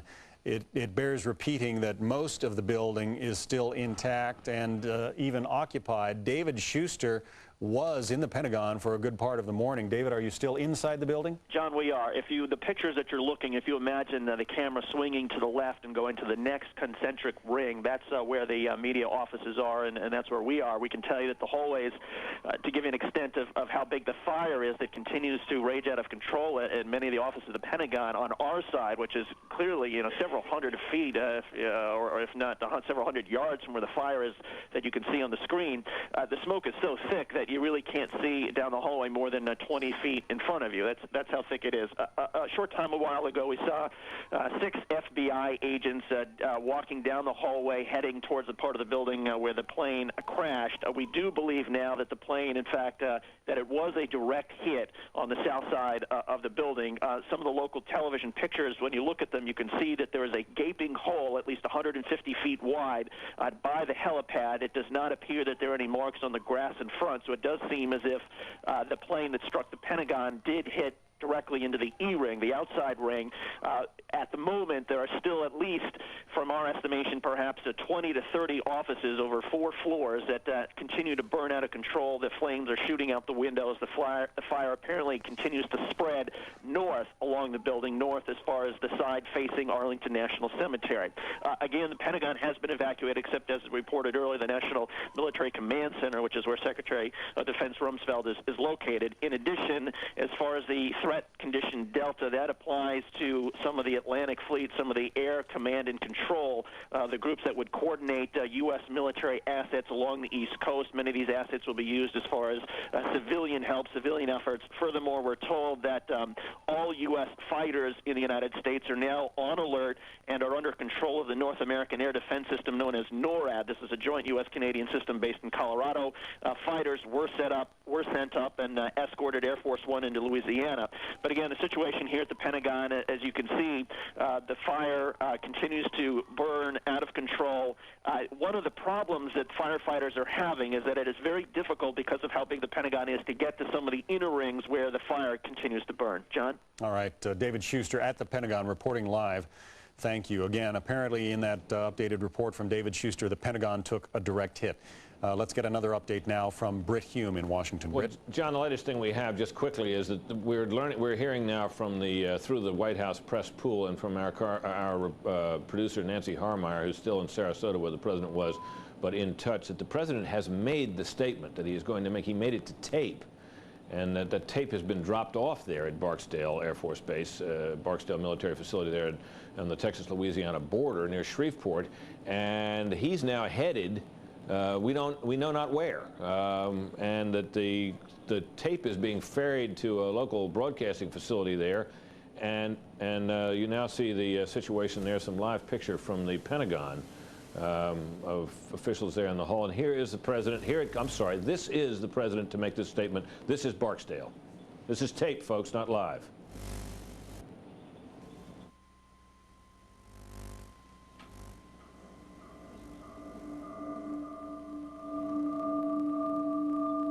I'm sorry, folks. It appears there we saw the president start to come in. That, of course, was videotape, and that was a raw tape feed as it was coming in. It takes a while often for levels to be set and for everybody receiving to get clear that the picture and sound are coming in properly, and it is not uncommon at broadcast facilities when tape like this is being fed. We're going to have another go at it here now and see if this time we can hear this taped remark from the president.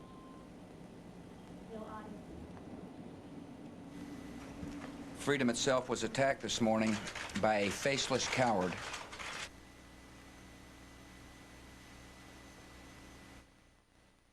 You see what's happening here. This is a videotape being fed from a remote location, and we're trying to get a clear signal and keep it from breaking up and get it onto the air. So sometimes this takes a little bit of time, and we will definitely do what we can to bring it to you as soon as we can see it and hear it clearly. That was the President of the United States. Here he comes again, same tape. See if we can hear it and see it more clearly this time. Freedom itself was attacked this morning by a faceless coward, and freedom will be defended. I want to reassure the American people that the full resources of the federal government are working to assist local authorities to save lives and to help the victims of these attacks. Make no mistake, the United States will hunt down and punish those responsible for these cowardly acts. I've been in regular contact with the Vice President, Secretary of Defense, the National Security Team, and my cabinet. We have taken all appropriate security precautions to protect the American people. Our military at home and around the world is on high alert status, and we have taken the necessary security precautions to continue the functions of your government. We have been in touch with the leaders of Congress and with world leaders to assure them that we will do whatever is necessary to protect America and Americans. I ask the American people to join me in saying a thanks for all the folks who have been fighting hard to rescue our fellow citizens, and to join me in saying a prayer for the victims and their families. The resolve of our great nation is being tested. But make no mistake, we will show the world that we will pass this test. God bless.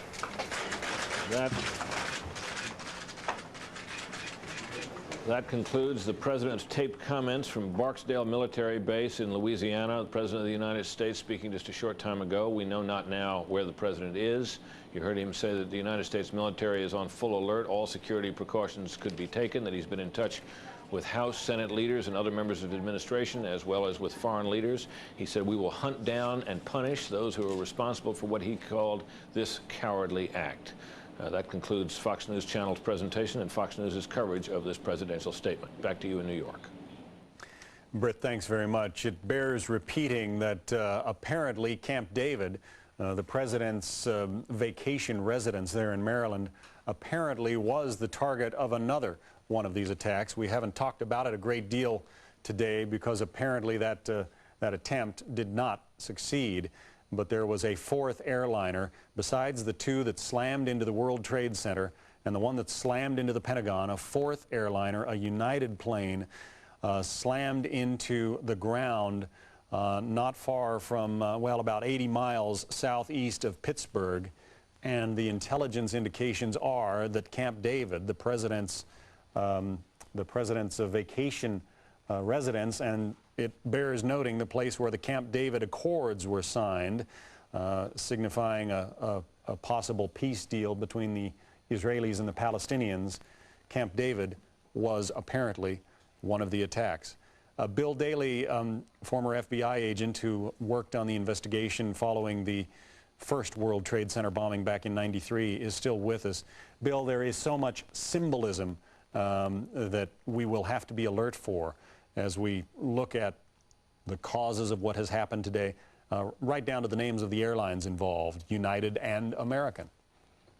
You know, John, I think as we take a step back, and certainly we're all reeling from the shock of the first, few moments of this, which we're still into, and the recovery. When we look at what actually has happened and to the design that has gone into this by using domestic carriers, as you mentioned, ones that carry our own flag on it, crashing into symbols of our way of life. Let me interrupt you, Bill, because we are going to... Any questions that you might this have is a spokesman from American Airlines. Today's events appropriately need to be addressed to the FBI. And again, Al, you can't confirm which plane went into what, I cannot, site. not at this point. And it makes it difficult for you to release any information. Right, it's just impossible at this point. Yeah, but Al, you did get a warning apparently this morning that something was amiss. Well, again, every aspect of the investigation is being handled by the FBI, and they will respond to any questions you might have about the investigation. How is American Airlines handling this in terms of operations, getting passengers off planes that are stuck on planes?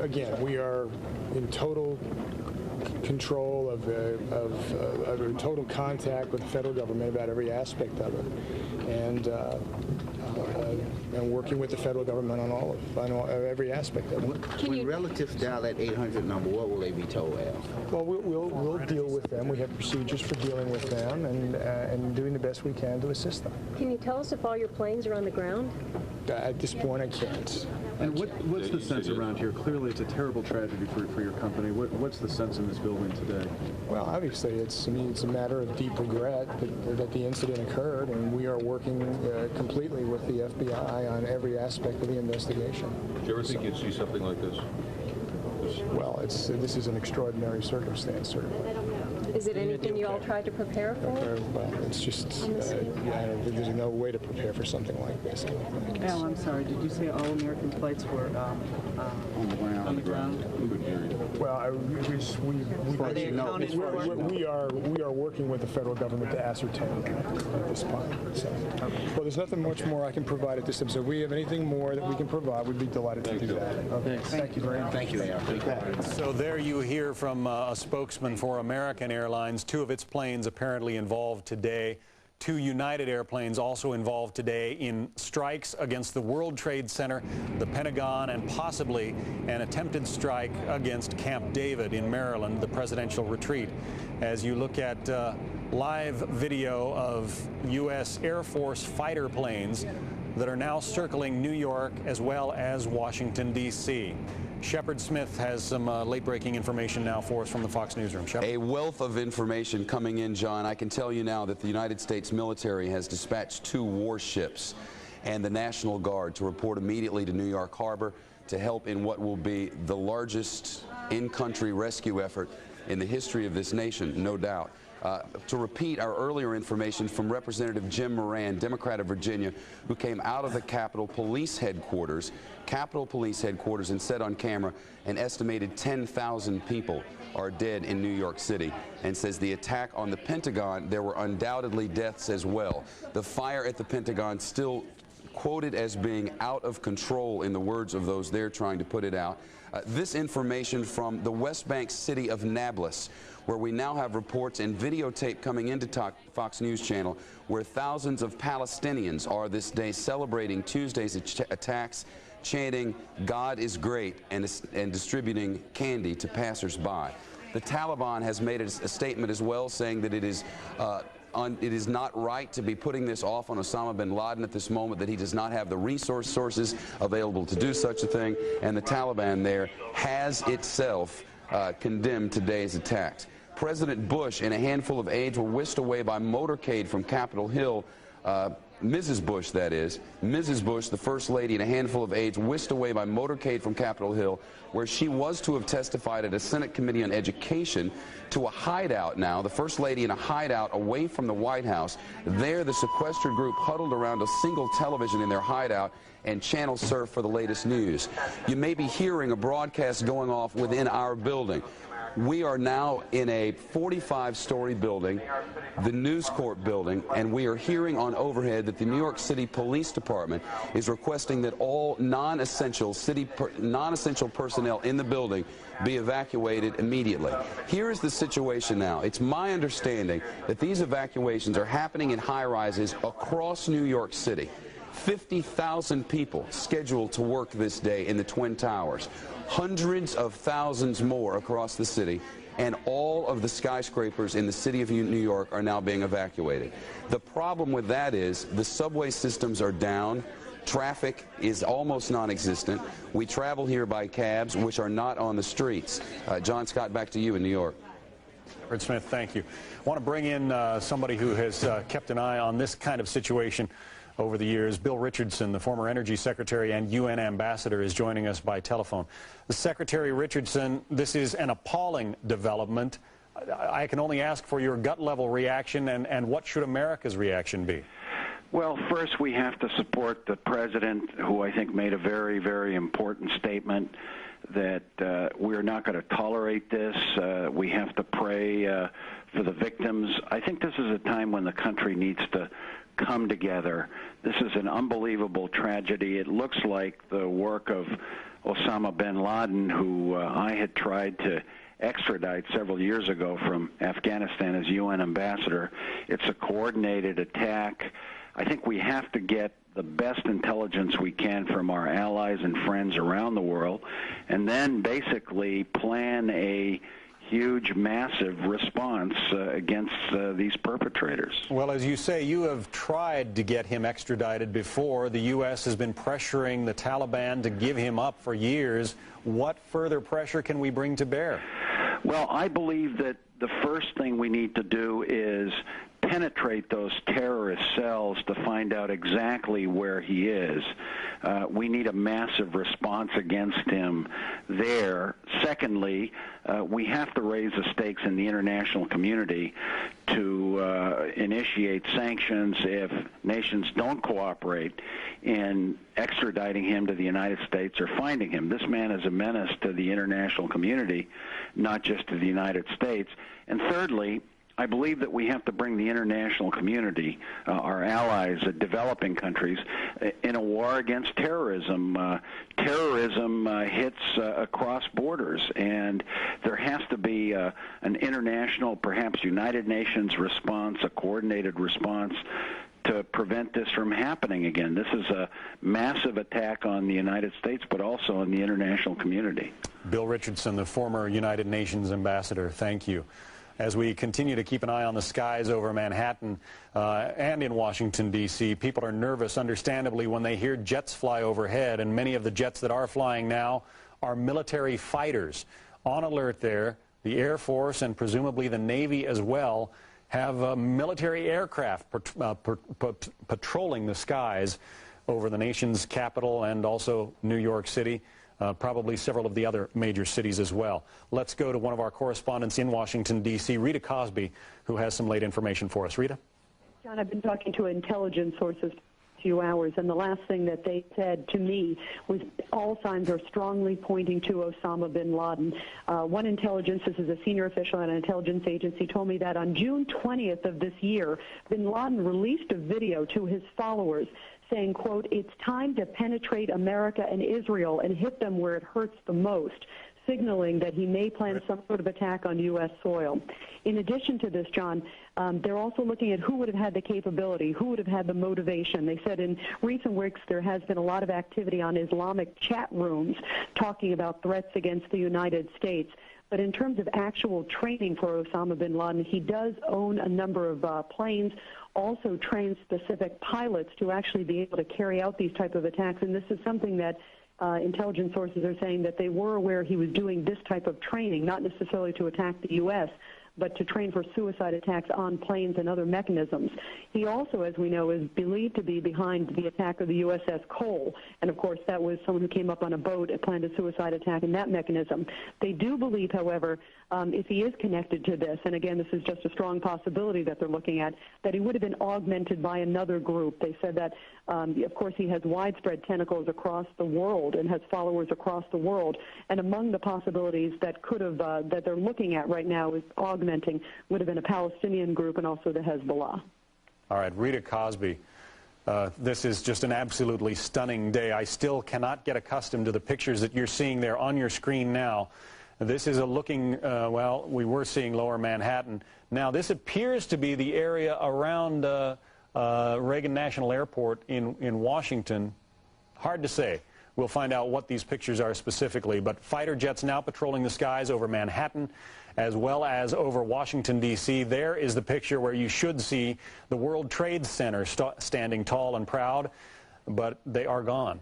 50,000 people scheduled to work in those buildings today. We don't know yet how many of them were able to get out, but the estimates are that 10,000 are dead.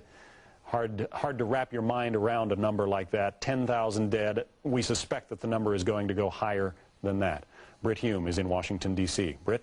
John, some senior members of Congress, members of the Senate in particular, have been heard now on what they think the congressional response ought to be. Republican Senator John Warner, who is the ranking member of the Armed Services Committee, said just a short time ago that he believes that the Congress needs to meet tomorrow or as soon as possible in some place. He also assures Washingtonians and those working in this city that there is a military air cap over Washington, D.C., which means that there are warplanes in the skies that will not allow any unauthorized plane near the city. That should be of some comfort to those who have been wondering whether a further attack from the air might be on the way or indeed possible. Senator Joseph Biden, the chairman of the Senate Foreign Relations Committee, told our Brian Wilson just a short time ago that he believes that Congress should meet tomorrow and that the meetings that Congress should meet in the Capitol building to show that business goes on. And that is something obviously the leaders of Congress are considering very urgently. Now, one of the things that we should point out here when you see the president touching down at an Air Force base at an unknown or at least previously unknown location, dropping off a videotape, having taped a statement there and moving on, is that at times like these, the security becomes very tight and security officials exercise maximum authority and get control of the situation. And after all that has happened, one can only imagine how extensive and how sweeping they want the further security precautions regarding the president and anyone around him to be. So I think we're probably in for some more mystery about the whereabouts of the president of the United States for some time now, because in a situation like that, security becomes the ultimate, the only, almost the only priority, and that will govern a great deal of what happens. Back to you, John. Britt, I know we're all grabbing for information here, and it's coming in bits and pieces, but do you know anything about that plane crash that apparently there is talk of a plane crash perhaps directed at Camp David. How close did it come? That is what members of Congress coming out of briefings are saying, that the plane crash near Pittsburgh. Now, Pittsburgh is up in the... Pittsburgh, of course, is some distance from Washington, but it is north and west of Washington, as indeed Camp David is north and somewhat west of Washington. And so if a plane were headed south and east out of Pittsburgh or in that region, that would be a likely place for it to... That would be a likely area for it to be in, or for it to be in that region. So members of Congress are told that intelligence officials believe that that's exactly where that plane was going when it crashed in that area. So that is obviously what they're thinking, that the Camp David retreat may have been under attack. And the Camp David retreat, by the way, is easier to hit than the White House. The White House is really not in anybody's normal flight plan or flight plane. That's not true of the Pentagon. The Pentagon is located just cheek by jowl with Washington National Airport, so a plane could be headed for what looks like a normal approach to Washington National Airport, veer off at the last minute, and crash into the Pentagon, which appears to be what's happened. That would be more difficult to do with the White House. If a plane appeared to be on a flight path there would be jets scrambled. It would be harder to accomplish. Camp David, though, on the other hand, is another matter. And I can't help but wonder, Britt, about the possible symbolism of a strike at Camp David, the place where, after all, the Camp David peace accords were signed. Well, absolutely, the Camp David peace accords being signed there. And, of course, it is a symbol of the President of the United States. It is a place where he goes as a retreat. It is thought of as a safe and secure place. The symbolism of that would not be lost on the world either. All right. Britt Hume again in Washington. Thank you very much. Newt Gingrich, Fox News contributor, the former Speaker of the House, is also joining us once again. Newt, you have a lot of high contacts at high levels of government. What is the thinking about the responsibility at this point, or is it too early for that? I think it's way too early for people to have sorted this out. I think the first reaction is to, as Britt pointed out, is to make sure the President and the leadership is safe. The second reaction is to make sure that we save as many lives as we can, that we focus on the rescue effort.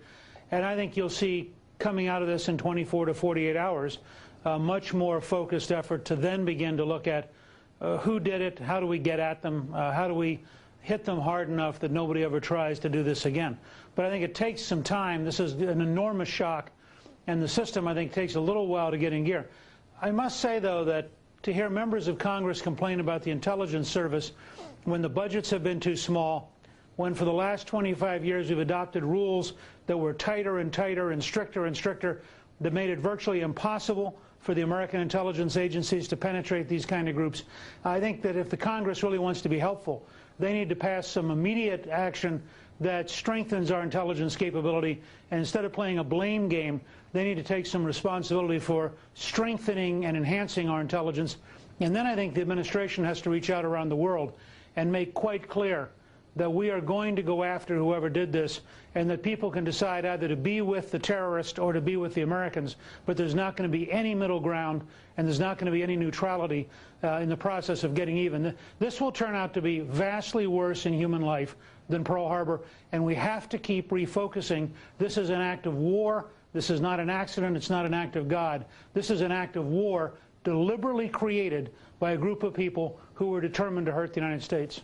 And yet they could be a relatively small group. How do you strike back at a country when you may not be able to pin down exactly who within that country? Let me say flatly, I don't believe this was done by a relatively small group. I don't think you could have trained and prepared for this mission. I don't think without sanctuaries, without people who were protecting them, without safe areas, without training camps, this was not prepared in a couple of mobile homes by a handful of fanatics. This is a well-financed, systematic act and could not be sustained without the support of some very major states. And we have to make clear that we will not tolerate any nation harboring training grounds, preparation areas, or known fugitives, and that we will exert whatever level of pressure and force is necessary to get those people released. Bin Laden has been a known opponent of the United States for 8 years. And we have not exerted the kind of pressure we're capable of. This is an act of war against the American people, against freedom, as the President said, and I think we have to react on behalf, as we did in 1941 after Pearl Harbor. We have to react with total effort to make sure that this doesn't happen again. Newt, I know that you are a historian. Perhaps you can fill us in a bit later about reaction financially throughout America and the world after Pearl Harbor. But let me bring in now our managing business editor, Neil Cavuto, who is here. Neil, all of the stock markets continue to be closed today, correct? Right. The first was talk that they would open later. They decided not to open at all. Trading in Europe has now since stopped. The markets there were hit and hit hard. It's probably a good thing in retrospect the markets never opened here. They would have collapsed at the open, anywhere from a 300 to 500 point opening had that occurred. Of course, this is the financial center of the world here, not just the New York metropolitan area in the United States, but of the world. This was the home of Morgan Stanley Dean Witter. It takes up about a tenth of the lease space in those two towers that are now no more. We should also emphasize that the New York Mercantile Exchange is here. A great deal of oil and gold, even some currency trading, was done out of these buildings. It is also interesting to note that as this all hit the fan, the dollar was tumbling here as the world markets began to sense from this that the United States was in serious, serious trouble, and then this bastion of security was maybe in some doubt. Typically in times of strife, people run to the dollar as sort of a safe haven. They did just the opposite today, and not surprisingly, because terrorism hit our shores. We should also point out some of the reverberations from this. We have not gotten any indications from the New York Stock Exchange or the NASDAQ or any of the financial markets if or even when they're going to open anytime soon. The feeling seems to be that they might resume sometime tomorrow, but again, that is not a given. We should emphasize here as well that this is very much royal trading abroad. All the major markets were down appreciably before they shut for business, anywhere from 5 to 7% losses on concerns that the world's greatest superpower has a terrorist problem on its hands. Now, where has that money been going? Interestingly enough, it's lifted the price of oil. There's a serious concern that we might go tit for tat into the Middle East on concerns whether this is Osama bin Laden or some Middle Eastern terrorist group, and that this might lift oil prices as a result. We should say that at last check, oil had shot up better than $6 a barrel, now to close to $32 a barrel. So the financial pain, besides the obvious physical pain, could be quite pronounced. And it's something we're watching very closely for you, because if the intent here was symbolic, that is going after a United Airlines plane and an American Airlines plane, then also attacking the financial mecca of the universe was just as symbolic and perhaps longer term more telling. Rick Leventhal was literally in the center of the storm. He joins us now out of downtown New York with the latest. Rick. Well, it's an eerie scene. It's almost eerily quiet now, except for an occasional ambulance flying by. And just a short time ago, we saw some doctors in scrubs heading on small vehicles towards the World Trade Center, which is still, or what's left of it, still smoking down the street here. The police have cordoned off the entire area surrounding it. The only vehicles passing through now are police cars, fire trucks, and ambulances, and construction vehicles like that. We just had a fleet of ambulances head into the scene. They were staged behind us here. They just went in, which suggests that perhaps they're getting closer to the base of the World Trade Center, where there might be many injured waiting to be rescued, in fact. And joining us now is a former detective with the New York City Police Department, worked with the Commissioner's Office. I know you're very familiar with crisis management. Tom Ruskin just came back from the base of the World Trade Center. Describe for us what you saw there. There's a lot of fire, a lot of debris. The facade of the World Trade Center is all brought down and hanging there in an eerie type of site that you would expect to see in a movie. Fire is burning around it. Emergency crews are staged in the area but can't get close to it because of the fire and the chance that the debris may come down. What can we expect to happen next? Well, after they search for survivors, possible survivors, what will happen is the FBI will take over the investigation. The FBI will launch a massive investigation, as the President has told us this morning, which will definitely go up to Boston, where the planes originated, and thereafter go wherever the trail may lead. You're familiar with the way the city handles these types of terrorist attacks. You handled the last bombing at the World Trade Center. What's going on right now in the hearts and minds of New York City's finest? Well, what's going on is trying to rescue those people who may be left behind underneath the rubble, around the area, people who have been hurt. Hospitals have gone to a full state of alert. in their triage areas. A block from here, we have a firehouse that is acting as a triage area so people can go in there and be treated with medical personnel. The city is on a high state of alert relative to the medical casualties that we may have. Do we have to work under the assumption that this is not the end? Is that the way the police department and everyone, all the other agencies handle this? Well, the military has gone on their highest state of alert. We don't know if it's over. We don't know. We know that all planes have been grounded throughout the country at this point in time, and thereafter each step that has been planned for will take effect. A lot of people might say, well, New York City should have been ready for this. The police department, everybody else should have known that something like this might happen. Was the department prepared? Did it have a plan in place? The city constantly trains and retrains. The Office of Emergency Management does nothing but train and retrain and get ready for something like this. But we live in a very free society where our gates are open, where people come in and visit. Terrorism has always been a possibility in the United States because we don't live under the tight control of other countries. So a plane hitting the World Trade Center or two planes hitting the World Trade was something that could happen. They are trained for it. I don't think that anyone would ever expect it to happen. Two planes in one day in one city, another plane to hit the Pentagon, another plane to crash in Philadelphia. All right, Tom Ruskin, thanks a lot for joining us. We're hearing that there's a run on a lot of grocery stores in New York City, Upper East Side in particular, where people are starting to panic and thinking they might not be able to get food and supplies and that sort of thing. And obviously the message is not to panic and not to take these kinds of actions. Also, I want to point out they're looking for blood. They need blood donors, and they're asking people if you're able to donate blood to go to a number of locations in New York City to do just that. So something that everyone should think about.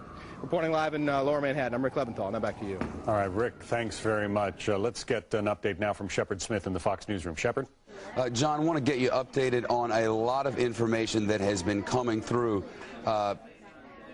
This now coming from the Associated Press, which has just been handed to me.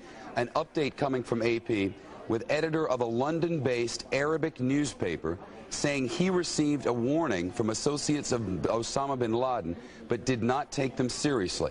Also, a news conference by airport officials is underway in Pittsburgh. The governor of Pennsylvania will be addressing his state in just a moment through the facilities of Fox News. I also want to let you know we know more about the president's travels today. You may remember as all of this happened, President Bush was in Florida waiting for an education conference. He was flown then immediately. They put him in the air initially with no initial decision about where he would go. They took him to a very high altitude, according to reports. His jet, Air Force One, was accompanied by and flanked by U.S. military fighter jets. Then a decision was made to put him down in Shreveport, Louisiana, where he made the statement. I can tell you that he has now spoken with Mrs. Bush, who is in a bunker, as it is being described, a hideout bunker huddled around a single television set in this hideout, channel surfing for the latest news, according to one person who was in there during the time. Osama bin Laden's name has been mentioned here. The Taliban has said throughout the day, rejecting claims that Osama bin Laden may have been involved. There is dancing in the streets in one city on the West Bank, it is now being said. We have videotape, as a matter of fact, which we are efforting to get into New York and should have here shortly, of them handing out candy in the streets and saying that God is dead. Now, this as an aside, in June, a United States judge had set this Wednesday, tomorrow, as the sentencing date for a bin Laden associate for his role in the bombing of a U.S. embassy in Tanzania that killed 213 people. So an associate of bin Laden would have been sentenced tomorrow in Manhattan at a courthouse just across the street from the World Trade Center. No one from the U.S. Attorney's Office could be reached today to comment on whether the sentencing is still on. In the West Bank city of Nablus, thousands of Palestinians celebrating now, chanting God is great, distributing candy to passers-by. As we speak at this moment, the death toll continues to rise in Lower Manhattan. We had a quote earlier this day from a man, a senator, actually a congressman who had been inside Washington, D.C. police headquarters. He is a Democrat from Virginia, Representative Jim Moran, who came out of the Capitol Police headquarters and said to our cameras, the estimated death toll now 10,000 out of New York, and says the attack on the Pentagon, that there were undoubtedly deaths as well. The Pentagon still on fire as we speak in Lower Manhattan, still working to clean up the mess and find any potential survivors. Rick Leventhal mentioned just a moment ago this idea that there are fears at least that panic may spread. Rest assured, in much of the city of Manhattan, there is some degree of edgy calm. There are not streets, there are not cabs in the streets. There are not cars making their way around. The bridges and tunnels to this island city are shut. You have to realize, as sentiment goes against Osama bin Laden, the people who drive those cabs have suddenly made themselves scarce. There is no public transportation to speak of aside from buses in Manhattan. The subways are shut down. The major buildings, at least in our area in the center of Manhattan, have just been ordered by the New York City Police Department to be evacuated of all non-essential personnel. So the situation as we know it now is this. The tens of thousands of people who work in skyscrapers which were not leveled today have been coming out of those skyscrapers into the streets with no way of getting transportation anywhere else within the city and no way to exit the city of Manhattan. Therefore, they gather on street corners, talking on cell phones, outside 54th Street, just down the street from here. We could see them at 42nd Street from the roof of our 45-story building here. Outside all the major points where transportation would normally be available. Grand Central Station, the gateway to New York City by subway and by train. Penn Station, where buses were coming in, all shut down. And again, a plea for calm. So many of these people who are sitting around in Manhattan with nothing to do are urged now to donate blood because the situation in Lower Manhattan requires that a lot of blood come forward. We are getting reports from every state in the United States now, repeated ones through the Associated Press, about the way each state is now reacting. All government headquarters now on high alert. We are on Delta alert right now in the United States, which means our military is at a level as if war had been declared against the United States. There is no higher state of alert in the United States of America than is underway right now. Delta. David Schuster's at the Pentagon, keeping watch there. Rick Leventhal in downtown Manhattan. As the facts come in, we'll bring them to you from the newsroom. John, back to you. All right, Shepard, thanks very much. Want to get an update now from Lower Manhattan. Molly Falconer is at St. Vincent's Hospital, where the dead and injured are being taken. Molly?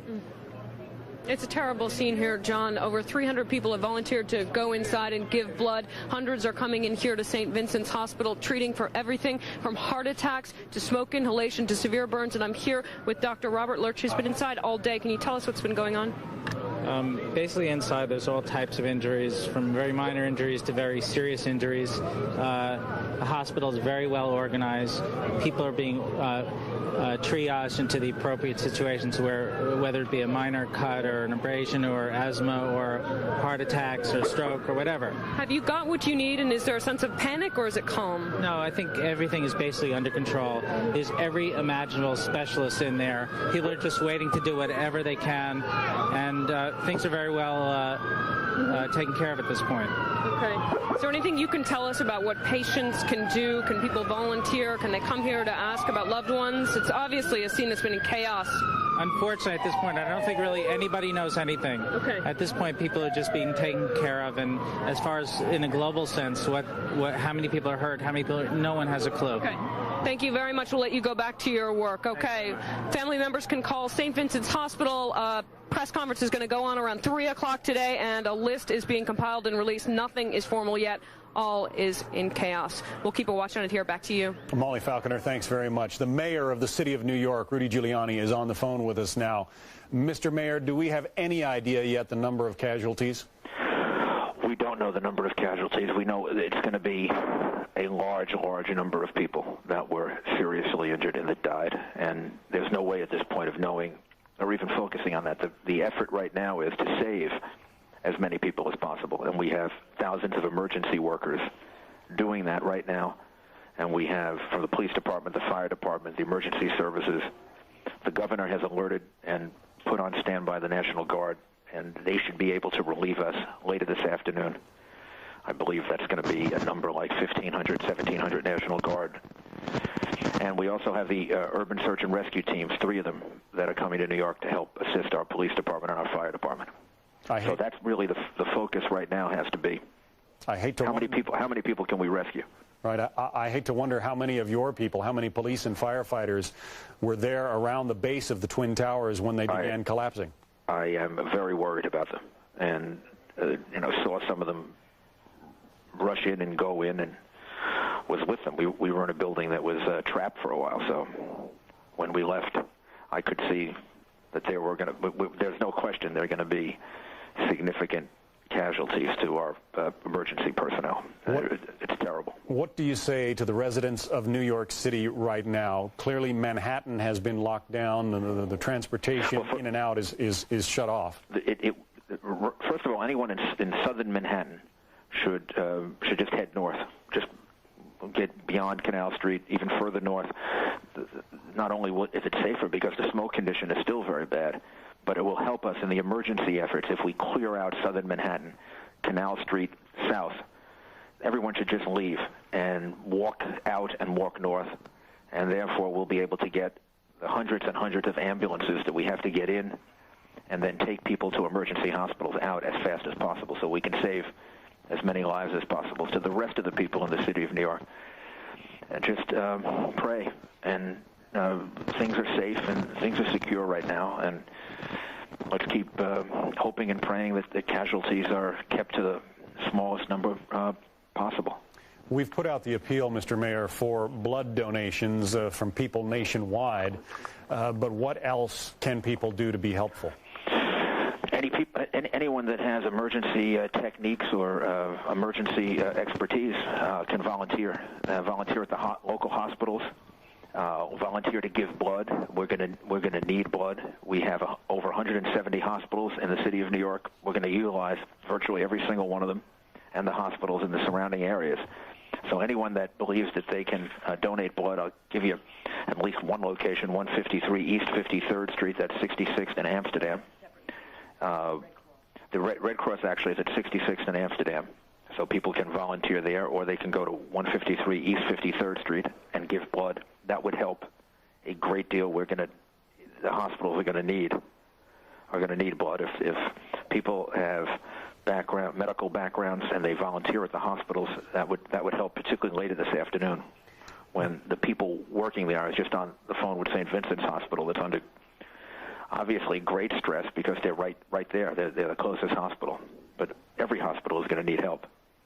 We've had reports, Mr. Mayor, and I don't want to overstate this, but there has been reports from some of our people in the field of a sense of panic beginning to build, of a run on groceries and so forth. What can you do to calm down? There's no reason at all for anyone to panic. The airspace around New York City is now secure. The federal government has cut off any flights. The fact is that the city of New York is safe right now. It's secure. People should not panic, and they should just go about their lives, and they should have confidence in America and in American democracy.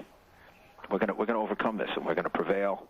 We're going to find out. I'm sure our government's going to find out who did it, and we're going to make an example of them.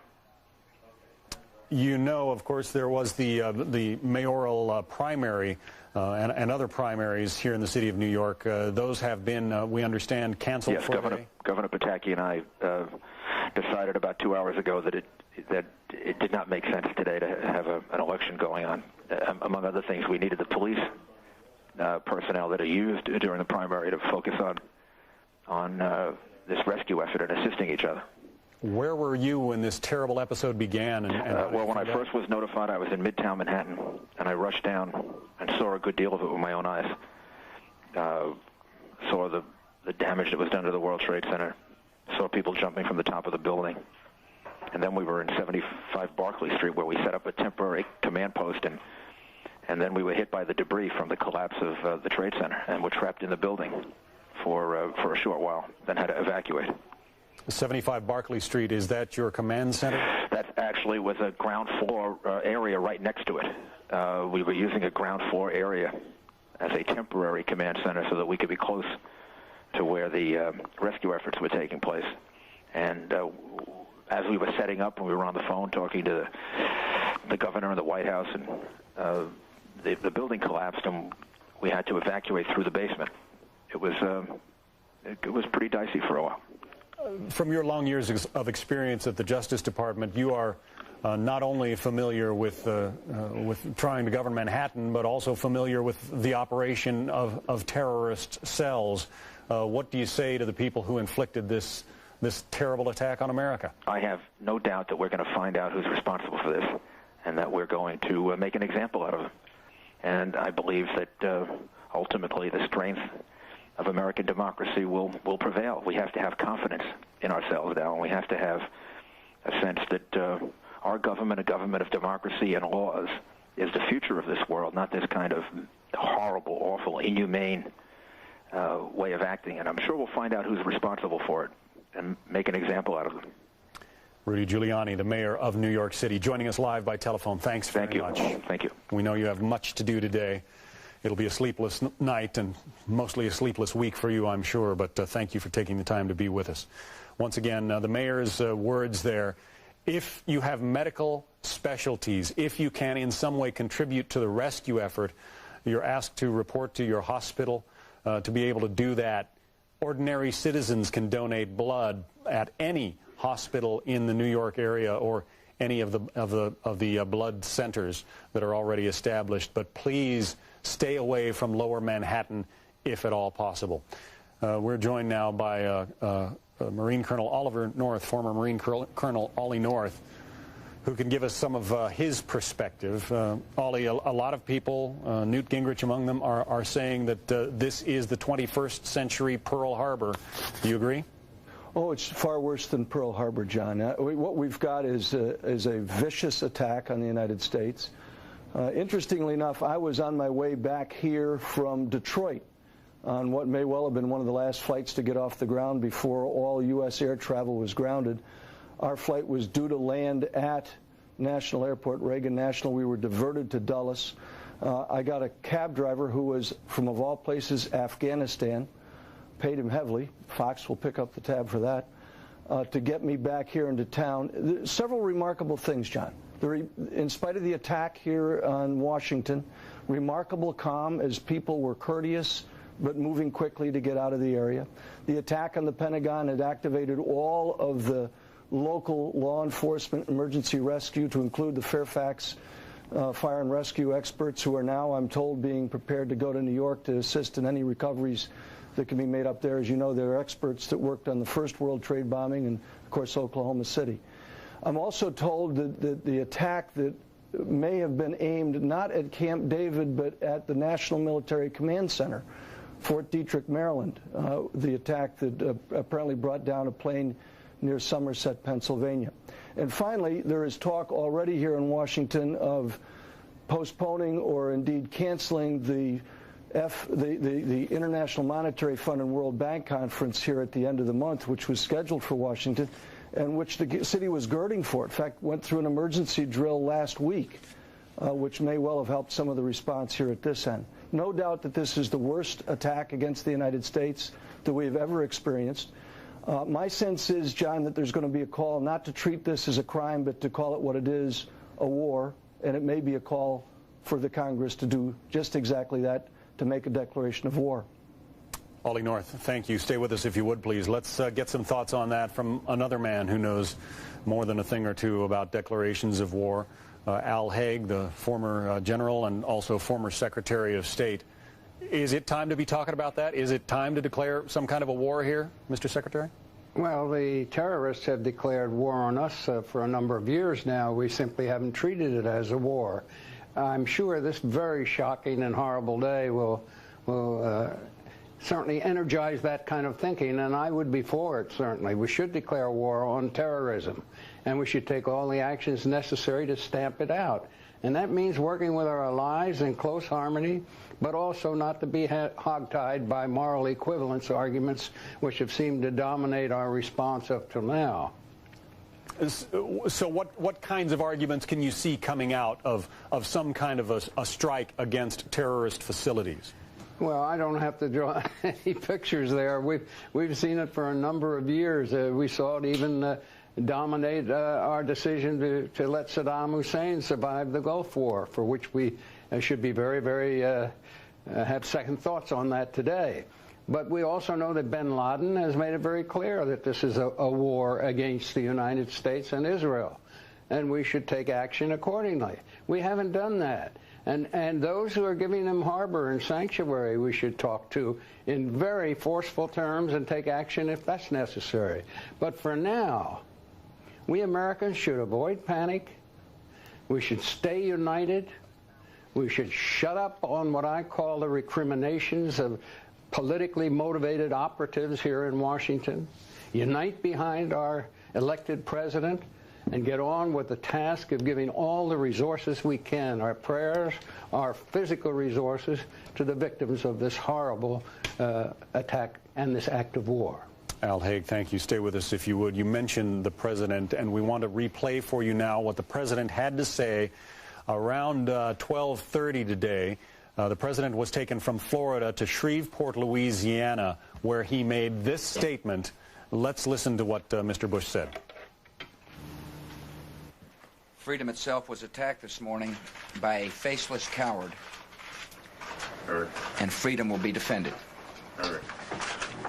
I want to reassure the American people that the full resources of the federal government are working to assist local authorities to save lives and to help the victims of these attacks. Make no mistake, the United States will hunt down and punish those responsible for these cowardly acts. I've been in regular contact with the Vice President, Secretary of Defense, the National Security Team, and my cabinet. We have taken all appropriate security precautions to protect the American people. Our military at home and around the world is on high alert status, and we have taken the necessary security precautions to continue the functions of your government. We have been in touch with the leaders of Congress and with world leaders to assure them that we will do whatever is necessary to protect America and Americans. I ask the American people to join me in saying a thanks for all the folks who have been fighting hard to rescue our fellow citizens, and to join me in saying a prayer for the victims and their families. The resolve of our great nation is being tested, but make no mistake, we will show the world that we will pass this test. God bless. A grim-faced President Bush in an address to the nation made within the past hour and a half from Shreveport, Louisiana. This after the awful events took place over the span of about an hour and 45 minutes today. An airplane smashed into the World Trade Center tower just before 9 a.m. A second plane followed a little bit after 9 a.m. Eastern Time. A third plane, all of them hijacked, smashing into the wall of the Pentagon about 10 a.m., 9:45, I should say, and a fourth plane crashing in Pittsburgh. It is a day that has forever changed the future of this nation. The response yet to be determined. And welcome to our continuing coverage of the crises in New York and also Washington, D.C. Target America, enemy unknown. Apparently terrorist strikes taking place in the span of an hour and 45 minutes. You're looking at a replay, a videotape of the second of two hijacked airplanes smashing into the wall of the World Trade Center in Lower Manhattan. That particular strike came minutes after 9 a.m. Eastern Time this morning. The first tower had already been hit by a similar hijacked plane, flying bombs, if you will. This, then, is video taken from about 10 a.m. after that tower, the second one which was hit, that tower could no longer stand the strain of the flames that weakened the structural elements, and the tower collapsed, sending concrete, glass, steel raining down almost a quarter mile onto the streets below. This now, the second tower, the one that was hit by the first plane, also collapsing, earthbound, in a deafening and terrible and fiery conflagration of smoke, flames, and certainly tremendous loss of life. perhaps as many as 50,000 people scheduled to work in the World Trade Center towers on this day. It's unknown at this point how many of them were able to make it out. Certainly there were people who did get out from as high as, we have reports, as high as the 92nd floor. But clearly an estimate of perhaps 10,000 people did, and that number may go higher. Now, these pictures from earlier outside the Pentagon in Washington, D.C., or just across the river they're from. 9:45 a.m. on the south wall of the Pentagon, a hijacked airliner believed to be United Airlines was smashed into the outside south ring of the Pentagon. You can see the smoke billowing up from the headquarters of our nation's armed forces. The building's still on fire. They have not been able to get it out yet. And in fact, we have been told that the flames have penetrated not only the outer ring, but also the inner rings of the Pentagon. Firefighters are trying to get a handle on it, but in a building of that size, they are having a very difficult time. President Bush was spirited away from an event in Sarasota, Florida, put aboard Air Force One, where he made a statement to the nation upon landing at a previously undisclosed location. Shreveport, Louisiana is where the president turned up. He is safe, and so far all officials of the U.S. government, it appears, are safe. But for the first time in this nation's history, all air travel has been grounded. All airports shut down. These are pictures of what's left of the World Trade Center. You can see those leaning shells of what used to be a very familiar sight to many Americans. The steel and glass and concrete towers rising up 110 stories proud. They are simply enormous piles of rubble right now. Again, we do not know how many people have died. There could have been as many as 50,000 people in the building at that time of the morning. Certainly many hundreds of people who were on board those hijacked airliners have died.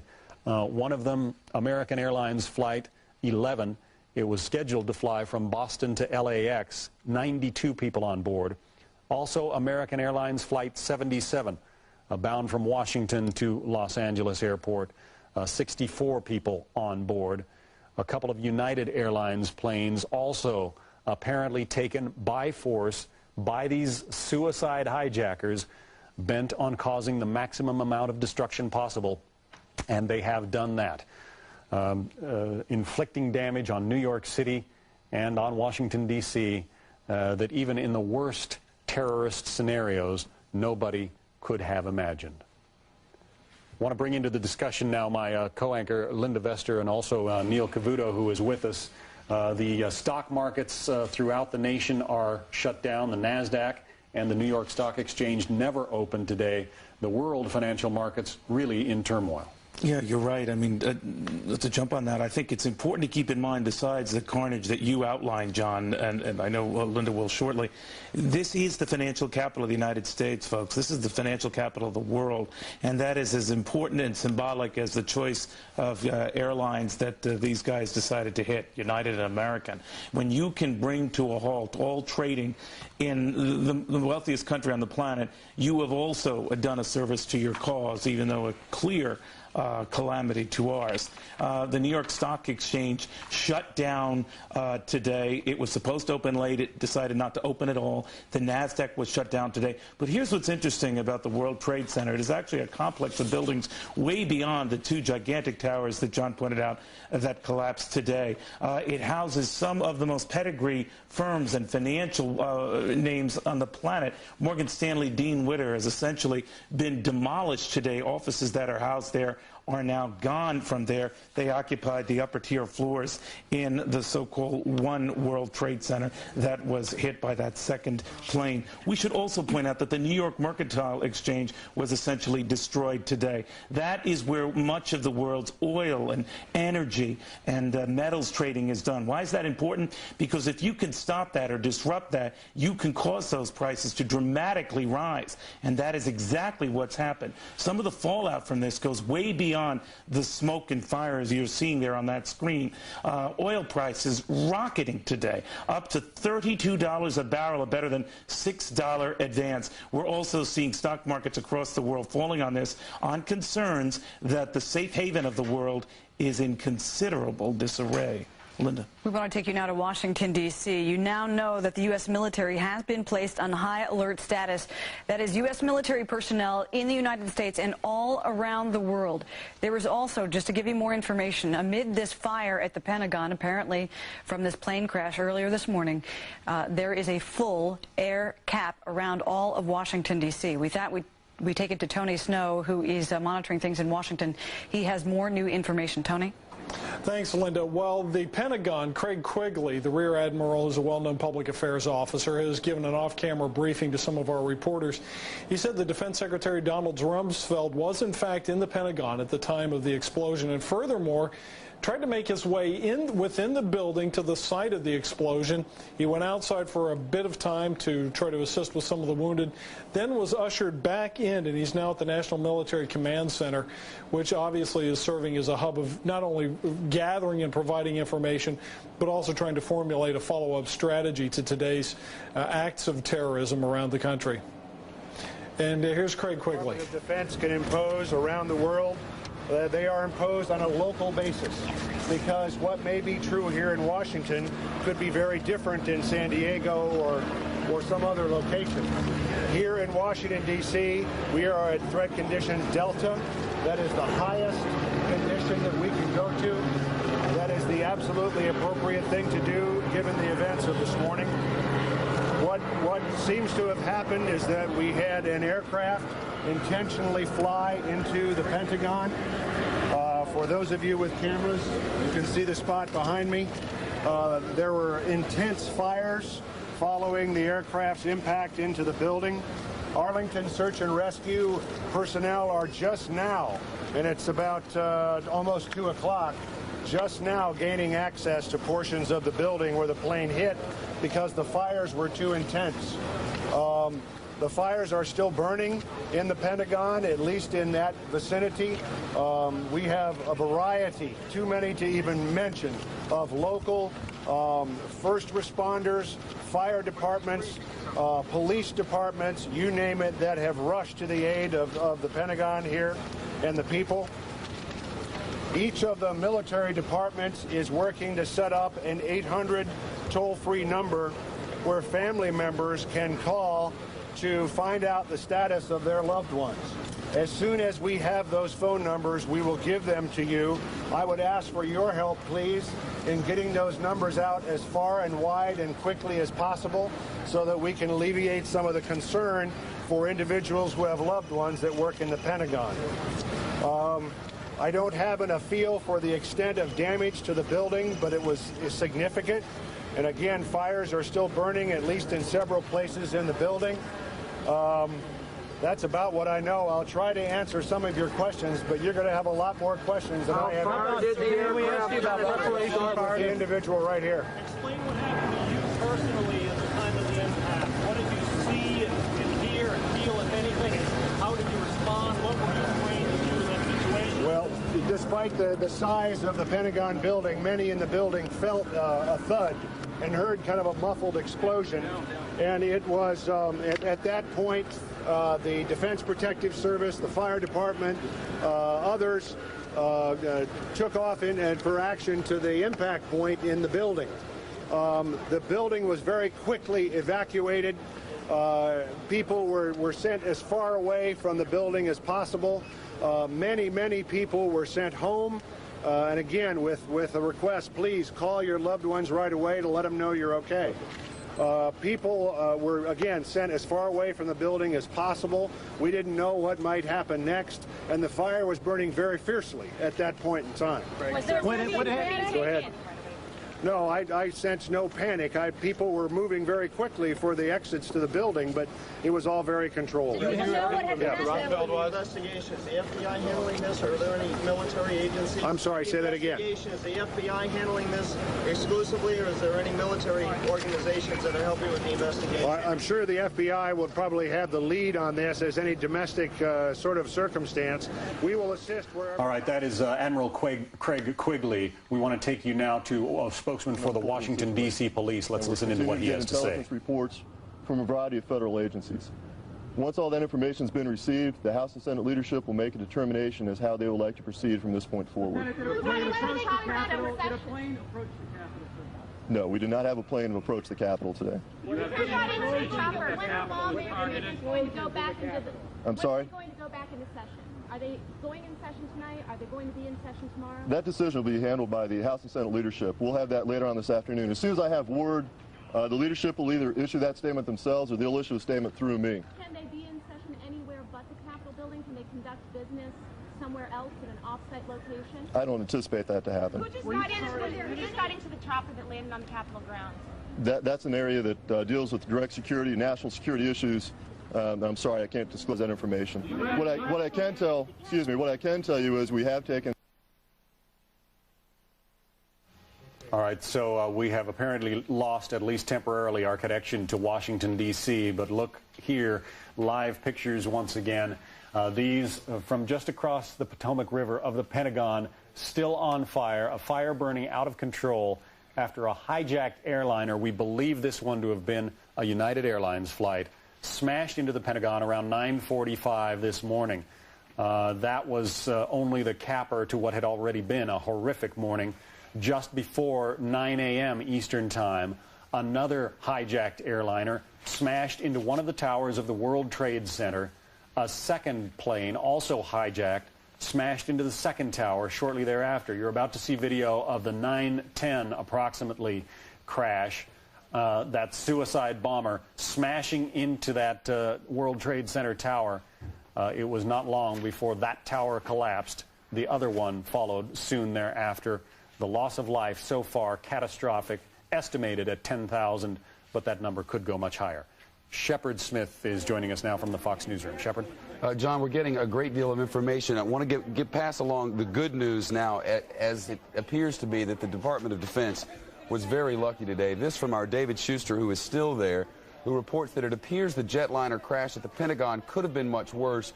We are now told that the wedge of the Pentagon, which was hit, recently underwent renovations, and that this particular area was largely unoccupied at the time of the attack this morning. As a result of that, the number of casualties at the Pentagon could be much lower than many had feared. In fact, we're now told that only 40 people are being treated at a nearby hospital, 7 of those listed in critical condition. On another note, the plane which crashed southwest of Pittsburgh this day, you may remember Britt Hume was on the air earlier today reporting that there was a plane jetting up the Potomac, and that there were fears, at least, that this plane, this jet, might be en route to cause more problems at the White House. The White House was evacuated just around the time Britt Hume was making that report. Now we know that that plane crashed. How did that plane crash is one of the questions which is being explored at this moment.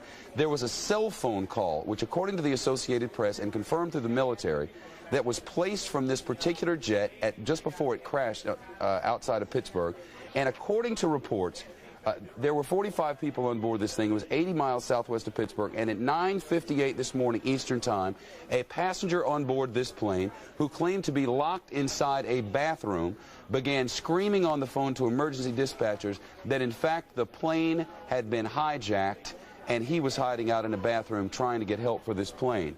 There were 45 people on board it. We have no reports of any survivors. At this moment, there is an urgent plea out in the city of New York for blood donations. And though I know we're broadcasting to a world audience, I want to give what information I can about that, because this has apparently become quite serious. While I'm searching for it, I can tell you that the entire Major League Baseball schedule for the remainder of the regular season has been at least postponed.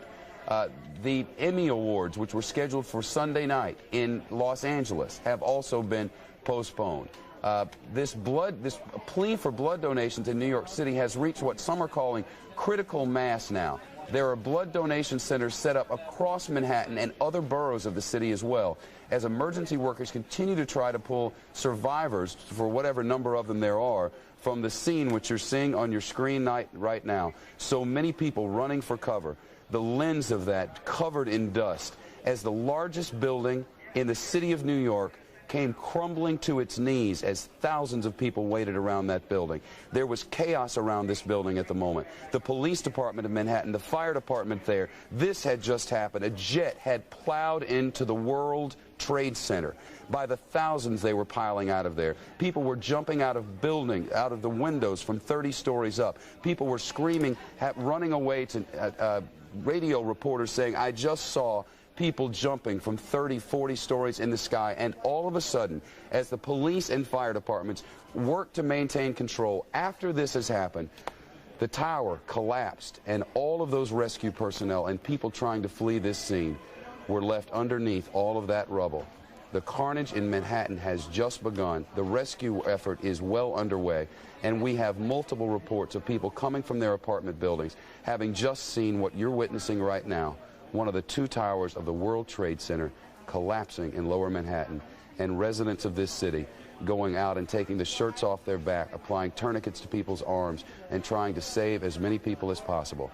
A congressman who was inside the Washington, D.C. police today emerged from that police department and told one of our correspondents that the very early death toll in Manhattan was expected to be around 10,000. John. Shepard, we have more information coming in. Just to make it clear to all of our viewers who are watching right now, although the scenes you may be seeing on your television are chaotic, it's important to remember there is a government plan in place that has been enacted. It's called the Federal Response Plan. It's been put in place by 28 federal agencies. FEMA involved. It's all led by the Department of Justice. They're involved in crisis management. The FBI is involved in leading the investigation. The plan has been practiced over and over. It's being put in place today. Also, a reminder that as they are asking for blood shortages in New York City, or they're asking for blood donations in New York City with shortages in New York and in Washington, D.C., the U.S. military is on the highest alert both in the United States and around the world. A warship and the National Guard have been dispatched to New York to help with the rescues. We go now to senior correspondent Rita Cosby. She has more information on what the FAA has put in place, a full national ground stop, the first time ever in U.S. history. Rita.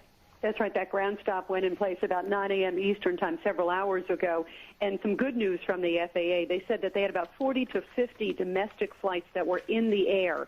And as of about 5 minutes ago, they all had landed. As of 5 minutes ago, they have all landed now, about 40 or 50 domestic flights. These are all the domestic flights that were in the air. Of course, because of that ground stop, Linda, they were ordered to return to their destinations immediately. They are awaiting the arrival. There's a minimal number, we're told, of international flights that are still en route to the West Coast. They are going to be landing at several different times in the next few hours. But we are told from an FAA official that all of those planes are accounted for. In other words, there are no indications of any problems at this point on any of those flights, and there are just a minimal number of those. In addition to that, we are told from a number of U.S. officials are telling Fox News that there are, quote, strong indications that people linked to Osama bin Laden and also his group, the Al-Qaeda group, which is his group that he organizes out of Afghanistan, that they are strong indications that people linked to him and his group are possibly behind this.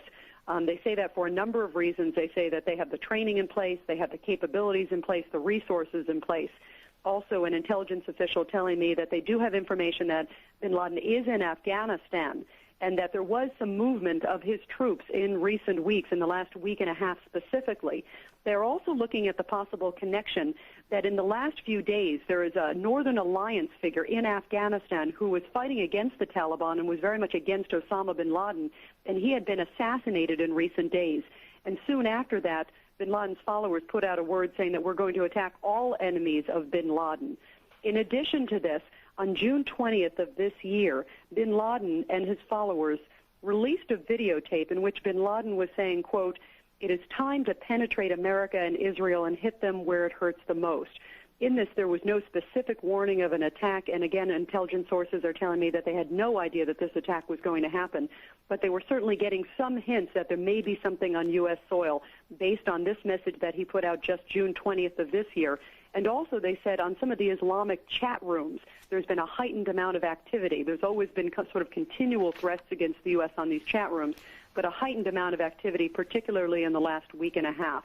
And U.S. officials are strongly looking at the possibility of bin Laden and also his group, Al-Qaeda, being behind this.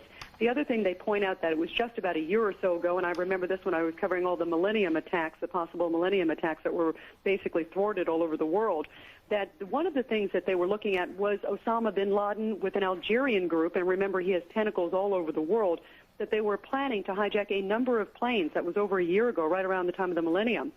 And that plan was thwarted in addition to a number of other things. So they learned at that point that the possibility of hijacking planes was something that they were looking at. They also said that there was information, some intelligence information, that he was training individuals for suicide bombings. As we know from the USS Cole, of course, a number of Yemenis have been tried in that case. The trials are still going on at this point. But some of them are believed to have ties to Osama bin Laden, and intelligence officials tell me privately that they believe he was behind that attack. That was where somebody pulled up in a boat and a bomb went off, a suicide bomber in a boat. But they strongly believe that he has the intelligence, the capabilities, and we know from a number of people who were involved in the East Africa bombings, the embassy trial in New York, which took place not too long ago, that many of those were pilots. So he certainly had the capabilities, the finances, and intelligence officials, one senior official telling me just a few moments ago, strong indications that this attack could be possibly linked to him and his group. Back to you. Rita Cosby in Washington, thank you. Let's go to our Molly Falconer, who is in outside one of the hospitals in Manhattan where the dead and wounded have been taken. Molly? John, this has been a hospital under siege all morning as the dead and wounded have been brought here to St. Vincent's Hospital in downtown Manhattan. We're calling for blood and for extra supplies, and I'm here with the city controller of New York, Alan Hevesi, who is saying that there are hundreds of firefighters and policemen who are still not accounted for down at the Twin Towers. What can you tell us about that?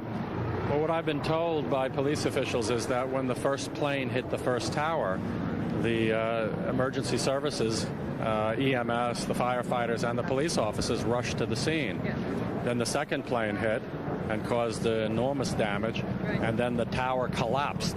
And there are a number that are not accounted for. They may be all right for all we know, but we're very worried. And you said one thing coming down here, you are running for office here in New York City, and that election being held today, very symbolic that we've had this attack today, has been postponed, and you are just about to release a statement along with your fellow running mates and competitors about that. What can you give us a preview of that statement? Well, what we said was we're here to stand in support of the families who are mourning the dead and the huge number of people who are injured in this catastrophe, and that this is not a time for politics, and we fully support the decision to cancel this election. Two questions. Is 10,000 a realistic number? And there is an emergency bunker, a secret one, inside the World Trade Center. Have you heard any word from that?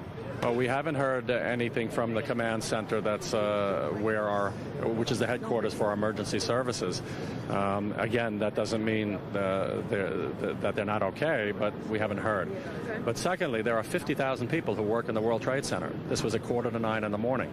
There are another tens of thousands of people who move through the World Trade Center with the subway or the train or eat in the restaurant. So that number could be plausible. We don't know. Thank you. Thank you very much for joining us. City Controller Alan Hevesi. And we have a press conference here at the hospital slated for 3 o'clock today. They cannot estimate the number of dead and wounded. Back to you, Linda. All right, Molly Falconer, thank you very much. Just to give you some more information, more than 10,000 rescue personnel have been sent rushing to Lower Manhattan. That is the area where the World Trade Center was located until this morning. There is a shortage of blood. 2 warships and the National Guard have been dispatched to the area to help with the rescue operations. Some of the wounded not only filling up the New York City hospitals, but hospitals across the river into New Jersey. They're just taking people basically wherever they can find room at this point. Once again, we want to take it back to correspondent Rick Leventhal, who has been there on the ground near the World Trade Center, getting people's reaction as they were fleeing from the collapsing buildings. Rick? And Linda, we just spoke to a couple firefighters who were walking by. They were not eager to stop and talk because they're still trying to figure out if their friends made it. A lot of firefighters responding to the initial explosion, the initial crash of the jets into the towers, and then to the collapse of the first building. A lot of firefighters and other emergency personnel on the ground near the buildings, and there's fear that many of them may have been lost in the collapse of the two towers. So firefighters on scene here, not just trying to get the fire out, there's still a fire burning at what's left of the two World Trade Center towers, but they're also trying to figure out if their friends are still alive, their fellow firefighters. The only vehicles on the street at this point are police vehicles, ambulances, and fire trucks, occasional construction vehicles going by, but the lower Manhattan in the several blocks surrounding the World Trade Center is virtually shut down. It is a major scene here. Police and fire officials everywhere, but their main focus now is to get that fire out and to hopefully find possibly some survivors in the rubble. There were a lot of people on the ground near those buildings when they came crashing down. We were among them. We were a few blocks away, and even a few blocks away, the clouds of smoke and debris coming from the collapse of this 110-story building was huge. It enveloped these blocks, covered people from head to toe with soot and concrete ash. Many of them now just wandering out of here. I talked to a guy who worked a couple of blocks away from the scene. He was able to get into an office nearby and stayed there for most of the morning, and just now is getting out of here. So a lot of people took refuge after this happened, but many more were not able to do that because they were caught up in the collapse of that building, Linda. Rick Leventhal joining us live from Lower Manhattan. Rick, thanks very much. All right, continuing to look now at the situation in Lower Manhattan where the Twin Towers once stood. These are live pictures. You saw moments ago the replay of the collapse of those two really symbols of American finance and business. The World Trade Center gone today after these terrorist attacks, an attack that President Bush says we will respond to. We take it now down to Washington. Tony Snow getting more reaction from lawmakers evacuated, obviously, from the Capitol, but now starting to figure out and coordinate their plan of response. Tony? Linda, thanks. Yes, we're joined from elsewhere in our Washington studios by Senator John Breaux, Louisiana Democrat. Senator Breaux, first, were you in the Capitol at the time of the evacuation today? Senator Breaux, it's Tony Snow. Can you hear me? Well, I'll tell you what, Linda, I think let me just give a couple of little additional items of information. We're going to try to establish our audio contact with Senator Breaux. Let's try once again. Senator Breaux, Tony Snow, can you hear me? I can hear you fine, Tony. Great, thank you. Were you in the Capitol at the time of the evacuation this morning? Actually, we were, Tony. We were having a Democratic leadership meeting with Tom Daschle and all of the leadership team. When we had the television on, we were watching what was happening with the Twin Towers in New York. And all of a sudden, we could see the smoke coming from the direction of the Pentagon, and were informed that the Capitol was immediately being evacuated. We've heard some rumors that there may also have been a close overflight of the Capitol. Do you know anything about that? Tony, when we left the Capitol, we were all just getting out as fast as we could, and it looked like it was a plane that was flying in an unusual area around the Capitol, but I think no one knew whether that was a plane that was trying to do damage, or probably it might have been one of our own planes just surveying the area to make sure things were safe. Senator, would you like to see Congress reassemble tomorrow? There's been some talk of having a meeting of Congress, A, to demonstrate determination to move on, but B, also to consider a declaration of war.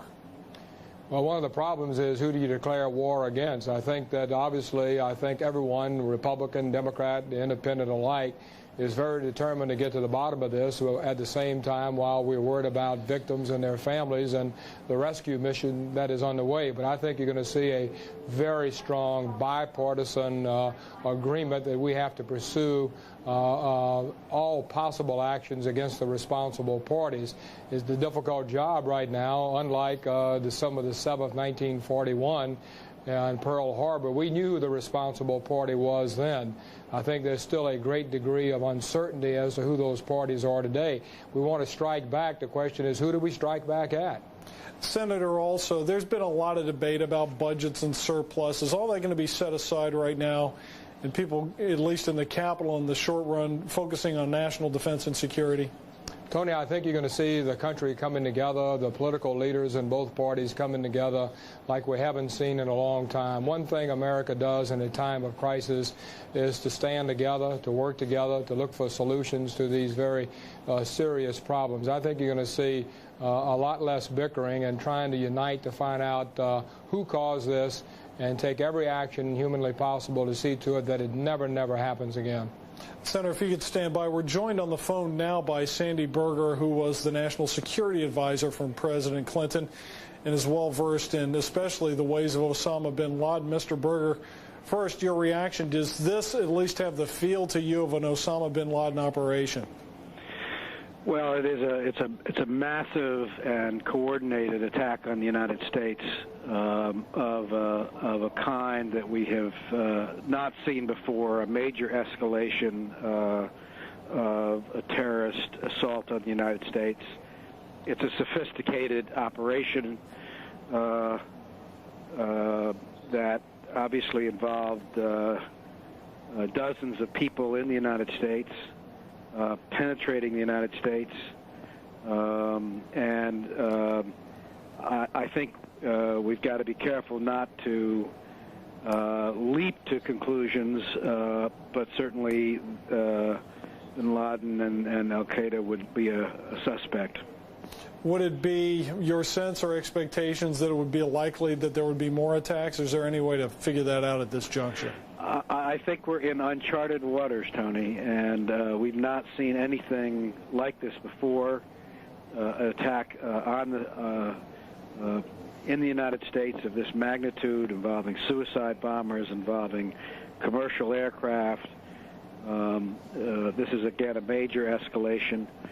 We have to be America. I believe we will know who is responsible for this sooner rather than later. There are enough pieces to this that we will put them together, I think, before long, and the response here has to be strong and sustained. It has to be in coordination with our allies. This is not just an attack on the United States. It's an attack on the civilized world. And there's no single action here that will be sufficient. This will require, I think, a comprehensive and sustained effort to root out what is obviously a very sophisticated operation. Mr. Berger, earlier Senator Breaux mentioned the fact that at this point it's hard to declare war because we don't know upon whom we should declare war. You've been through this before. You've seen terrorist attacks on American assets. You seem fairly confident this time that we're going to be able to figure out who did it. What pieces of information are there that would lead us to draw that conclusion? Well, I mean, this involved dozens of people, Tony, and an operation that's presumably been planned over months. A coordinated attack on multiple sites involving American aircraft hijacked from American airports. This is not a single act where someone can get in a getaway car and speed off. So I believe the combination of the forensic FBI investigation as well as the intelligence side of this will, in not too distant future, have a pretty good bead on where what the source of this is.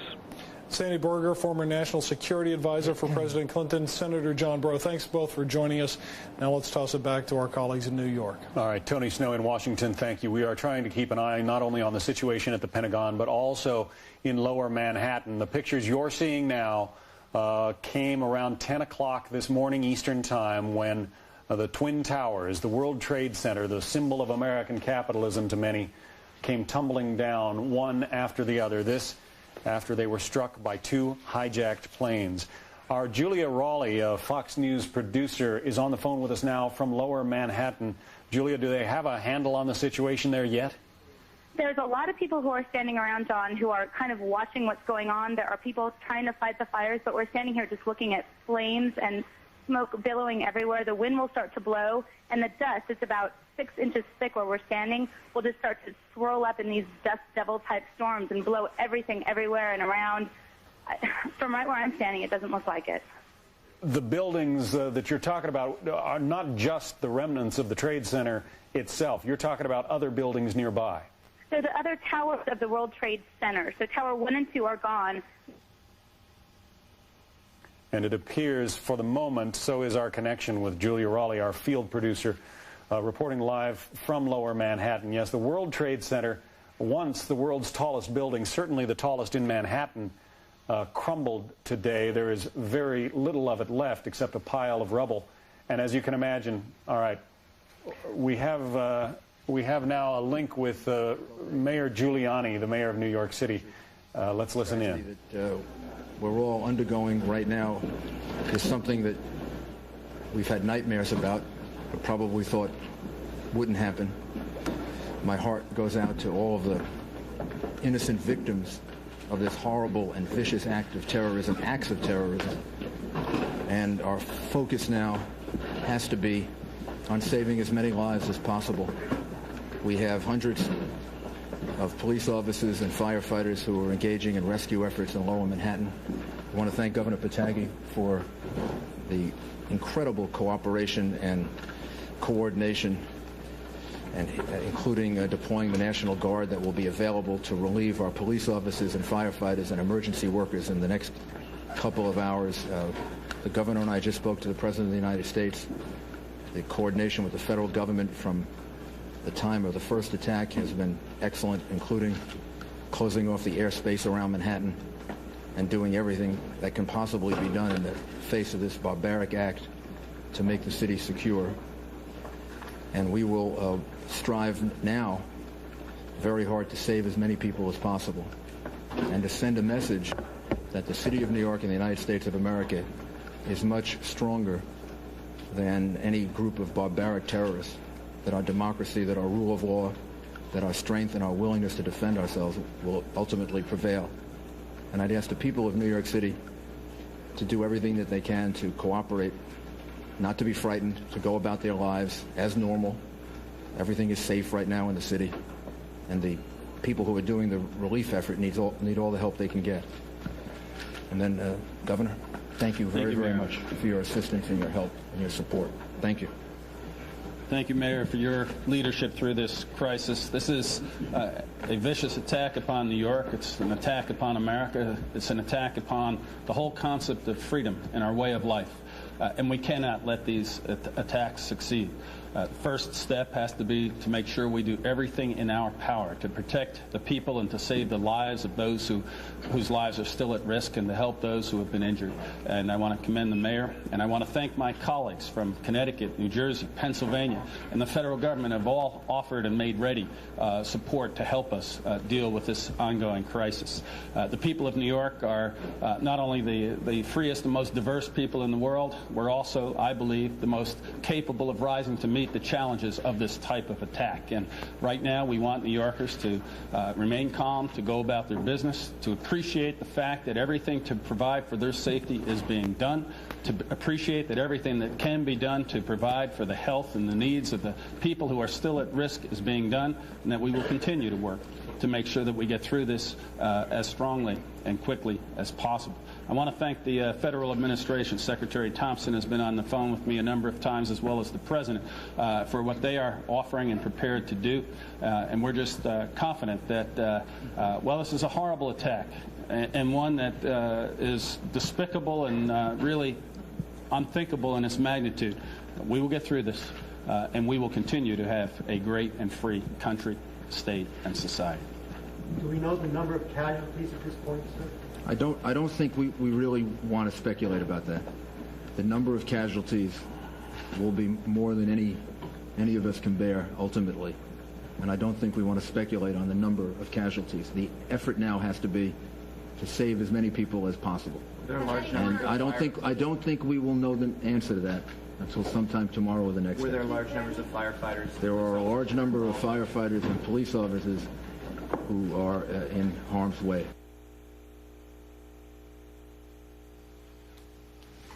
All right, it appears that for the moment we have lost our link to Rudy Giuliani. You're looking at live pictures of American fighter jets, U.S. fighter jets, patrolling the skies over Manhattan now. This after the nation's air traffic control system is in a total lockdown. No planes are flying over this great nation of ours right now.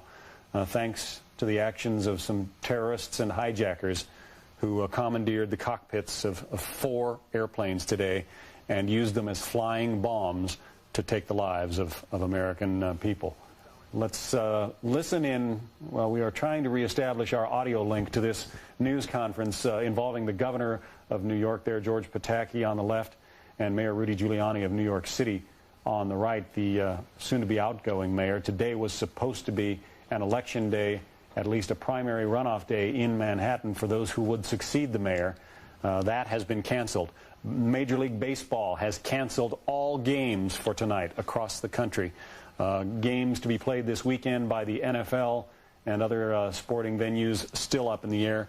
The Professional Golf Association has canceled some of its upcoming meets. So this nation is going to be reeling for some time to come.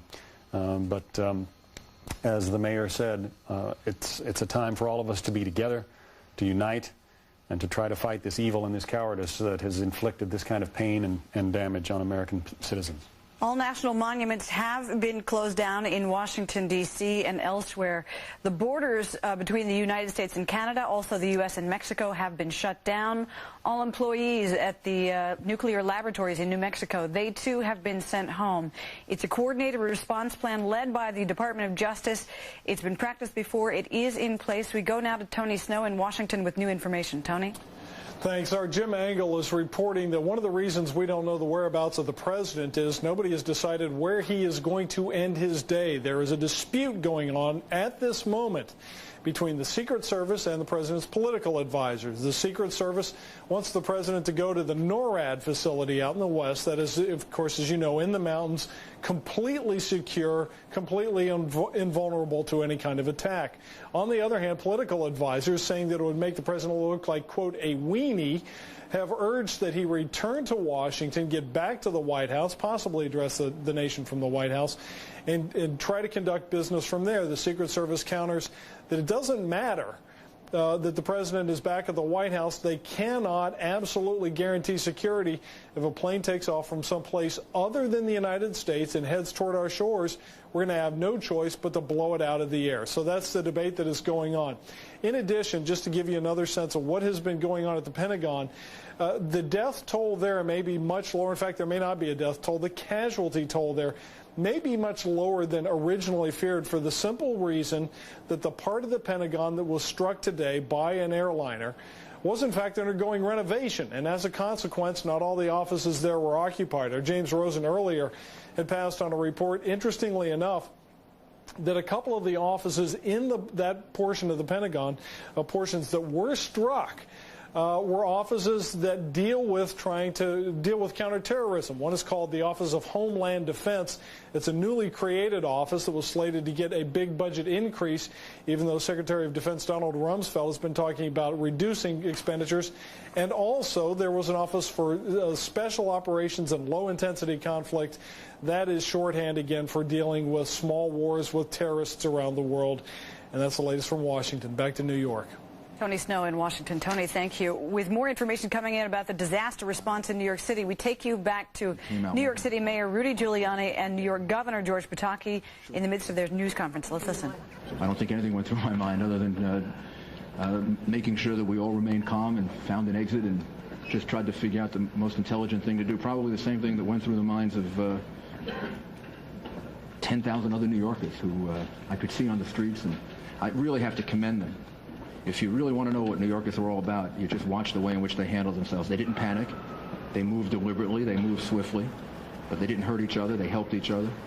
I mean, these are just the most wonderful people in the world. Do we know anything about the composition of that dust that blankets over Manhattan? Is there any asbestos or any hazardous material in that dust? I don't know. I don't know the answer to that. Mr. Mayor, I got reports of a gas explosion related to this. Are you aware of that? There was a gas leak or possible. We don't believe it. We don't believe that's the case. Mr. Mayor, can you tell us anything about where the planes come from, where the aircraft came from?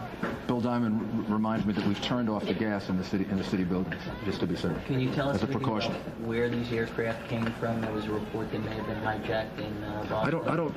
I think we should leave. I think we should leave that up to the federal government to rule. Yes, we do have some information, but I think we should leave that up to the federal government to release that information. Our focus is on the relief efforts. And Governor, what about security for the rest of the city? Do you think there should be any retaliation on the part of the United States for what happened here in this country, both in New York, Washington, and other places? First step right now, Marcia, is to make sure we do everything to help those people who need our support, and whether they're injured or still trapped in buildings.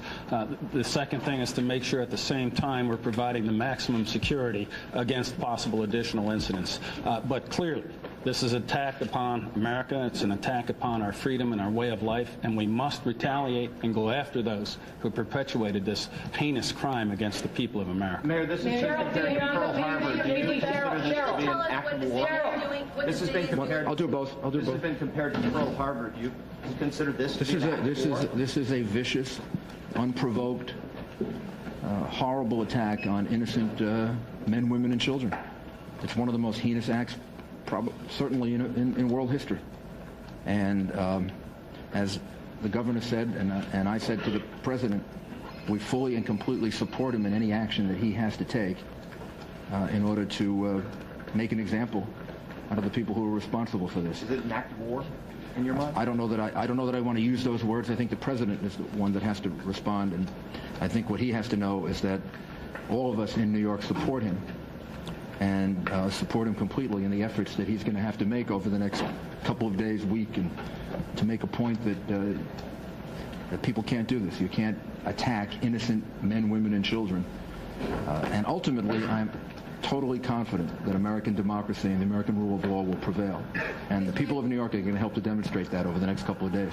Anybody take responsibility for this? Any group take responsibility at this time? And what is the city doing to safeguard the citizens now that something like this has happened? Well, first of all, I don't know of anyone that's taken responsibility for it at this time. And secondly, the New York City Police Department is fully deployed, not just in the rescue effort, but all throughout the city of New York, offering as much protection and as much security as we're capable of for the citizens of the city. And at this point, I believe that the people in New York City can demonstrate our resolve and our support for all of the people that were viciously attacked today by going about their lives and showing everyone that vicious, cowardly terrorists can't stop us from being a free country and a place that functions. And we'll do everything we can to make that point. Jennifer Steiner, please. Just a housekeeping. Can you please tell us what's going to happen to the New York primary?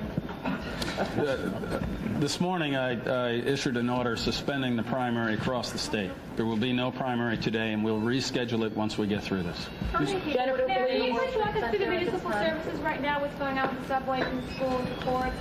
The subway, the schools, the chancellor, I commend the chancellor. He was on the phone a number of times with us. He coordinated very, very carefully what would happen. He thought it out, and he came up with a very good plan, which was essentially to keep the schools open, to keep the children in school, so we didn't have a large number of children in the different boroughs that would be released from school. They're being released. I shouldn't say as normal, but basically on the normal schedule. If parents aren't there to pick up the young children, then the children will be taken to a center, and the parents will be notified to come and pick them up. The children who have Metro cards, who normally travel on the subway, will be able to do that.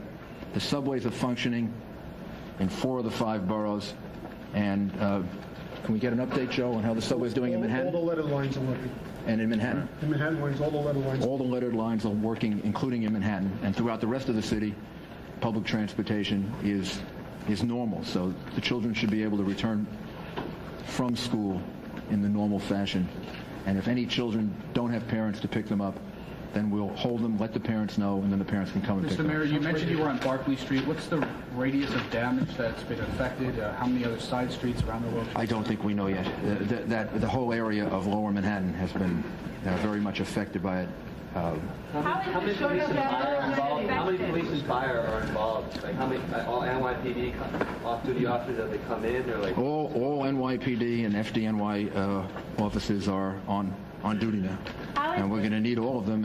And again, thanks to the governor and the way in which the state reacted, we will have 1,600 National Guard to relieve them over a period of time, so we can get some relief for them. If anybody's looking for someone that may have been in the World Trade Center or in and around that area, what should they do? How can they do it? We're going to give you numbers so that we can try to help coordinate that. Individual businesses have already done that, but we will as soon as we can find some time from the relief efforts, give you a number in which people can call, and then we can direct them to the right place. The National Guard loading or anything like that? Any lawlessness? There have been no reports of lawlessness, no reports of looting. As I said, we saw a lot of people that were part of the escape effort, and they seem to be conducting themselves in a very, very sensible way, a very deliberate way. They seem to be helping each other. So I don't think we have any reports like that at all. So the only National Guard we'll see will be in Lower Manhattan, in the bomb site area. They won't be patrolling the rest of Manhattan. No, the purpose of it is to help with the relief effort. We're going to need the help of the state, surrounding areas with heavy-duty equipment. When will they be arriving? National Guard troops, some have arrived already, and we expect to have up to close to 2,000 between the National Guard and the state police by later this evening. Mayor Bridges and tunnels will have to stay closed indefinitely? Bridges, I think everything is closed for now. And then maybe in about an hour or two, we can give you an update on what the plan will be for tomorrow. We saw a lot of lightly injured people walking out of the area because obviously the emergency services were needed for the very seriously injured. People covered with dust. Some people had difficulty breathing. Is there any health advice to give to people who were caught in this thing, who are not necessarily at risk of losing their life, but I think well, obviously if you feel ill or you feel that you've been affected by it, you should go to a hospital and get checked out. But if it's just discomfort that you feel, then you can do basically what we did, was to wash our faces off and get rid of the clothes and get to an area where you can breathe in fresh air. How many people were in the World Trade Center at the time of this attack? I mean, it was business had already started. It was right before 9 o'clock. I don't know. Tens of thousands? Yes. Approximately. Someone just gave me a number of approximately 10,000, but that's a guess. How long will the city remain on a heightened state of alert? Until we're told not to. I mean, until the FBI and the police department and the federal government tells us that we shouldn't. Right now, the city is should be on a state of alert. Now, that instead of frightening people, that should make people feel more confident that everything is being done to keep things secure. And again, let me emphasize that the reason for the National Guard, because I heard the question before, is to help with the relief effort, not because there's any fear of any other problems in the city right now. How is the Port Authority tell us about the other public places, City Hall, One Police Plaza? When will the chief say for you to return? I don't know yet. Hopefully soon, but I don't know the answer to that. And we heard reports that One Police Plaza was evacuated. Was that true? No, the command center is open. And it was never. We have people in the command center right now. Mr. Mayor, there have also been reports of large loss of life among the police and firemen who were sent there to rescue people. How accurate are those reports? There is no question that we lost police officers and firefighters, and some that I know personally, and all of us here know personally, that we're very worried about. And we're not going to know the answer to that until much later. And maybe we should just close now and give you a briefing later. And I would just ask everyone, I talked to Cardinal Egan before because he's at St. Vincent's Hospital. Everybody should in their own way say a prayer and ask God for help and for assistance, and also ask God to give us the strength to overcome this, because I know we're going to need strength to overcome it. And I want the people of New York to be an example to the rest of the country and the rest of the world that terrorism can't stop us. American democracy is much stronger than vicious, cowardly terrorists, and we're going to overcome this. Thank you, sir. Thank you. All right, so the latest word from the mayor of New York and the governor of New York, George Pataki, and also Rudy Giuliani, the mayor. They're talking about the latest in this horrific terror strike in Manhattan, the World Trade Center obliterated by 2 hijacked airplanes. There you're looking at the Pentagon, where another hijacked airplane slammed into the outer south wall. The Pentagon fire coming at least under some amount of control now. At least you can see the building, although there is still fire burning on at least one of the inner rings of the Pentagon now. But that outer ring appears to, they appear to have gotten the fire under control, at least on the outer ring. The Pentagon is saying that the good news there is that that part of the building was undergoing renovation recently, and at this point had not been substantially reoccupied. So the plane slammed into a part of the building that was largely not being used. You cannot say that, though, for the situation in New York, where things were just getting underway at the World Trade Center, the largest office building in Manhattan. The Twin Towers, 110 stories, have both fallen after 2 hijacked jetliners were flown into them, flying bombs that brought those buildings down. Our Jim Angle is in Washington and has a late reaction from there. Jim? Hello, John. Well, what we have to report from here is about the president. Now, you know the president left his location in Florida, wound up giving a short videotaped speech from Louisiana. The problem here is that his political advisors would like him to return to Washington and take control in order to tamp down any sense of panic among the public. But the Secret Service does not want the president to return to Washington because they fear they cannot guarantee his safety. Now, the Secret Service would prefer the president to go to NORAD, which is in Colorado. It's a mountain that has I'm sorry, the word just in is that the president has landed at an Air Force base in Nebraska. Now, the president is flying around the country while his advisors argue with the Secret Service over whether or not it's safe to return to Washington. Now, obviously, he will land at safe locations, Air Force bases, to refuel and to figure out where things are. The president can do everything he needs to do from Air Force One, but the fact is his political advisors would like him to return to Washington because they want the president to be able to take charge in an obvious way to eliminate any feelings of panic among the public and for political reasons so that he looks in charge. The Secret Service says, look, we cannot guarantee the president's safety if he were in the White House and an airplane, a hijacked airplane like those that hit the World Trade Center and hit the Pentagon, were to crash into the White House. We cannot guarantee the president's safety. They want him to go to NORAD headquarters, which, as I was beginning to explain a moment ago, is a mountaintop in which, in the middle of which is built a secure area that is protected by metal doors several feet thick and was intended to be a place for officials to go and is housed now houses a number of military installations. It was intended as a place for the president and officials to go in the case of nuclear war. It would clearly be safe from hijacked airplanes. That is where the Secret Service would like to take the president. His political advisors say, no, it is more important for the president to appear to be in charge, to make sure that the public is reassured that everything is okay, and that they do whatever they can to keep any sort of panic from happening in the public. Now, meantime, the White House staff itself has been evacuated. They are dispersed around the region, I am told, and continuing to work by phone and email. And some reporters are being taken to an undisclosed location where they are to be given a briefing by an undisclosed official.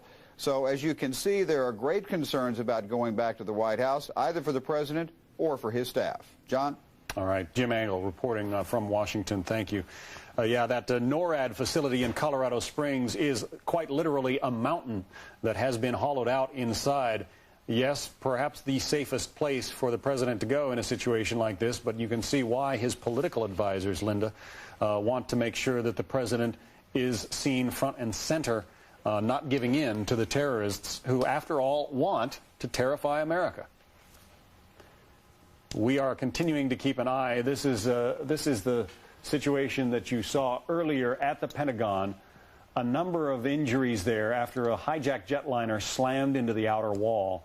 They have the fire, at least on the outer ring of the Pentagon, fairly well under control now, but fires continue to burn on the inner ring or rings of the Pentagon. It's not yet clear how fully involved those inner rings are at this point.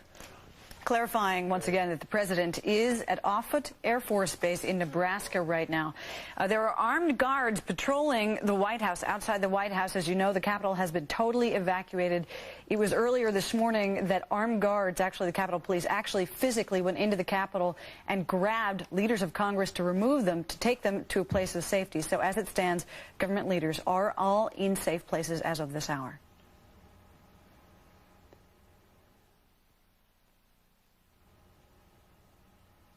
It is 3 o'clock in the East. It is noon in the Pacific time zone, and America has been under attack this day, the 11th of September, 2001. A smoke cloud continues to billow from south of Manhattan, where you can see what happened shortly after 9 this morning. The second of 2 hijacked airplanes plowed into the side of the World Trade Center building you see there. The earlier tower already had been hit by another hijacked airplane. We understand that those planes from United and American Airlines. This is the collapse of the second tower that was hit. It was the first one to collapse, perhaps because the structural damage there was so much more severe and so much lower down. But the first of the towers collapsed around 10 o'clock this morning. Not long after that, within 30 minutes or so, the second tower collapsed under its own weight. The structural damage too much for those steel columns to bear. Now, on a normal day, 50,000 people would be working in the World Trade Center. Perhaps as many as 10,000 more might be visiting or doing business there. We don't yet know how many of those people were able to escape before this conflagration rained down on them.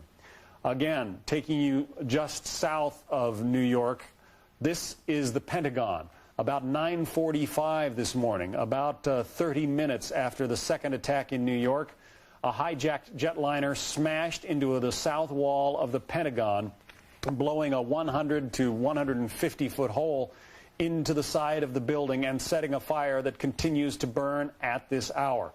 Now, all government buildings largely have been evacuated in Washington as a result, as a security precaution. The president, who had been scheduled to make an address in Florida, was hustled out of there, put aboard Air Force One, and flown to a secure site, Shreveport, Louisiana. He made a brief statement there, then got back in the air, and at last report was on the ground at an Air Force base in Nebraska. We are looking now live at these pictures from southern Manhattan, where you should be on a normal day. You would be seeing the World Trade Center standing tall and proud above all of those buildings gathered there at the tip of Manhattan. Instead, all you see is that ugly brown cloud of soot, smoke, and dust that is still emanating from the rubble left behind after this horrific day in America. In certain major cities, New York and Washington, D.C. in particular, you may see fighter jets patrolling the skies. They've been scrambled to protect those who were not already hurt in these devastating accidents. Let us make clear what we have going on is the situation at the FAA. There is a national ground stop put in place. This means all flights are completely grounded. The soonest it might be lifted is sometime around noon tomorrow. For the meantime, the FAA is trying to track some 10 to 12 international flights that were some bound for like Honolulu and other places. Those are still being tracked. There were some 40 to 50 domestic flights that were already in the air at the time of these terrorist attacks. They have all been safely grounded. They've all been accounted for. However, we do have 4 flights that have been lost. American Airlines Flight 77, bound from Dulles to Los Angeles, 77 passengers, 6 crew members lost. American Airlines Flight 11, Boston to Los Angeles, 81 passengers and 11 crew lost. United Airlines from Newark to San Francisco, Flight 93, 38 passengers and 7 crew lost. Also, United Airlines Flight 175 from Boston to Los Angeles, 56 passengers and 9 crew lost. We go now to Shepard Smith, who has more information to bring in. Shepard? Linda, I'm outside the Fox News studios here on the corner of 47th and 6th Avenues in Midtown Manhattan. As all of this happened in the morning, there is at least one bit of good news out of it all, and that is that it took so long for the second tower to be struck and then so long for them to fall. As a result, a lot of people were able to get out of the area and get away. Many of them headed toward Midtown Manhattan. The mayor of New York City and the governor announcing just a short time ago that much of transportation had returned to normal. But those of you who are familiar with Manhattan know that the lettered subway lines, he said, are working. The lettered lines and oftentimes work their way through the city and then out to the outer boroughs. The numbered lines are not working, we can presume, from what the mayor has just said. That would be the 1, 2, 3, and 9 line, which take you from World Trade Center all the way up the west side of Manhattan into the northern borough. And on the east side of Manhattan, the old IRT, the 4 and 5 express trains and the 6 train, which take literally millions of people up the east side of Manhattan, all closed as well, it's our understanding. So a lot of people have stopped on the Fox News Corner of the World to watch today, trying to figure out where it takes them next. A lot of these folks won't be able to make it home. The bridge and tunnel crossings are still out. And suffice it to say, with 50,000 people who work in that building, another 10,000 who were probably doing business in there, well, let's just put it this way. When the TWA flight fell out of the sky off Long Island shores, it seemed everyone in this city knew somebody who was involved in some way. And now we're talking about potentially 60,000 who may have been in that building. So many Manhattanites have a lot of grieving to do in the days to come. Where will you go tonight? Have you thought about how this is going to affect your personal life? I'm just going to take it a minute at a time. Not really sure. Where were you when it happened? I was across the street, actually. Across the street from World Trade? Yes. Describe it for me. It was just pandemonium. It was scary. Did you stay there, and once the structure collapsed, were you still there? Yes, I helped two people cross the street, and we were all escorted away once it happened.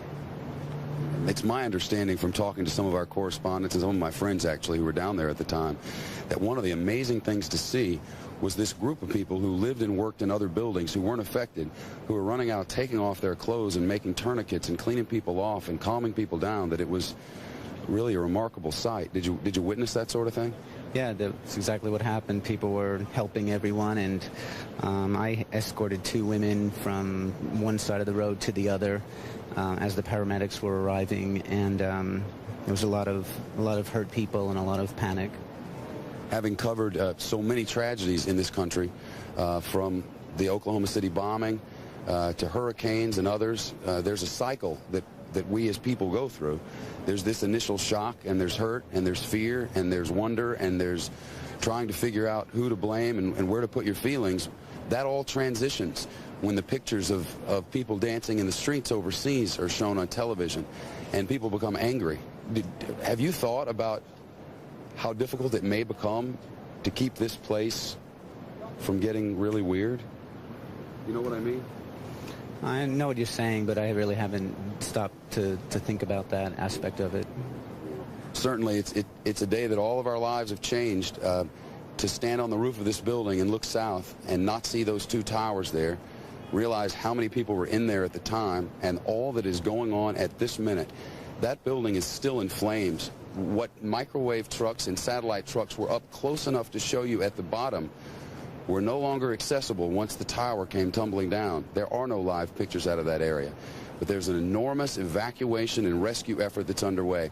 People by the thousands not able to get to hospitals. Triage is set up at different locations. The United States military has sent in 2 aircraft carriers to launch and come into the Port of New York and help with triage and rehabilitation of this area. The National Guard coming in. Right now, every single man and woman who is with the New York City Police Department and Fire Department is on duty.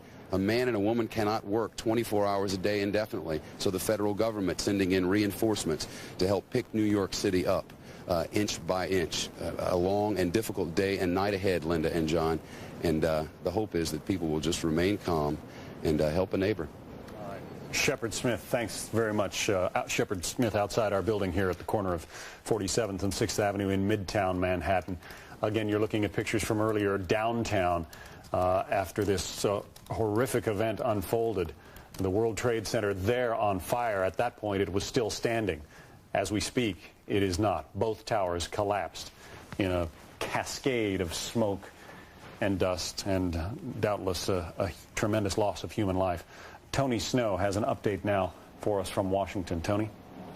Well, John, we've tried to explain why the president chose to land at Offutt Air Force Base in Nebraska. The simple reason is it's head of what used to be called the Strategic Air Command is now called the United States Strategic Command. What is that? That's the command that involves all the military branches, that deals with such things as bombing runs, what we call strategic defense, which is long-reaching defense around the United States, which would involve everything from ballistic missiles to aircraft. So the president is there. They're having classified meetings at this hour, we presume, and we will find out later in the day whether he intends to return to Washington to go to the NORAD facility in Colorado, as Jim Angle has reported, or go to some other location. All of those things will be determined in the fullness of time. Also, Vice President Cheney is in the Operations Center at the White House at this hour, so that's where he is linking up. And now for more developments in our nation's capital, let's go to Brian Wilson, who's standing by near the Capitol. Brian? spirited away from this location and are being held in a secure bunker. They won't tell us exactly where that is, but they assure us that the House leadership and the Senate leadership are in contact with the President of the United States and that the government continues to operate. However, the Capitol grounds has been evacuated since early this morning when the first attack occurred at the Pentagon. The Capitol has been evacuated. All activity now operates out of this location, 119 D Street Northeast, the Capitol Police Building. We must also tell you there is one report that has been very disturbing. It's becoming very credible. There were reports from early this morning that we are getting from members of Congress and eyewitnesses that at one point this morning, a passenger jet came very, very close to the Capitol dome. We have not been able to get any official confirmation of this, but I must tell you that there are many people who are reliable, regular sources of information on Capitol Hill who are telling us they saw that happen. Other information on that is a bit sketchy. But the House and Senate has been in recess. We're not sure exactly when they might go back to the Capitol building and continue the work of the people, but some members are saying they should do that. The other word we're getting out of here is from members of the intelligence committees, and they are angry. They say that the intelligence committee had no information about what happened, no advance warning, and they say that the intelligence community failed them in a major way. Tony? All right, we will jump in as Tony is gathering more information. We have some sad news to report as we are now starting to learn some of the identities of those who have been killed in the terrorist attacks today. It appears that a friend and a colleague here at Fox News has been killed in one of the plane crashes. Barbara Olson, you know her as a very familiar face as a frequent commentator on the Fox News channel and other networks. She is also the wife of Ted Olson, the Bush administration's nominee for Solicitor General. He was also very much involved in the Bush effort, working out the contest over the vote in Florida in the presidential election. It appears that Barbara Olson was on the plane that crashed into the Pentagon. She is believed dead, and we're very sad to report it. We're giving you more information of exactly what has happened to the 4 total planes that have gone down. 2 American Airlines, 2 United Airlines, all bound for California. 1 from New Jersey, 1 from Virginia, but 2 from Boston. With that, we go to reporter Phil Rapley. He is in Boston with more information. Phil? Linda, Joe Lawless, who's the director of public safety here at Logan Airport, just spoke to the media for an extensive period of time a little bit ago, and he confirmed that 2 flights that left here this morning at 7:59, the American Airlines Flight 11, and at 8:14, the United Airlines Flight 175, appear to be the 2 jets that were driven into the World Trade Towers. They're both Boeing 767, so as you can imagine, the investigation going on here at Logan Airport is very intense. The entire airport has been locked down. It has been evacuated. A command center has been set up, and the investigation is being led by the FBI, along with the FAA. They are interviewing all the people involved in security here at Logan Airport. Now, the way it works here at Massport is that each of the airlines is responsible for its own security. So there are private contracting companies that are given that responsibility. Those employees are currently being investigated by law enforcement agencies as they try to find out how this could have happened, how both of these flights out of Logan this morning ended up involved in this terrible terrorist act. Now, also what's going on here at Logan is a crisis center, because more than 150 people have lost their lives in those 2 airplanes, so a crisis center has been set up for family members to come. There's a Red Cross there, there's clergy members there, there's also people from emergency medical services to try to offer any kind of support that they can at this time.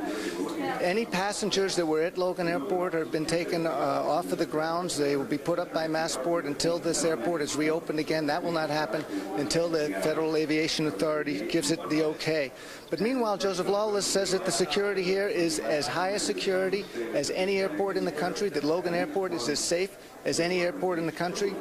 That may be more of a commentary about the status of security all over the nation than it is particularly at this place. As we said before, the investigation investigation is being led by the FBI at this point. Now, outside of the airport, the mayor of Boston has gone out and had a public press conference. He's urged the evacuation of the tallest towers in the city of Boston, the Prudential Tower, the Hancock Building. There's also been a press conference by the governor, the acting governor of Massachusetts. She says that it is the National Guard here is at the beck and call of any assistance they can provide to people in New York. There also is going to be a primary election today for the 9th Congressional District to replace the seat of the late Joseph Moakley. There was some talk early this morning by the Secretary of State that that election might be postponed, but now the governor and the Attorney General have come out strongly and said that it must go on, that they cannot have terrorism dictate to a democracy. So that is the way that the officials here in Massachusetts are trying to deal with this crisis situation. But the city of Boston, as I'm sure cities all around the nation, are just shocked by what has happened here. And in fact, there was a rush hour at noontime as people were leaving to go home to their loved ones. So, Linda, that's the report live at Logan Airport. I'm Bill Rapley, Fox News Channel. Bill, thank you very much. We have this just in from the Pentagon, a clarification of the military mobilization. The Navy is sending 2 aircraft carriers to New York City based in Norfolk, Virginia. They are going there to hopefully, obviously, to respond to any threats from the air or sea, but also to provide civilian assistance through hospital facilities and so on here in the New York City area, as it appears that hospitals in the New York area have been completely overwhelmed.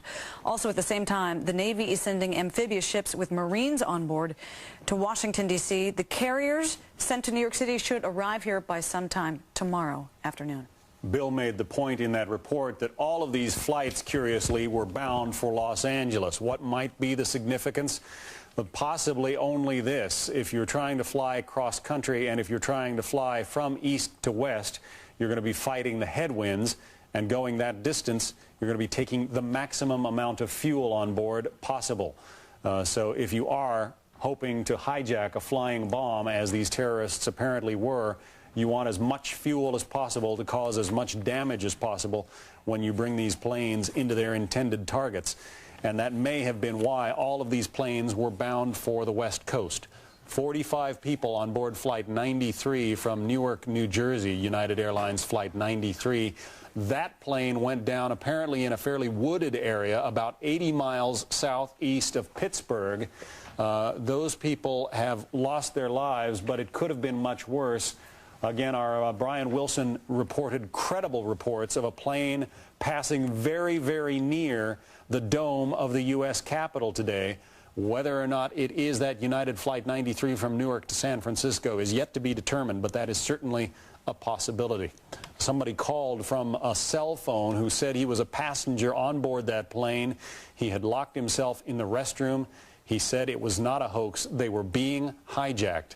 But Flight 93 is no more. On any given day, the crash of that one aircraft with 45 people on board would dominate the news. But in a day like this, when the twin towers of the World Trade Center came under attack, also from hijacked airplanes, and when both of those towers came crumbling down, and when another hijacked aircraft slams into the wall of the Pentagon, that plane crash south of Pittsburgh is simply a footnote at this point, and that is an unbelievable comment to everything that's gone on today. More international and national reaction. Word now from NATO that they have evacuated everyone from the Brussels headquarters, but they are planning an emergency meeting there. No start time, but it should be very shortly. Also, in the United States here, FEMA, the Federal Emergency Management Agency, as part of this federal response plan that's been put in place involving some 28 federal agencies, FEMA has sent out 8 urban search and rescue teams. They've activated them. They're going to New York City to search for any victims of the World Trade Center accident, the terrorist attack there. Also, the head of FEMA, Joe Albaugh, who was at a meeting in Blue Sky, Montana, has been turned around. He's been sent back to Washington, and he is on his way as we speak. Once again, also some of the other government precautions. Of course, all the national monuments in Washington, D.C. have been shut down. People have been evacuated. They will not be allowed there, and there's no idea yet when they'll be allowed back at any time. However, at the Pentagon, which for the most part was evacuated when the plane crash occurred there. There is the National Military Command Center. That's in the basement of the Pentagon. Personnel at last reporting were still there because they are heavily involved in coordinating a response. The National Security Agency, the CIA, those staff have been moved to an undisclosed location. This is all part of a national response, also part of the Pentagon being under what they call ThreatCon Delta. That is the highest threat alert possible at the Department of Defense. They are taking precautions. They also have, as we have reported, they have the leaders of Congress in a secure location as they formulate a response. The president, as you know, is at Offutt Air Force Base in Nebraska.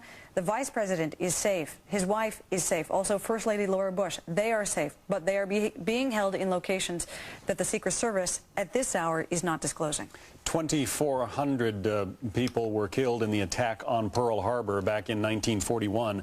And Senator Chuck Hagel of Nebraska is saying, quote, this is the second Pearl Harbor.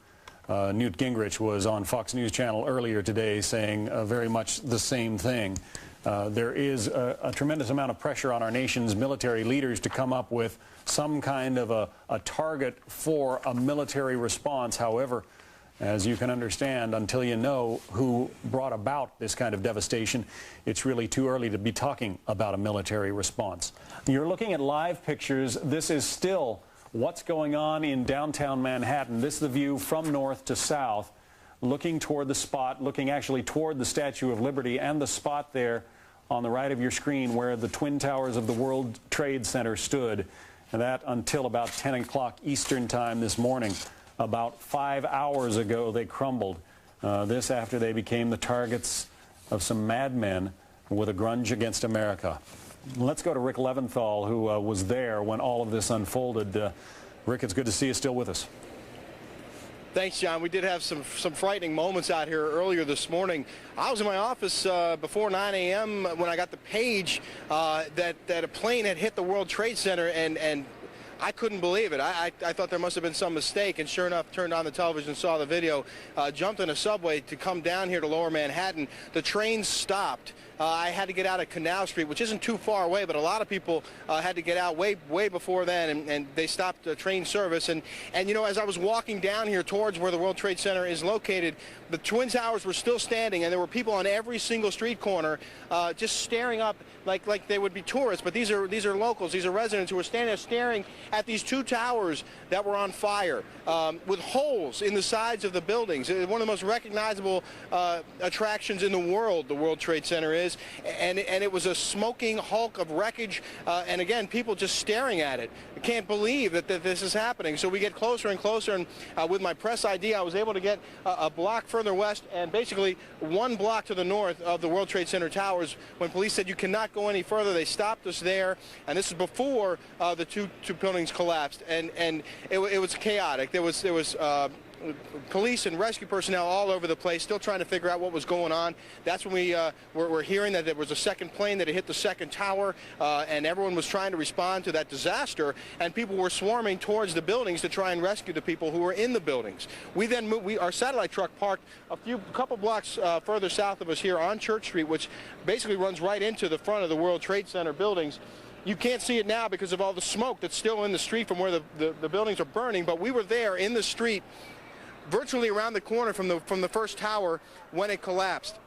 And we saw hundreds of people running up the street right at us, many of them yelling, screaming, run, the building's collapsing. I'm talking police officers included, running for their lives because this building was coming down. And what followed them was a gigantic cloud of smoke and debris, perhaps 100 feet high, rolling up Church Street, rolling north, as the building fell down and pushed all of its debris up the street. We took refuge inside the satellite truck, which was parked right there. We didn't know what was coming, what to expect. We jumped in the truck, waited for the smoke to clear. We got out, and some of the rescue personnel then began flooding back into this area. Shortly after that, we heard that the second tower was coming down. And It was very, very disturbing, to say the least, to hear that this second tower was going to collapse right next to us. And again, a similar scene played out where police officers and paramedics and emergency personnel and just women and children in the street who happened to be down here came running this way. We too dropped our camera and ran north to get out of the way of the clouds of smoke and debris, which were actually rolling up the side streets as well. Being pushed north and then up the side street. So each block that we passed, we saw yet more debris coming our way. A chaotic scene, to say the least. Since then, things have calmed down quite a bit. They've cleared the streets of almost all pedestrians, of all vehicle traffic, certainly, except for emergency vehicles, police and fire trucks and that sort of thing. We know that a triage has been set up right around the corner from us here. There was an ambulance staging area right next to us earlier today. Those ambulances were able to move down closer to the building. But we don't know if rescue personnel have been able to get into the rubble of the World Trade Center buildings themselves. I spoke with one friend of mine who was right by the buildings, who got close and saw blown out cars and rubble everywhere. Another guy who told me he tried to pull people out, or tried to at least assist in looking for people who might be trapped, said that one of the two towers, there's still some 20 stories standing. The other he described as a hole in the ground. Right now, again, things quite a bit calmer, very quiet, very serene out here almost, as people just basically wait to see what the next step will be. Again, the mayor saying that rescue and recovery is the primary goal here at this point, but certainly a very frightening moment. And we'll push in now. Maybe we can see there's a giant chunk of one of the two towers in the middle of Church Street, in front of the building, where the building used to be. I don't know if you can see it through the smoke and the haze, but there is a large piece of the building in the middle of the street. Obviously, it's all been closed off, and again, the fire and rescue personnel on scene trying to get close to the building. But many of these firefighters believe they have lost coworkers in that debris, because after the initial strike, the two planes hitting the towers, all these emergency personnel responding to the scene were helping to evacuate people who were still in the buildings and trying to clear people out of the area. And at that point, soon after that, is when the first tower collapsed. So there's a great fear that there may have been many emergency workers trapped at the base of that building when it did collapse. And possibly the most disturbing aspect of all of this is videotape that I don't think we can show you, but it's videotape of people who were on the very high floors of the World Trade Center. Okay, apparently we can show it because we've seen it, but it's the most disturbing videotape I've certainly ever seen of people who were completely without any hope. Trapped in the building with flames behind them and above them and below them, leaping from high floors to their deaths below. No word from here on the numbers of deaths or injured, but certainly we've been hearing as many as 10,000 people, and it'll be a while before they can get to many of them. Back to you in the studio. Correspondent Rick Leventhal. Rick, thank you for the update. We have more information coming in as to the U.S. military response to this. Not only have some fairly innocuous places like any of the major national monuments been closed down, and even theme parks like the Disney World, Disneyland, they've been closed down too. But they also have closed the border between the United States and Canada, the border between the United States and Mexico. We are now just getting information that it is the USS John F. Kennedy and the USS George Washington that have now been deployed to New York Harbor. We also understand that there will be amphibious ships, guided missile cruisers, and guided missile destroyers that are all also being deployed. Where they will be sent, it's not clear right now. We are expecting a briefing from the Pentagon, actually not from inside the Pentagon, but from Pentagon officials. In a matter of a couple of minutes, that will clarify exactly what they're doing. But now, in addition to the Pentagon being at ThreatCon Delta, we understand that Navy installations all up and down the East Coast have also been put on ThreatCon Delta. That is the highest level of alert for the U.S. military. With the aircraft carriers coming into New York to help with some of the hospital response, we take it now to correspondent Molly Falconer, who is at one of the hospitals in New York City that is completely overwhelmed. Molly? It's a hospital in chaos. It's been ground zero for the injured here all morning. We've been watching stretchers going in and out of the hospital, some horrifying scenes. And right now we are seeing some of the emergency medical supplies. They're just overwhelmed here, so we've been seeing 18-wheeler trucks just being brought in down the streets of Manhattan. As you can see, they're parked over across the street from St. Vincent's Hospital. That's a medical center that's handling over 100 of the dead, injured, and very badly burned here today. Basically, they ran out of supplies. They ran out of blood. They ran out of something called Silvadine, which treats burns. They have been raiding local pharmacies for more of that. They didn't have enough, so apparently now they've had more medical supplies brought in. As you can see, the sirens are going up and down the street right here. They have closed off all of 7th Avenue. That's one of the main thoroughfares in Manhattan. It runs right by the hospital. It also runs all the way down to Wall Street. So they're using this as an emergency corridor to ferry up the wounded and other casualties of this horrifying attack. We've been seeing police officers coming up and down here. The mayor was speeding by here earlier today. Also, New York City yellow cabs have been commandeered to bring in doctors and nurses. We've been seeing them come up and down here, going both ways on the street all this morning. Also, New York City buses are busing in loads of doctors and nurses. They are calling now, hospital personnel are calling for clothing, because so many of the victims have had their clothing blown off them that they need extra shirts, pants, shoes, anything you have. They're asking for it here at St. Vincent's. They're also asking for type O positive blood. You can see behind me also the crowds are just waiting here for words of their loved ones. There is a makeshift information booth. I don't know if you can see that sign. It's just hand lettered. Things are happening so fast down here that they're trying to get the information out as fast as they possibly can. They set up a makeshift, almost card table, and a yellow sign just stuck on the wall of the hospital to let people know where the dead and injured are today. We were supposed to have a briefing about this at about 3 o'clock. Apparently, hospital staff are just so overwhelmed that they had to push that back until 4 o'clock, and we'll bring you the latest word from that as we know it. That briefing, again, has been pushed back until 4 o'clock. Hospital personnel just overwhelmed. They couldn't get it to us in time at 3 o'clock. But here's what we know. Over 100 injured, wounded, possibly dead are inside St. Vincent's. They have commandeered everything from hospital corridors to the hospital gym to serve as makeshift ERs. The entire trauma staff is on alert. They have a disaster plan in action. I talked to a doctor or two who was in there this morning. They said that things are actually pretty calm, that people have been trained for this, and they are doing exactly what they have been trained to do. They are dealing with the casualties as best they can, and apparently that effort is going well. But the problem has been supplies. Those are being trucked in as we speak. We just saw one of the pharmacies and food operations around here. They've been donating water. They've been donating sandwiches. That's just getting wheeled across the streets. As you can see, construction personnel are here to add more barriers to what is just sort of a siege mentality at the hospital. We've seen police lock this place down as if there is a bomb threat. There is not anything like that, but it is being treated as a scene of great trauma.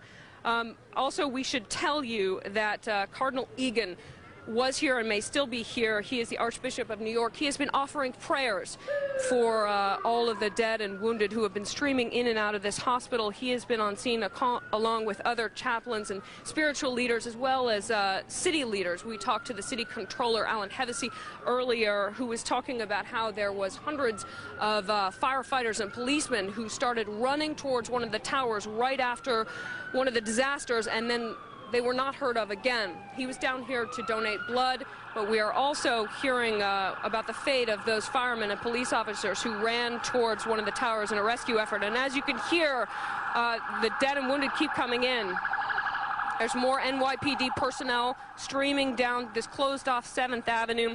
We should also tell you that this entire block area has been locked down, so if you have friends, relatives that you want to check in on, you have to call St. Vincent's Hospital. Listen in for the briefing later that they are saying now is at 4 o'clock, or call Cornell Medical Center, NYU, or any of the other burn centers within Manhattan. There are over 50 that are handling the massive amounts of casualties. We'll bring you the latest as we have it. Back to you. All right, Molly Falconer, thanks very much.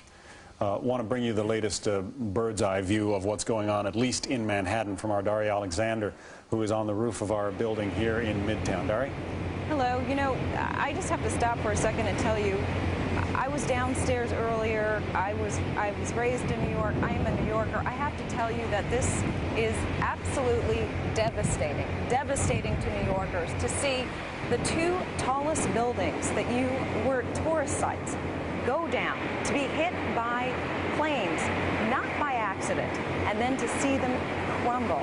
It is an absolutely devastating thing. New Yorkers think of themselves as being strong, invincible. To see the city taken under siege like this is just, it is absolutely too much to handle. I was downstairs earlier and I was talking to people who were standing all around Fox Central to get the absolute latest. And everybody is just in shock. Nobody can believe that this is actually happening. Let's just take a look once again straight south at these two buildings. The smoke, just billowing, smoke throughout the sky. The Twin Towers were a great place to get a view of New York City skyline, to get a view of the harbor, the Statue of Liberty. Something else that was in that building, I know we talked about banking and security and all different businesses in that building. A famous restaurant, Windows on the World. I took a wine class there back in the early 90s. A fabulous, beautiful restaurant where people used to go to eat so they could see New York City. This was definitely a mainstay. People will not, it will take forever to get over it. I know a lot of people have been talking about the fact that some people knew some people who were in the building, others didn't know people in the building, but once again, this is something that everybody in New York feels, whether or not you knew them. The other thing that is just incredible is to think that there are warplanes flying all over the sky throughout New York City. And I mean, this is not an air show. This is serious. The city is under siege, and we are seeing warplanes fly across the skies every few minutes. All right, Daria Alexander, there on the roof of our building. Thanks very much. Yes, the entire air system in our nation has been shut down. No airplanes anywhere being allowed to take off. Those that were in the air today when this horrific terrorist attack went down were ordered to land immediately. All right, we want to get more information as to who senior officials may think will be found responsible for this horrible act of terrorism. We want to go now on the phone to Lawrence Korb. He was the Assistant Secretary of Defense under Ronald Reagan. He is currently at the Council on Foreign Relations. Mr. Korb, thanks for being with us. Nice to be with you. We understand that at least 3 Palestinian groups, Hamas, the Islamic Jihad, the Democratic Front for the Liberation of Palestine, they have all denied any responsibility for these terrorist acts. Some, actually a number of terrorist experts have said that they believe it is the work of Osama bin Laden. What do you think? Well, he certainly has said he was going to do something, and so that would be logical to expect him to do it. We don't have any proof yet, but I imagine, given the fact that people had to get on these planes and buy tickets and stuff, we'll be able to establish that pretty clearly within a short amount of time. I want to explain something to our viewers as they see this on the screen. Yasser Arafat, who is the Palestinian leader, has come out also condemning the attack and saying that he personally and his organization is shocked and horrified. So let us not misunderstand the pictures that we see on the screen. These are some Palestinians in parts of Israel celebrating the attack. We should make it clear that this is separate from the official response of Palestinian leader Yasser Arafat. Mr. Korb, a question about what we do in terms of a military response. People have already begun talking about when we are likely to respond, how we are likely to respond. From your term as the Assistant Secretary of Defense, explain to us how something like this works in terms of a response at the Pentagon. Well, you have to find out who did it and how you can get to them, but it's much easier said than done. We still haven't held anybody responsible for the blowing up of the USS Cole, the ship in Aden. We haven't punished those who blew up the Khobar Tower. That's the problem. It's not an individual nation. These are groups that cut across nations, and it's very, very hard to decide where to retaliate. They also hide themselves among civilians. This is not a large army. This are comparatively small groups of people, and that's going to be the frustrating thing. We're going to want to do something, and it's going to be very hard to do it. When I was in government, we never were able to successfully retaliate for those who blew up the Marine barracks in Beirut in 1983. We never really did get those who did it. Right. I want to ask you about something that we saw today. Fairly quickly after we saw these attacks, we saw the leaders of the Taliban government of Afghanistan rushing essentially out to cameras to condemn the attack, Even one of them said that he believed it was impossible for Osama bin Laden to have any sort of involvement with it. If one were being skeptical, one might think that they were simply trying to save their own necks because the United States government would be looking directly at Afghanistan for harboring bin Laden for so long. Well, there's no doubt about that. The problem you're going to face is that it's going to be hard to establish a definite link between these people and bin Laden. I mean, bin Laden, doesn't hold group meetings, in his basement once a week. I mean, these are people that are connected to him with several cutouts all over the world. And as we saw in the recent trial here in New York City for those who blew up the American embassies in Africa back in '98, some of them said they were connected, others did not, and we couldn't bring him to trial. But there's no doubt that the Taliban government in Afghanistan doesn't want to be held responsible, because if this were directed by them or they had any complicity, we would have every right to go and basically inflict terrible damage on them. And just to reiterate, the pictures that you're seeing on your screen today were taken in Palestinian neighborhoods. Palestinians there celebrating this strike at America. As Linda said earlier, Yasser Arafat, the Palestine Liberation Authority leader, condemned the attacks, but that is not preventing this outpouring of great joy, if you want to call it that, among Palestinian people who doubtless see this as a strike against the hated enemy, America. So these pictures taken earlier today in Palestinian areas. We take it back to Larry Korb, who's graciously joining us on the phone and helping us understand exactly how the U.S. military would formulate a response. Larry, even though Osama bin Laden wasn't necessarily considered a force during the Reagan administration, certainly you had procedures in place for how to coordinate a response to a terrorist attack. What were they? Well, obviously, but there are things that you can do, but you have to know who to respond against, right. And that's the problem. But I mean, in terms of sort of, do you have the National Military Command Center in the basement of the Pentagon? Are they Well, yeah, leading? Obviously. I mean, what you do then is you have the forces in the area. Most probably you would have ships with cruise missiles or planes with cruise missiles that would attack. Remember, we did attack bin Laden after the blowing up of the embassies in Africa in 1998. We did attack his camp. Right.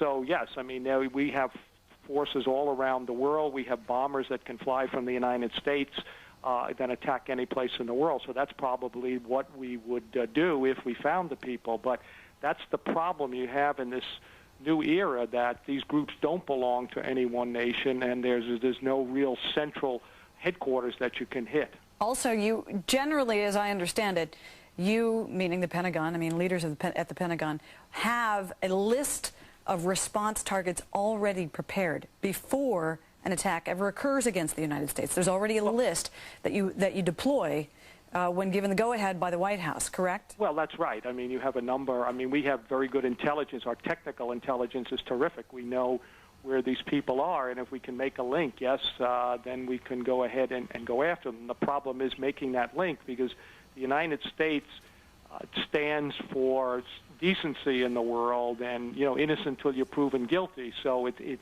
hard for us to do some of the things that I think the relatives of these poor folks in New York today are going to want us to do because of the procedures that we follow. Right. Now, I want to take you back again to a statement of a Taliban official, obviously the Taliban government being that in charge of Afghanistan.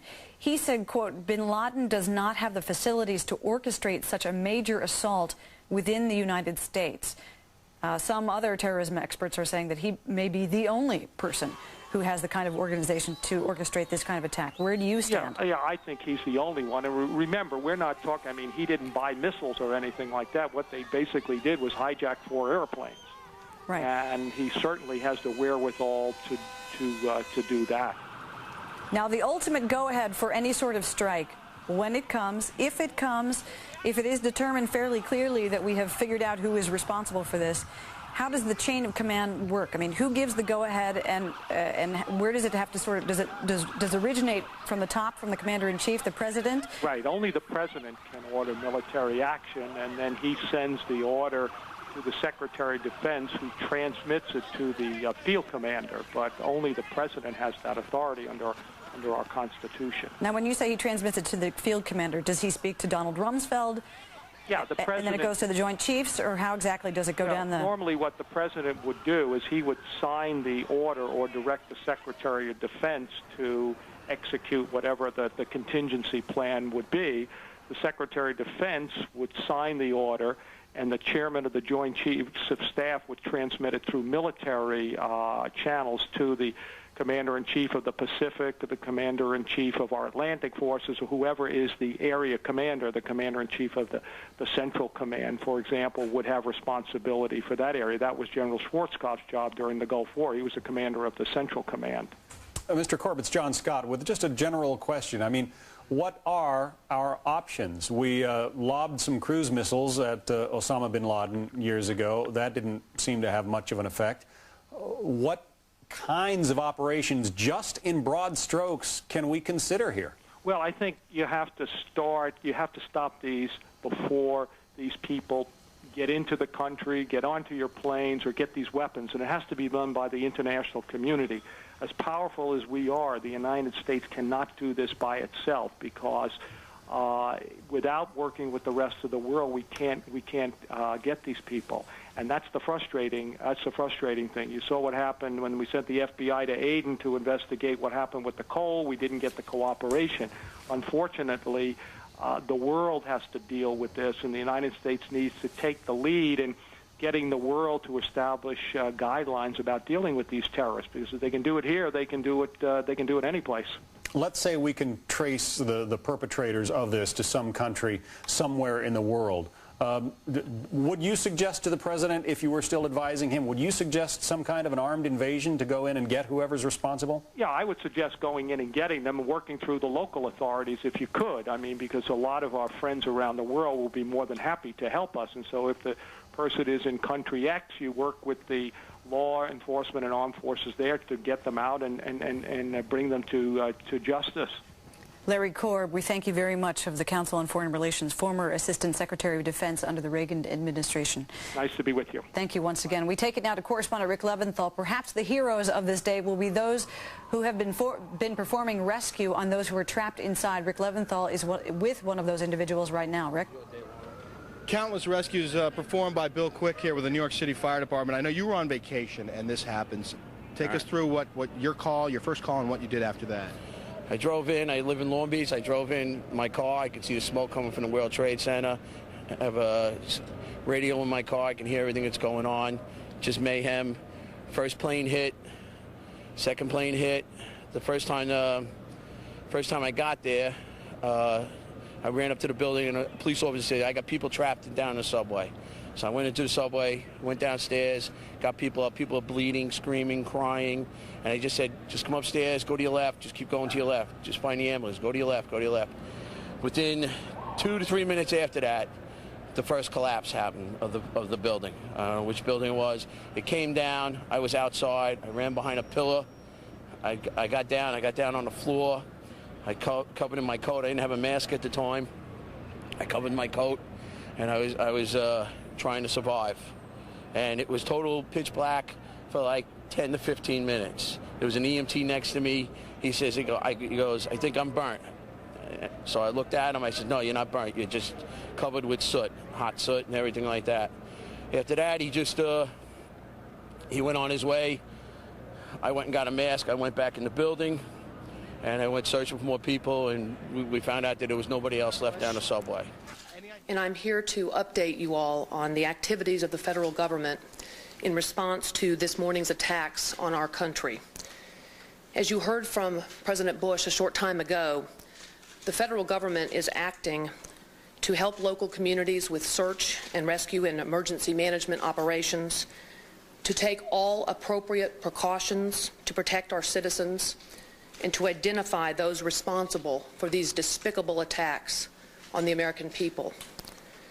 While some federal buildings have been evacuated for security reasons and to protect our workers, your federal government continues to function effectively. We have a federal emergency response plan, and at President Bush's direction, we are implementing it. We began to implement it immediately after the first attack in New York this morning. We contacted American forces and embassies throughout the world and placed them on high alert. The United States Secret Service immediately secured the President, the Vice President, and the Speaker of the House, and they are all safe. They have also secured members of the National Security Team, the President's Cabinet, and senior staff. As you know, President Bush was in Sarasota, Florida, when the first attack occurred this morning. Air Force One has now landed at Offutt Air Force Base in Omaha, Nebraska, and the President is in a secure location. He is in continuous communication with the Vice President and key members of his Cabinet and National Security Team. Vice President Cheney and our National Security Advisor, Condoleezza Rice, are in a secure facility at the White House. I have just come from there. The Secretary of Transportation and other members of our White House senior staff are gathered at a command center there, and we are coordinating with other branches of our federal government. The Secretary of Defense remains at the Pentagon, and the Secretary of State is en route back to Washington from his trip to South America. President Bush is conducting a meeting of the National Security Council as we speak. They are meeting President Bush from his location and other members from different locations in Washington and other locations. As many of you have been reporting, the Federal Aviation Administration ordered all airports closed, and all planes which were in the air were directed to land at the nearest airport. International flights were diverted to alternate locations outside of the United States. Transportation Secretary Mineta has directed the Federal Aviation Administration to suspend operations until at least noon tomorrow. So no airline flights will operate until at least then, and until the FAA announces that operations will be resumed. Secretary Mineta has also issued orders controlling the movement of all vessels in United States navigable waters. The Federal Emergency Management Agency has activated 8 urban search and rescue task forces in New York, and 4 of these highly trained teams are at work here in Washington at the Pentagon. Every federal agency has implemented continuity of operations plans to make sure the government continues to function effectively. While the markets closed today because of the situation in Manhattan, the United States financial system has continued to operate. Banks have been open all day. The Federal Reserve has operated regularly and continuously. The Department of Health and Human Services has mobilized medical personnel and supplies to provide help to local authorities who are working so diligently to respond and try to help the victims of these terrible attacks. President Bush has committed the full resources of our intelligence and law enforcement communities to identify and bring to swift justice those responsible for these despicable attacks. The Department of Justice is setting up a hotline for families who fear that their relatives may have been victims of one of these attacks, and we will be announcing that telephone number shortly. Our fellow citizens and our freedom came under attack today, and no one should doubt America's resolve. President Bush and all our country's leaders thank the many Americans who are helping with rescue and relief efforts. We ask our fellow Americans for your prayers for the victims, for their families, for the rescue workers, and for our country. Thank you all very much, and we will continue to update you as information is available and confirmed.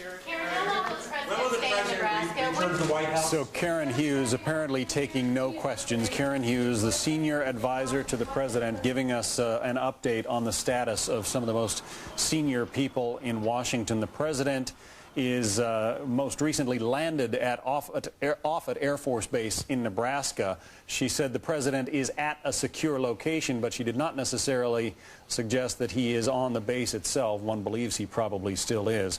The vice president and the national security advisor, Condoleezza Rice, are in the White House in a secure location, probably that basement bunker there.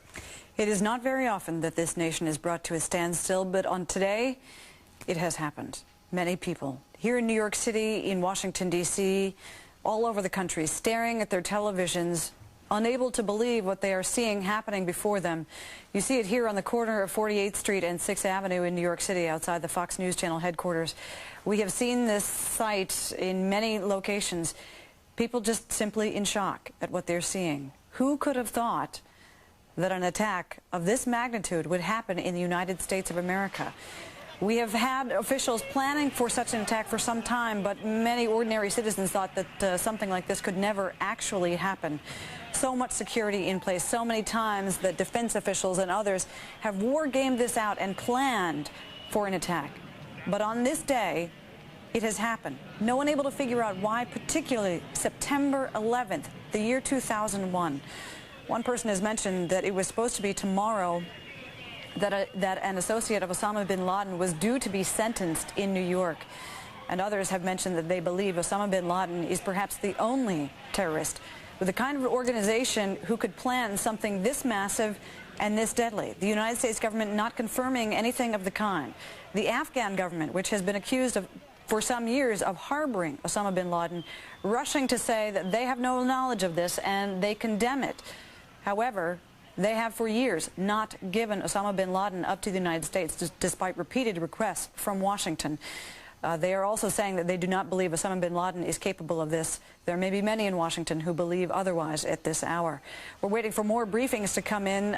Some planning at the Department of Defense. As you know, Secretary Rumsfeld is still there at this hour. Others with officials in New York City, we are going to bring those to you just as soon as they happen. They're going to be happening just sort of suddenly, and as they do, we're going to bring them to you here on the Fox News Channel. There are a great number of survivors you can see being carted away. This from the lower Manhattan area, where our Rick Leventhal has been doing a great job of reporting all day. Rick is back with us now live and safe, we're happy to say. Rick, what's the latest there? Well, John, one of the things that you did not hear from firefighter Bill Quick, who I was just speaking with a short time ago, is I asked him, after Karen Hughes' news conference began and we had to break away, I asked him about the number of rescue workers on the ground when that building collapsed, when the first tower collapsed. And he said, in fact, there were hundreds of rescue workers at the base of the building tending to people who had been injured by falling debris from when the planes hit, tending to people who had been hurt by rubble and were bleeding and dazed and wounded and disoriented, trying to help those people when that tower collapsed. And there is a growing concern that hundreds, possibly hundreds, of emergency rescue workers, police officers, firefighters, maybe some very high-ranking members of the city's fire department were killed in the debris that fell from the first of the two towers. After that first tower collapsed, people did clear out of the area very quickly. Some people did go back before that second tower collapsed, so it's possible people were killed in that one as well. But certainly, if there was a high death toll in terms of when the towers came down, it would have been after the first tower. We'll give you a look south on Church Street, where the efforts continue to try and put out the fires that still burn in what's left of the Twin Towers. We're told that one of the two buildings, there may be as many as 10 to 20 stories left standing. The other one, though, is a crater. It's virtually a hole in the ground. You might even be able to see, Adam, can you see the piece of the building? There's a piece of the building in the middle of Church Street. You can't see it right now because of the smoke and the haze, but we're going to, apparently, Rudy Giuliani is now speaking to the mayor of New York. Let's head back to the studio and to the mayor's press conference.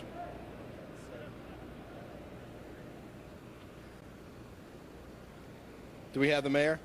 We're attempting, Rick, to get the audio connections from the mayor. And they handled themselves with bravery. They handled themselves with dignity. They handled themselves in a way that reduced the loss of life. We didn't have panic. We didn't have people running and hurting other people. The people of New York City really distinguished themselves. And I just want to say this once again. New York City is a lot stronger than this, and we're going to overcome it, and the people of New York City are going to give an example of how you stand up to terrorism. You just don't be afraid, that's all. Thank you. Thank you. 5, 6, 7, 8, 9. Rudy Giuliani, the mayor of New York, there making another statement about the response of this city. Linda, I'd just like to say I've been in this chair now for about, well, it was just about exactly 7 hours ago that the first of these events started unfolding. What a calamitous day for America. And yet, you know that somewhere in the world, somebody is watching these pictures with great glee. watching the pictures of the hijacked airliner, the second one of the day, smashing into and ultimately demolishing the Twin Towers of the World Trade Center, the symbol of capitalism to many people around the world. They want us to be scared. They want us to be afraid. As we heard President Bush's senior advisor say not long ago that our fellow citizens and our freedom came under attack today. They want us to somehow lose some of that freedom, and let's just hope and pray that that doesn't happen. The United States most definitely will not allow it to happen. However, there will be a coordinated response, you can be sure. We are beginning to get more information about those who were lost today. The numbers in the end may be in the tens of thousands, but we know for sure the number of people who were lost on the 4 commercial airliners that went down today. They were 2 American Airlines planes, 2 United Airlines planes. In honor of those souls departed, let us remind you of who and how many were on those planes. American Airlines Flight 77, bound from Dulles, Virginia to Los Angeles, 77 passengers and 6 crew. American Airlines Flight 11, Boston to Los Angeles, 81 passengers and 11 crew. United Airlines from Newark, New Jersey to San Francisco, Flight 93, 38 passengers and 7 crew. Also, United Airlines Flight 175, bound from Boston to Los Angeles, 56 passengers and 9 crew. As we mentioned before, as we're beginning to learn more details about those who may have been on those planes, we here at Fox News have also learned that a friend and a colleague was lost on that airplane that crashed into the Pentagon. Her name is Barbara Olson, and you may have seen her many times on this network and others. Her husband is Ted Olson, also a famous face. He was nominated by the Bush administration to be Solicitor General, was heavily involved in the Bush administration effort during the contesting of the Florida vote during the presidential election. Barbara Olson made a phone call from that flight, apparently, before it crashed into the Pentagon. We have learned that she is presumed dead, and we say that with great sorrow. And we will learn, I'm sure, in the coming hours, many more people who we know, who you know, around America who were involved in these accidents and who may have been lost. There we see her picture. We're sorry to say goodbye to a friend and a colleague. We have been given some preliminary estimates about how many may have died in the World Trade Center attacks. According to Congressman Jim Moran, who was part of a briefing much earlier today, his first estimate that he was given was perhaps 10,000 people. Now, as we learned from World Trade Center officials, the buildings, the 2 skyscrapers, were at full capacity this morning when the 2 planes slammed into the towers. Full capacity means at least 50,000 people. It will take some time, many hours, if not days, before we can determine exactly how many people were lost in that attack. There is a coordinated response underway. It's called a Federal Response Plan. 28 federal agencies involved. This is a plan that has been around for some years. It was updated last year after the Oklahoma City bombing, many years after the Oklahoma City bombing. And now, unfortunately, it has been put into place. The Justice Department leads it, basically. The FBI leads the investigation.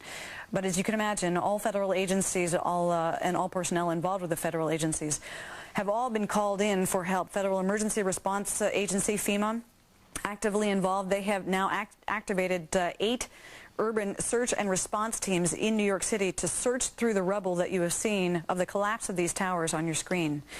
They're being activated and dispatched to search through the rubble for any survivors.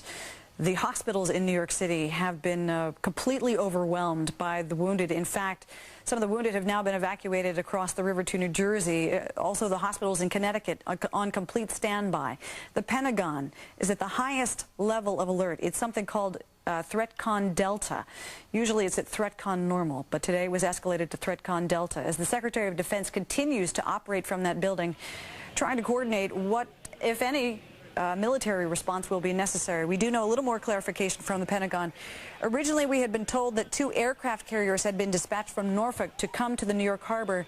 That apparently has been clarified.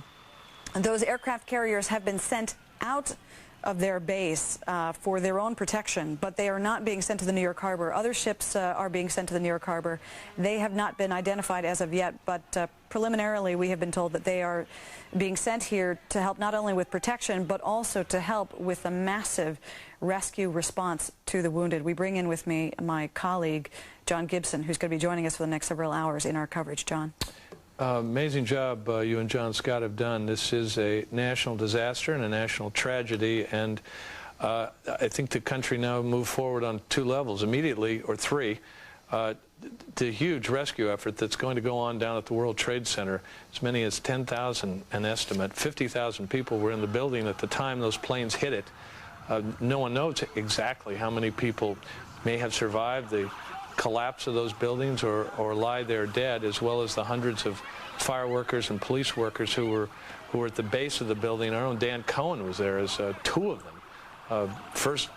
The first one collapsed, and Dan was helping triage people, and moved to the second one, and it collapsed on top of them.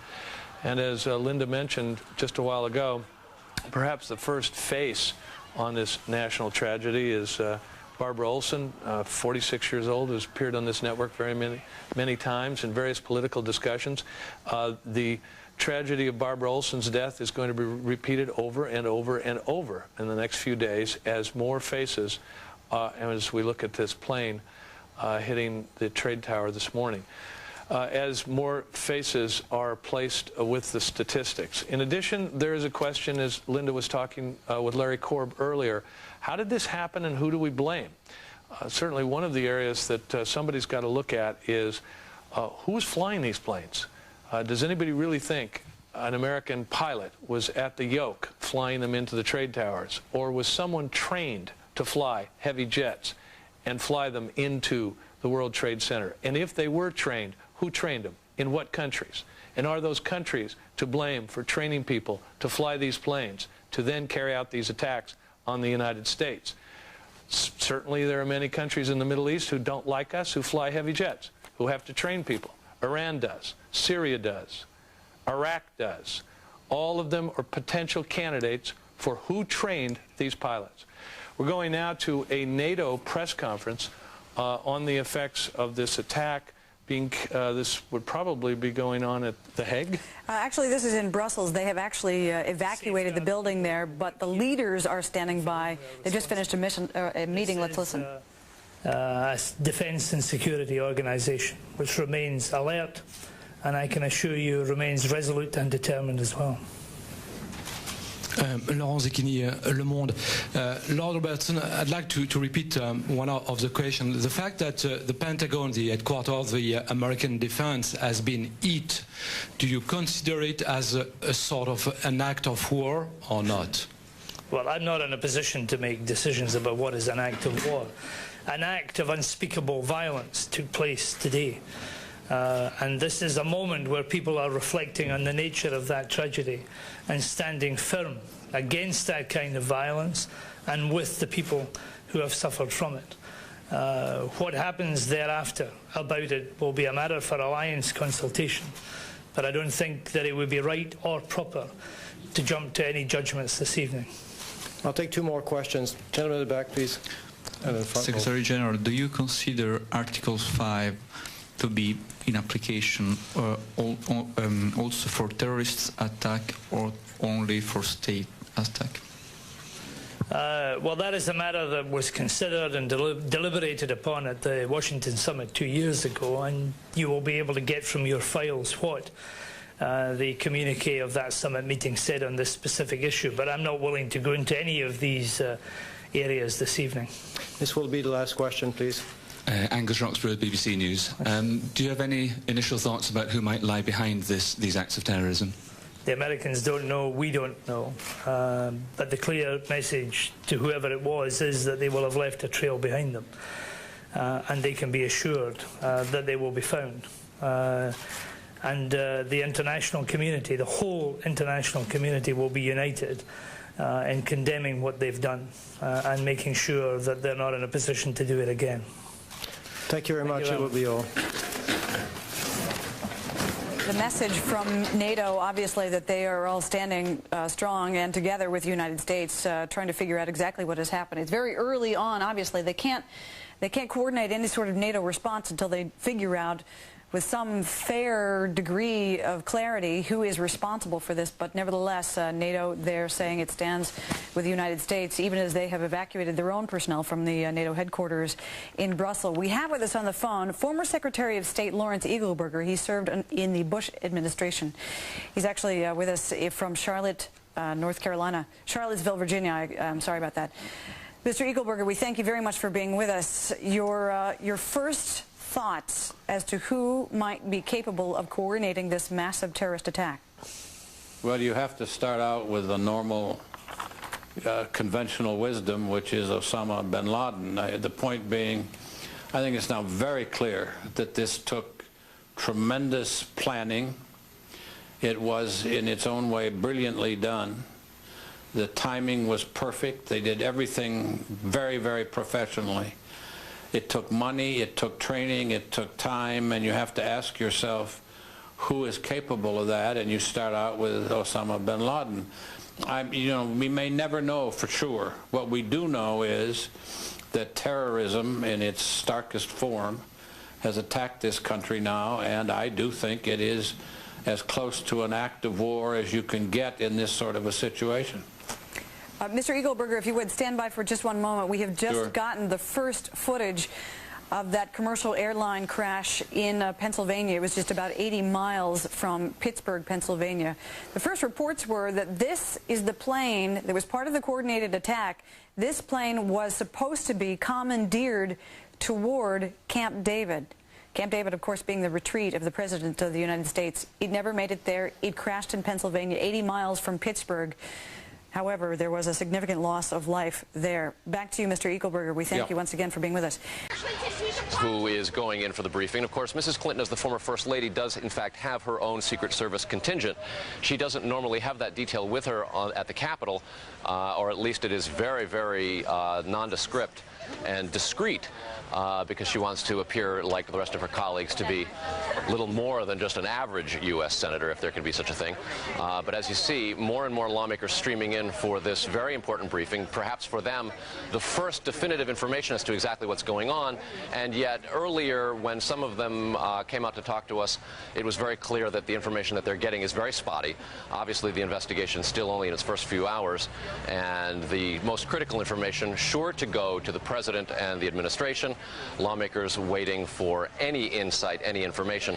And John, as to your question about talk of retribution, at this point there is across the board decrying of all of this. But as to retribution, lawmakers particularly careful not to make any overt suggestions and lay blame. There are obviously a lot of suspicions that this may be something from Islamic fundamentalists, someone from the Arab world, or the types of terrorists who have tormented the U.S., whether it was in Yemen when the USS Cole was bombed or elsewhere.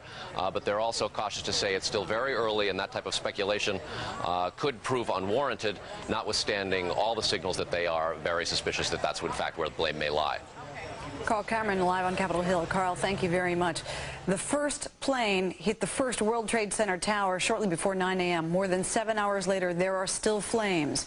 We have correspondent David Lee Miller on the scene. David? Hi, Linda. That's right. At this hour, the fire still continues to burn. You can take a look behind me. You can see a great deal of black smoke, a huge plume of black smoke that you can see throughout all of lower Manhattan. We are told by one firefighter source that a building identified as Trade Center number 7 is in danger of collapse. We are told that engineers have gotten as close as they can to the building, and that this building is on fire, and that there is a chance that this building could give way. And we are told that if it does, they expect that it would collapse in a southerly direction. The World Trade Center towers fell northerly. This would fall in the opposite direction. Right now, they are doing their best to try and contain the situation. Emergency vehicles are on the scene. The streets to lower Manhattan are effectively sealed off to all pedestrian traffic. The only thing allowed down here are a few media vehicles and, of course, firefighters, police, and EMS. Now, Mayor Giuliani held a news conference a short time ago. He said that as many as 200 people have been critically hurt. In total, right now, 600 taken to area hospitals. The big question, though, at this hour, how many people are actually entombed, are trapped in the rubble.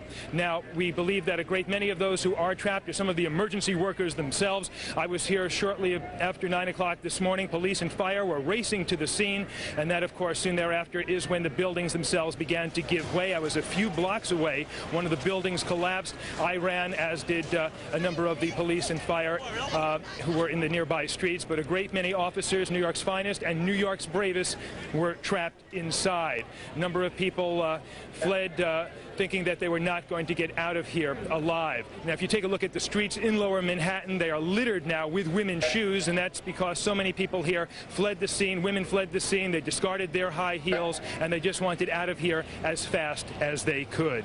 Now, we are told that the scene at St. Vincent's Hospital has received most of the injured. If you take a look at the hospital itself, outside there are dozens and dozens of gurneys. Most of them are still empty. There are nurses, doctors. I even saw a priest, and they are bracing for a very busy night. And one interesting aside to all this, when I was here this morning, there was a great deal of disbelief about what had happened. It slowly began to turn to shock. A lot of people were crying, and now with each passing minute, more and more people are outraged, and they are demanding some type of retribution. Back to you. David, just hang on a second. We're going to go now to Neil Cavuto downstairs for an update on the New York markets, and I guess, Neil, maybe the world markets reacting to all of this. You're right, John. They, no surprise, never opened today, and they're not opening tomorrow. The New York Stock Exchange, the NASDAQ, the American Stock Exchange. I might throw in the New York Mercantile Exchange, which was housed in that left tower there, the one that was on smoke, not the one that was hit by that plane, Tower 1, will be closed tomorrow as well. This is the first time in stock market history they have been closed this long in the event of a national disaster. But the New York Stock Exchange saying it will not open for business. This is as much technical as anything else. The lines that allow for something called cross-trading between the various exchanges and the futures markets, this all seems arcane, are down because the World Trade Center is no more. So there is no effective way now to trade stocks or futures. You can't trade in the metals, you can't trade in the oils. And the better part of valor for a lot of these guys earlier today, those who had connections to foreign markets, was to bid up the price of oil and gold, John. And in fact, those were rocketing today as really one of the few places, or a couple of the few places, to put their cash. But the financial markets, as much really representative of symbolically what's going on here, will not be open tomorrow either. So whoever committed this heinous act today, if the gist was not only to cause tremendous physical damage and obviously a tremendous loss of life, they have also cut the financial capital of the world to the core. It will not be open for business. Indications are now, we're told, from New York Stock Exchange officials that they will try for Thursday morning at the normal time. But keep in mind this will affect global trading because everything pretty much hinges on the big boy in town, New York. Again, the major exchanges closed today. They will be closed again tomorrow. Neil, the exchanges, the major corporations that are in that building must know something about the survival of their own people. Is any word leaking out from those companies that had hundreds, if not thousands, in that building, what they think or know about the fate of their employees? Well, you know, it's a good question, John. I wish I could tell you because I have a lot of close friends, many I've known for the past 20 years in my reporter days, having frequently gone to those two towers, who I cannot contact, and I've tried the better part of the day to get in touch with them. We've gotten no word from Morgan Stanley, Dean Witter. We've gotten no word from a lot of folks I know at the New York Mercantile Exchange who trade in the oils and the futures markets that set the price of even the gasoline that we get at the pumps many times. No word from our folks at Cantor Fitzgerald, the big financial services firm, or Keefe Bruyette Woods, the big financial services concern, or Allstate Insurance. No indication as yet how far or extensive the damage was, or how people we've routinely had on this network and on my show over the past 5 years of this network and many years before that are even alive. So when these huge institutions, which play a vital role in the world capital markets, are not being heard from, you always fear for the worst. You hope for the best, but you fear for the worst. And I got to tell you, John, I have many, many dear and close friends and associates and contacts none of whom I've heard from today. You know, Anil, we're going to hear a lot more about this in the next couple of days, and we're hoping for the best for everybody. Linda. Also there is movement from the President of the United States. He apparently has wrapped up a National Security Council meeting that he was conducting via phone at Offutt Air Force Base. There you see Air Force One in the air. He is headed back to the White House. We learned from Karen Hughes, senior advisor to the President, that Vice President Cheney and National Security Advisor Condoleezza Rice were already at a secure facility inside the White House, as are other senior White House staffers. Apparently, it has been decided that the President will go back there, join them as they continue to formulate a response to this. Another key player here, the Secretary of Defense, Donald Rumsfeld, he is not at the White House. He is at the Pentagon, even though there was a plane crash earlier there today. His office specifically not affected, so he remains there.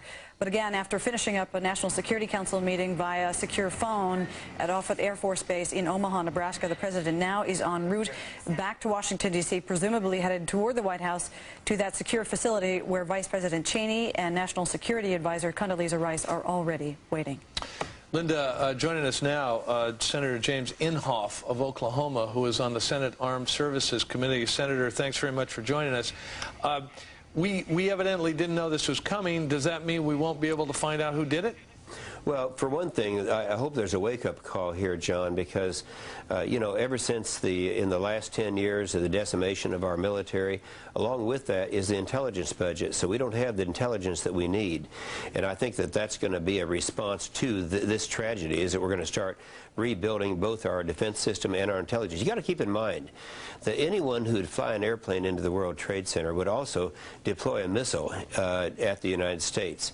We're dealing with that kind of a mentality. So I hope this serves as a wake-up call to start a massive rebuilding of our defense system and our intelligence system. Senator, it is not.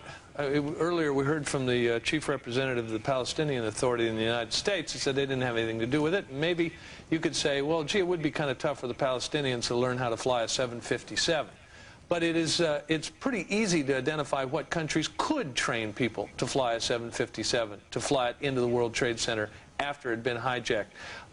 That list comes to mind to nearly anybody. Is that who we're going to be looking at? Well, we don't really know. People talk about bin Laden. They talk about the obvious ones out there. One of the things that I would recall to your attention is the footage that you had on Fox News of the Palestinians celebrating the death of these thousands of Americans just a few minutes ago. And as to who has the capability, you know, you can hire that, John. You can. There are people out there on the market who can do that. This was well thought out, and it's one that was the professionals executed. Well, so what happens? I mean, do we sit here and say, okay, we've got to investigate this and figure out who it is, and then we'll send FBI agents around the world and gather up the suspects and have a 2-year trial and, like Ramzi Youssef, put somebody in jail? Or do we launch our military might? No, we launch immediately, but you don't know who. People say, is this war? Yeah, it's an active war, but you can't declare a war until you know who the adversary is. We don't know who the adversary is right now. The first thing that has to be done is learn who the adversary is. It's either going to be state-sponsored or not state-sponsored. At least this would be my opinion. And your response would be different in each way. So, yes, we need to act immediately. I think you're going to see that we have a president who's on his way back to Washington as we speak. He was going to be very decisive as soon as we launch everything we can to determine who it is and who's responsible. All right, Senator James Inhofe of Oklahoma on the Senate Armed Services Committee, thanks very much for joining us. Right now we're going to Professor Barry Levin. He's of the University of California. He is a renowned terrorism expert. As they, of course, the main job here at the White House, or at the White House right now, is to figure out who might be responsible for this massive act of terrorism. Professor, thanks for being with us. You have obviously done a lot of study on any organization that could be responsible, that could have the kind of network that would carry out something like this. Who do you think is prime suspect number one? Well, there are a handful of organizations. I think obviously Osama bin Laden is at the top of the list. Let me just say that we have to look at a couple of things. We have to look at who has a motive. There are tons of people throughout the world who do not like the United States. So there are a bunch of those kind. But who would have the opportunity and the means? That narrows it up a bunch. And I think one of the things that we've been seeing over the last couple of decades has been a decline in state-sponsored terrorism and an increase in these smaller, autonomous, but very well funded and expert organizations like bin Laden. That being said, I'd like to point out that we've been having an air attack going on against Iraq for some time. It hasn't gotten a lot of coverage, but we've been doing overflights practically daily now, so certainly that regime would also possibly have a motive, but right now it's pure speculation. The thing here that I think points to a Middle Eastern connection is the fact that we've seen similar activity like this in the past. Let me give you an example. About a decade ago, there was a plan to blow up 9 American airliners over the Pacific. That was thwarted by our law enforcement and intelligence community. In addition, recently, we've been starting to see an uptick in the anti-American rhetoric, and importantly, too, and this was something that we've noticed throughout those of us who monitor this stuff, that American-related targets were hit in Israel. The Sparrow restaurant was a heavily trafficked tourist destination in a part of Jerusalem that had Americans there. And all right, Professor, I mean, I understand that, but you have to really narrow it down to which organization. I mean, we're putting pieces together here. Whoever planned this has to have people, number one, who can probably fly planes, but people who are so skilled that they can hijack not 1 but 4 commercial airliners at once. They can get through extensive airport security in Boston, at Dulles Airport in Virginia, at Newark Airport in New Jersey. What kind of organization is that well coordinated that can do this? Well, I think we have organizations, but the fact of the matter is they have offshoots. So you can have someone who might throw somebody $1 million and say, learn what you have to learn to attack the great Satan, and try and keep enough distance so that it's hard to find out who it is. Well, let me take you back to this plan. When you were talking about it a decade ago, and I remember what you're talking about, there was this plan coordinated to blow up 9 American airliners over the Pacific. It was thwarted. Who was behind it? Fundamentalists from the Middle East. Okay. We're behind that. You know, additionally, look, there are a lot of people who don't like the United States, and I think right now, certainly bin Laden's at the top of the list for someone who has this kind of visceral hatred and the kind of money and planning and professionalism behind him. We go to Colonel Bob Maginnis, who is with us in Washington, D.C., retired military officer, to explain a little bit more of what the military does here. Colonel, thanks for being with us. Thank you for having me, Linda. Let's go through some of the plans that have been put in place by the U.S. military. Number one, they have deployed a number of Navy ships to deal with search and rescue, to deal with triage. What exactly happens there? Well, Linda, you've seen a host of things happening around the country that normally you don't see. You don't see F-14s, flying around Washington like you did today. You don't see DEFCON 4, where all the military installations across this country and 140 nations around the world have been shut in, and they're looking out, expecting imminent attack. And that's the sort of thing that the military is prepared to go to. Now, in the basement where Secretary Rumsfeld and his chiefs are sitting, they're looking at all the intelligence that's available from the CIA, the Defense Intelligence Agency, etc. Now, what's unfortunate here is that we've obviously had a failure of human intelligence, which, of course, as you heard earlier, has been cut back radically over the years. Now, that failure, of course, is going to hamper our ability to quickly identify, except through forensics, perhaps, who it is that we ought to go after. You've heard about Osama bin Laden. You've heard about the Palestinian leader who spoke. The markings, though, the symbolism here of striking the Pentagon, striking the World Trade Center, and perhaps striking Camp David, if that was the target, that sends a clear message, perhaps, to those of us that are watching some of what's happening between Palestine and Israel. And having just come back from that part of the world, I will tell you, tensions and, the dissatisfaction with the U.S. is at the highest I've seen it in 3 decades. Colonel Maginnis, what dissatisfaction?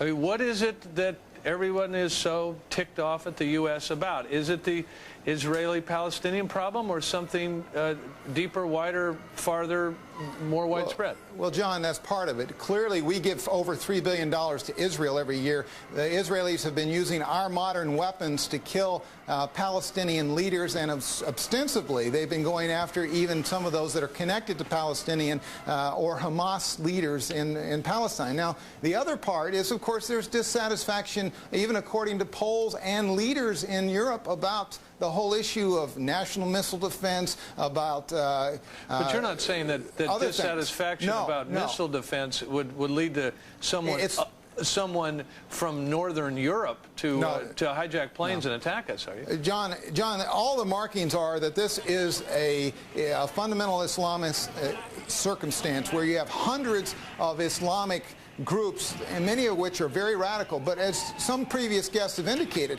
they don't necessarily have the money, they don't have the wherewithal, as you pointed out, John, on 757 flights. You know, it takes the deep pockets of Osama bin Laden and the cooperation, perhaps internally within the U.S., of sympathetic organizations that could provide the mechanism. But the security of our airports is seriously in jeopardy here, because obviously at least 4 breaches, significant breaches of that security have taken place to enable this to take place. Colonel McGinnis, hang on just a second. I should tell everybody that as we watch these pictures and discuss this and what happened, that President Bush is in the air from Offutt Air Force Base near Omaha and is on his way back to Washington.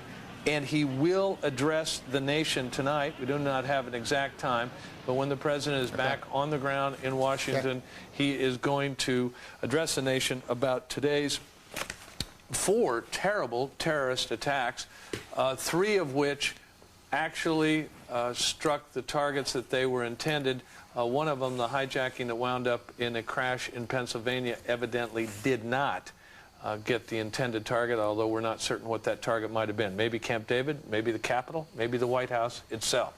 It ended up in Pennsylvania in a crash. Meanwhile, 2 planes struck World Trade Center. 1 more struck the Pentagon. We now have to figure out how those planes were hijacked, how they were piloted, who did it, why, and what we do about it as a nation. We are due to have some more information literally in the next couple of minutes from American Airlines and United Airlines, obviously involving those 4 airliners that were hijacked and all crashed. More than 200 people were aboard those planes. They have all perished. Many more believed dead at the attacks on the World Trade Centers. We will have live reports in just a moment. And I'm John Gibson, along with Linda Vester, as we continue to cover today's terrible events. Terrorism hits America, hits it at the World Trade Center. Both towers hit by hijacked airliners, piloted, one assumes, by the terrorists. There you see the picture this morning from about 9 o'clock.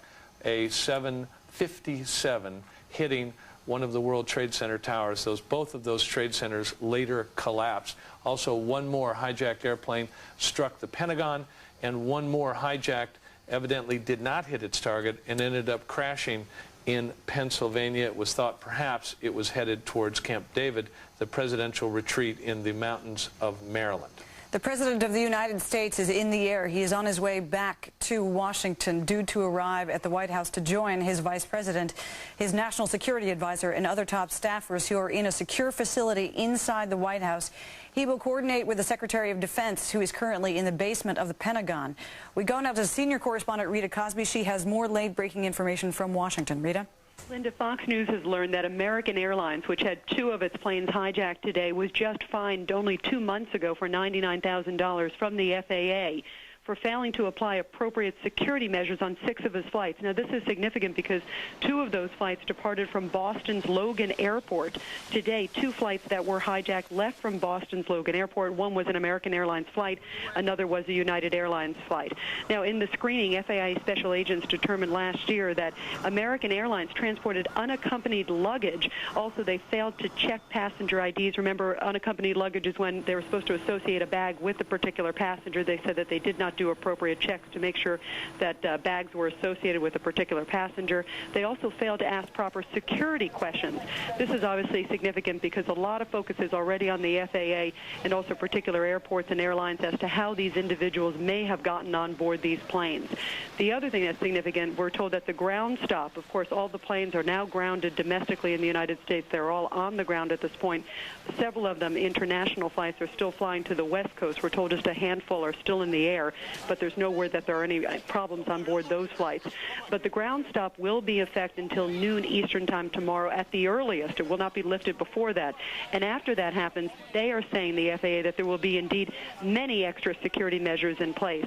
And certainly American Airlines and United Airlines will be looked at very heavily. And as Fox News has learned, American Airlines was just recently, just 2 months ago, fined for failing to apply appropriate security measures, allowing improper passengers on flights, not checking properly, and also with luggage as well. In addition to this, law enforcement sources are telling me that all the focus is still right now is the prime suspect, and again, they stress just a suspect, but all signs, they say, are still pointing as to Osama bin Laden as most likely being the candidate behind this, him and his group Al-Qaeda, which has been behind a number of additional attacks.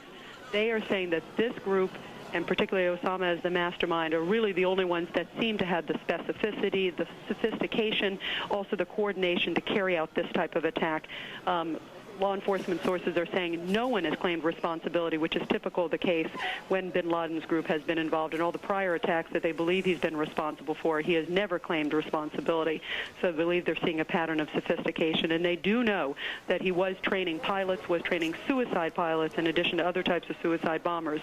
So he certainly had the capability to carry this out. But at this point, nothing is firm. But that's where all signs are pointing towards, according to law enforcement. Rita Cosby in Washington. Rita, thanks very much. Let's go now to James Baker, former Secretary of State, who joins us from Washington, D.C. Mr. Baker, we are looking at the people who survived this thing on the video, but there may be upwards of 10,000 people who did not. It is a huge, huge number. What does the United States of America do? Well, it's a terribly tragic event.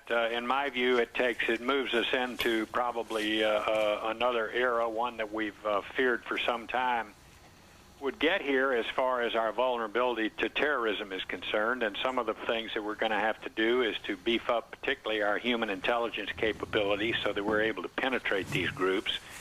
We've let those slide ever since the mid-'70s, and somehow we've always been it's always been a little offensive to us to do the kinds of things you have to do to be a clandestine spy and penetrate those groups. We're going to have to get back into that messy business. We're going to have to beef up our security measures. I just heard a little bit of your program before you came to me, and it's quite remarkable in my view that these people were able to get on these airplanes, pass through security, get their weapons on there, take control of the airplanes, get into the cockpits, and in 3 out of 4 cases, fly the planes into the targets they intended to hit. It is amazing. Mr. Baker, I hope I'm not the first one to tell you this. We are going to learn over the next few days many people we know have died in this thing. That's right. No, you're not the first. I'm very aware of my close friend and Ted Olson's beautiful wife, Barbara, who died in the crash at the Pentagon. Yes.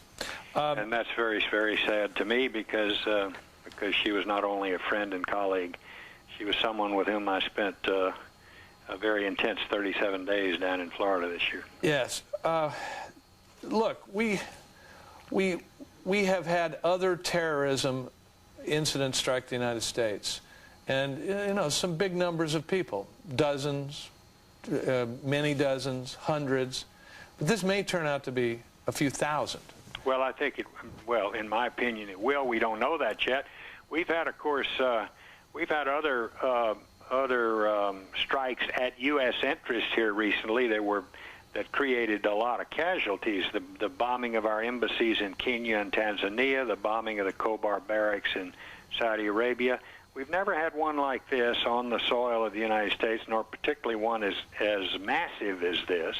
We've always been able to roll up other attempts. Well, my question is, let's just say hypothetically you could figure out it was Osama bin Laden. He is being harbored by the Taliban. He had to have somebody help him train these pilots. Not any old Cessna pilot can go fly a 757. They had to somehow spy and figure out how to avoid security. They had to do a lot of things that involved probably a lot of countries. Should we strike a list of countries who were involved? Well, it depends on how much direct proof we have of the involvement of the countries. If we have direct proof that that these actions were supported by state-sponsored terrorism policies in other countries, then we may very well want to do that. A lot would depend on what we find out. I've always been of the view, quite frankly, as terrorism has begun to build and as the risk to the United States has increased, that we ought to take a hard look at the provision of U.S. law that says we don't assassinate anybody. If we've got somebody out here masterminding an attack that kills 10,000 or 5,000 or 3,000 or whatever it is, innocent Americans in America, then it seems to me that it calls for rather drastic measures. You would, just to put it bluntly, you would target individual leaders if you could establish that they had a connection to the act of terrorism. If you could establish that they had a connection to the specific action, to the terrorism, and you established that without any question, and you were in a position to deal with it, to deal with them in a surgical way so that you're not killing other innocent civilians in the process. James Baker, a former Secretary of State, speaking to us from Washington, D.C. today. Thank you very much. Fox News has just obtained new footage of the collapse of one of the towers of the World Trade Center, as you know. First one commercial airline, then another slammed into those two towers this morning. A short while later, one tower collapsed, then another. This now home video footage, we want to show you.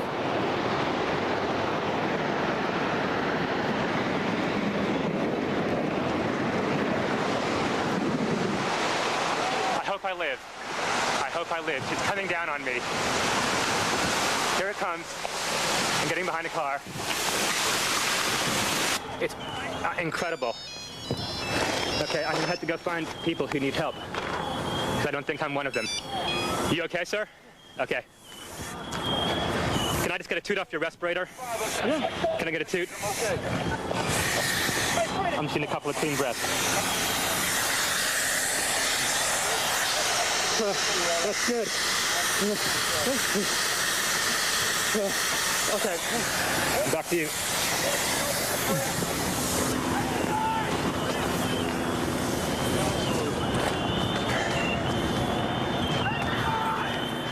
It is a terrifying scene. We are told by those who operate the World Trade Center that this morning, shortly before 9 a.m. Eastern Time, when the first plane slammed into one of the towers, that the building was at full capacity, meaning that somewhere around 50,000 people were inside those two towers.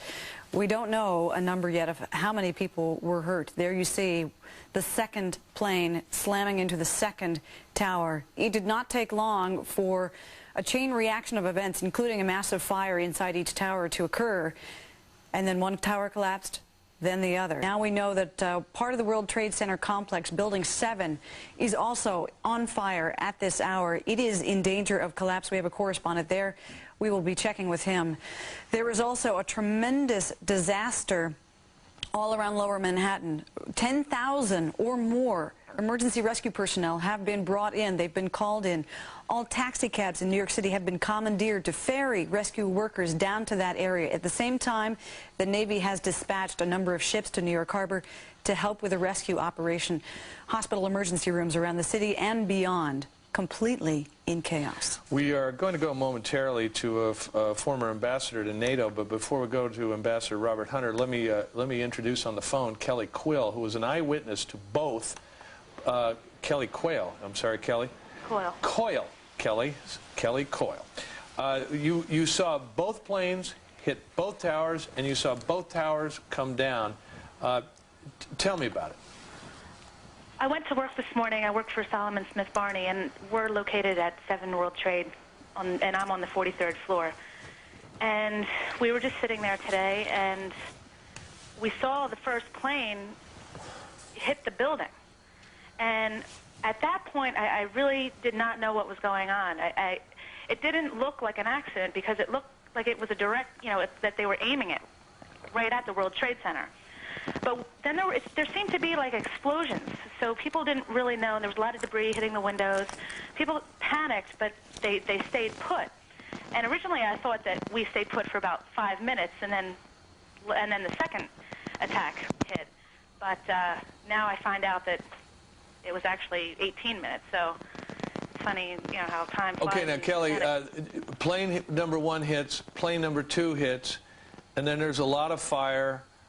And mass hysteria, people running down the stairs, just trying to get out. Kelly, I apologize for breaking in. Prime Minister of Israel, Ariel Sharon, now speaking about the terrorist attacks. Let us go there now. Assistance at any time. The government of Israel has declared a day of mourning tomorrow as we bow our heads and share in the sorrow of the American people. טוב, תודה רבה לכם.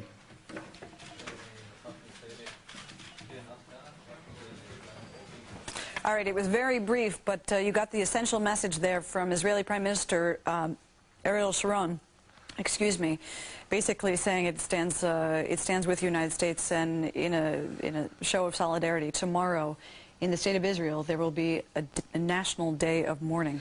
Ambassador Robert Hunter joins us now. He is the former ambassador to NATO. He's now with the RAND Corps.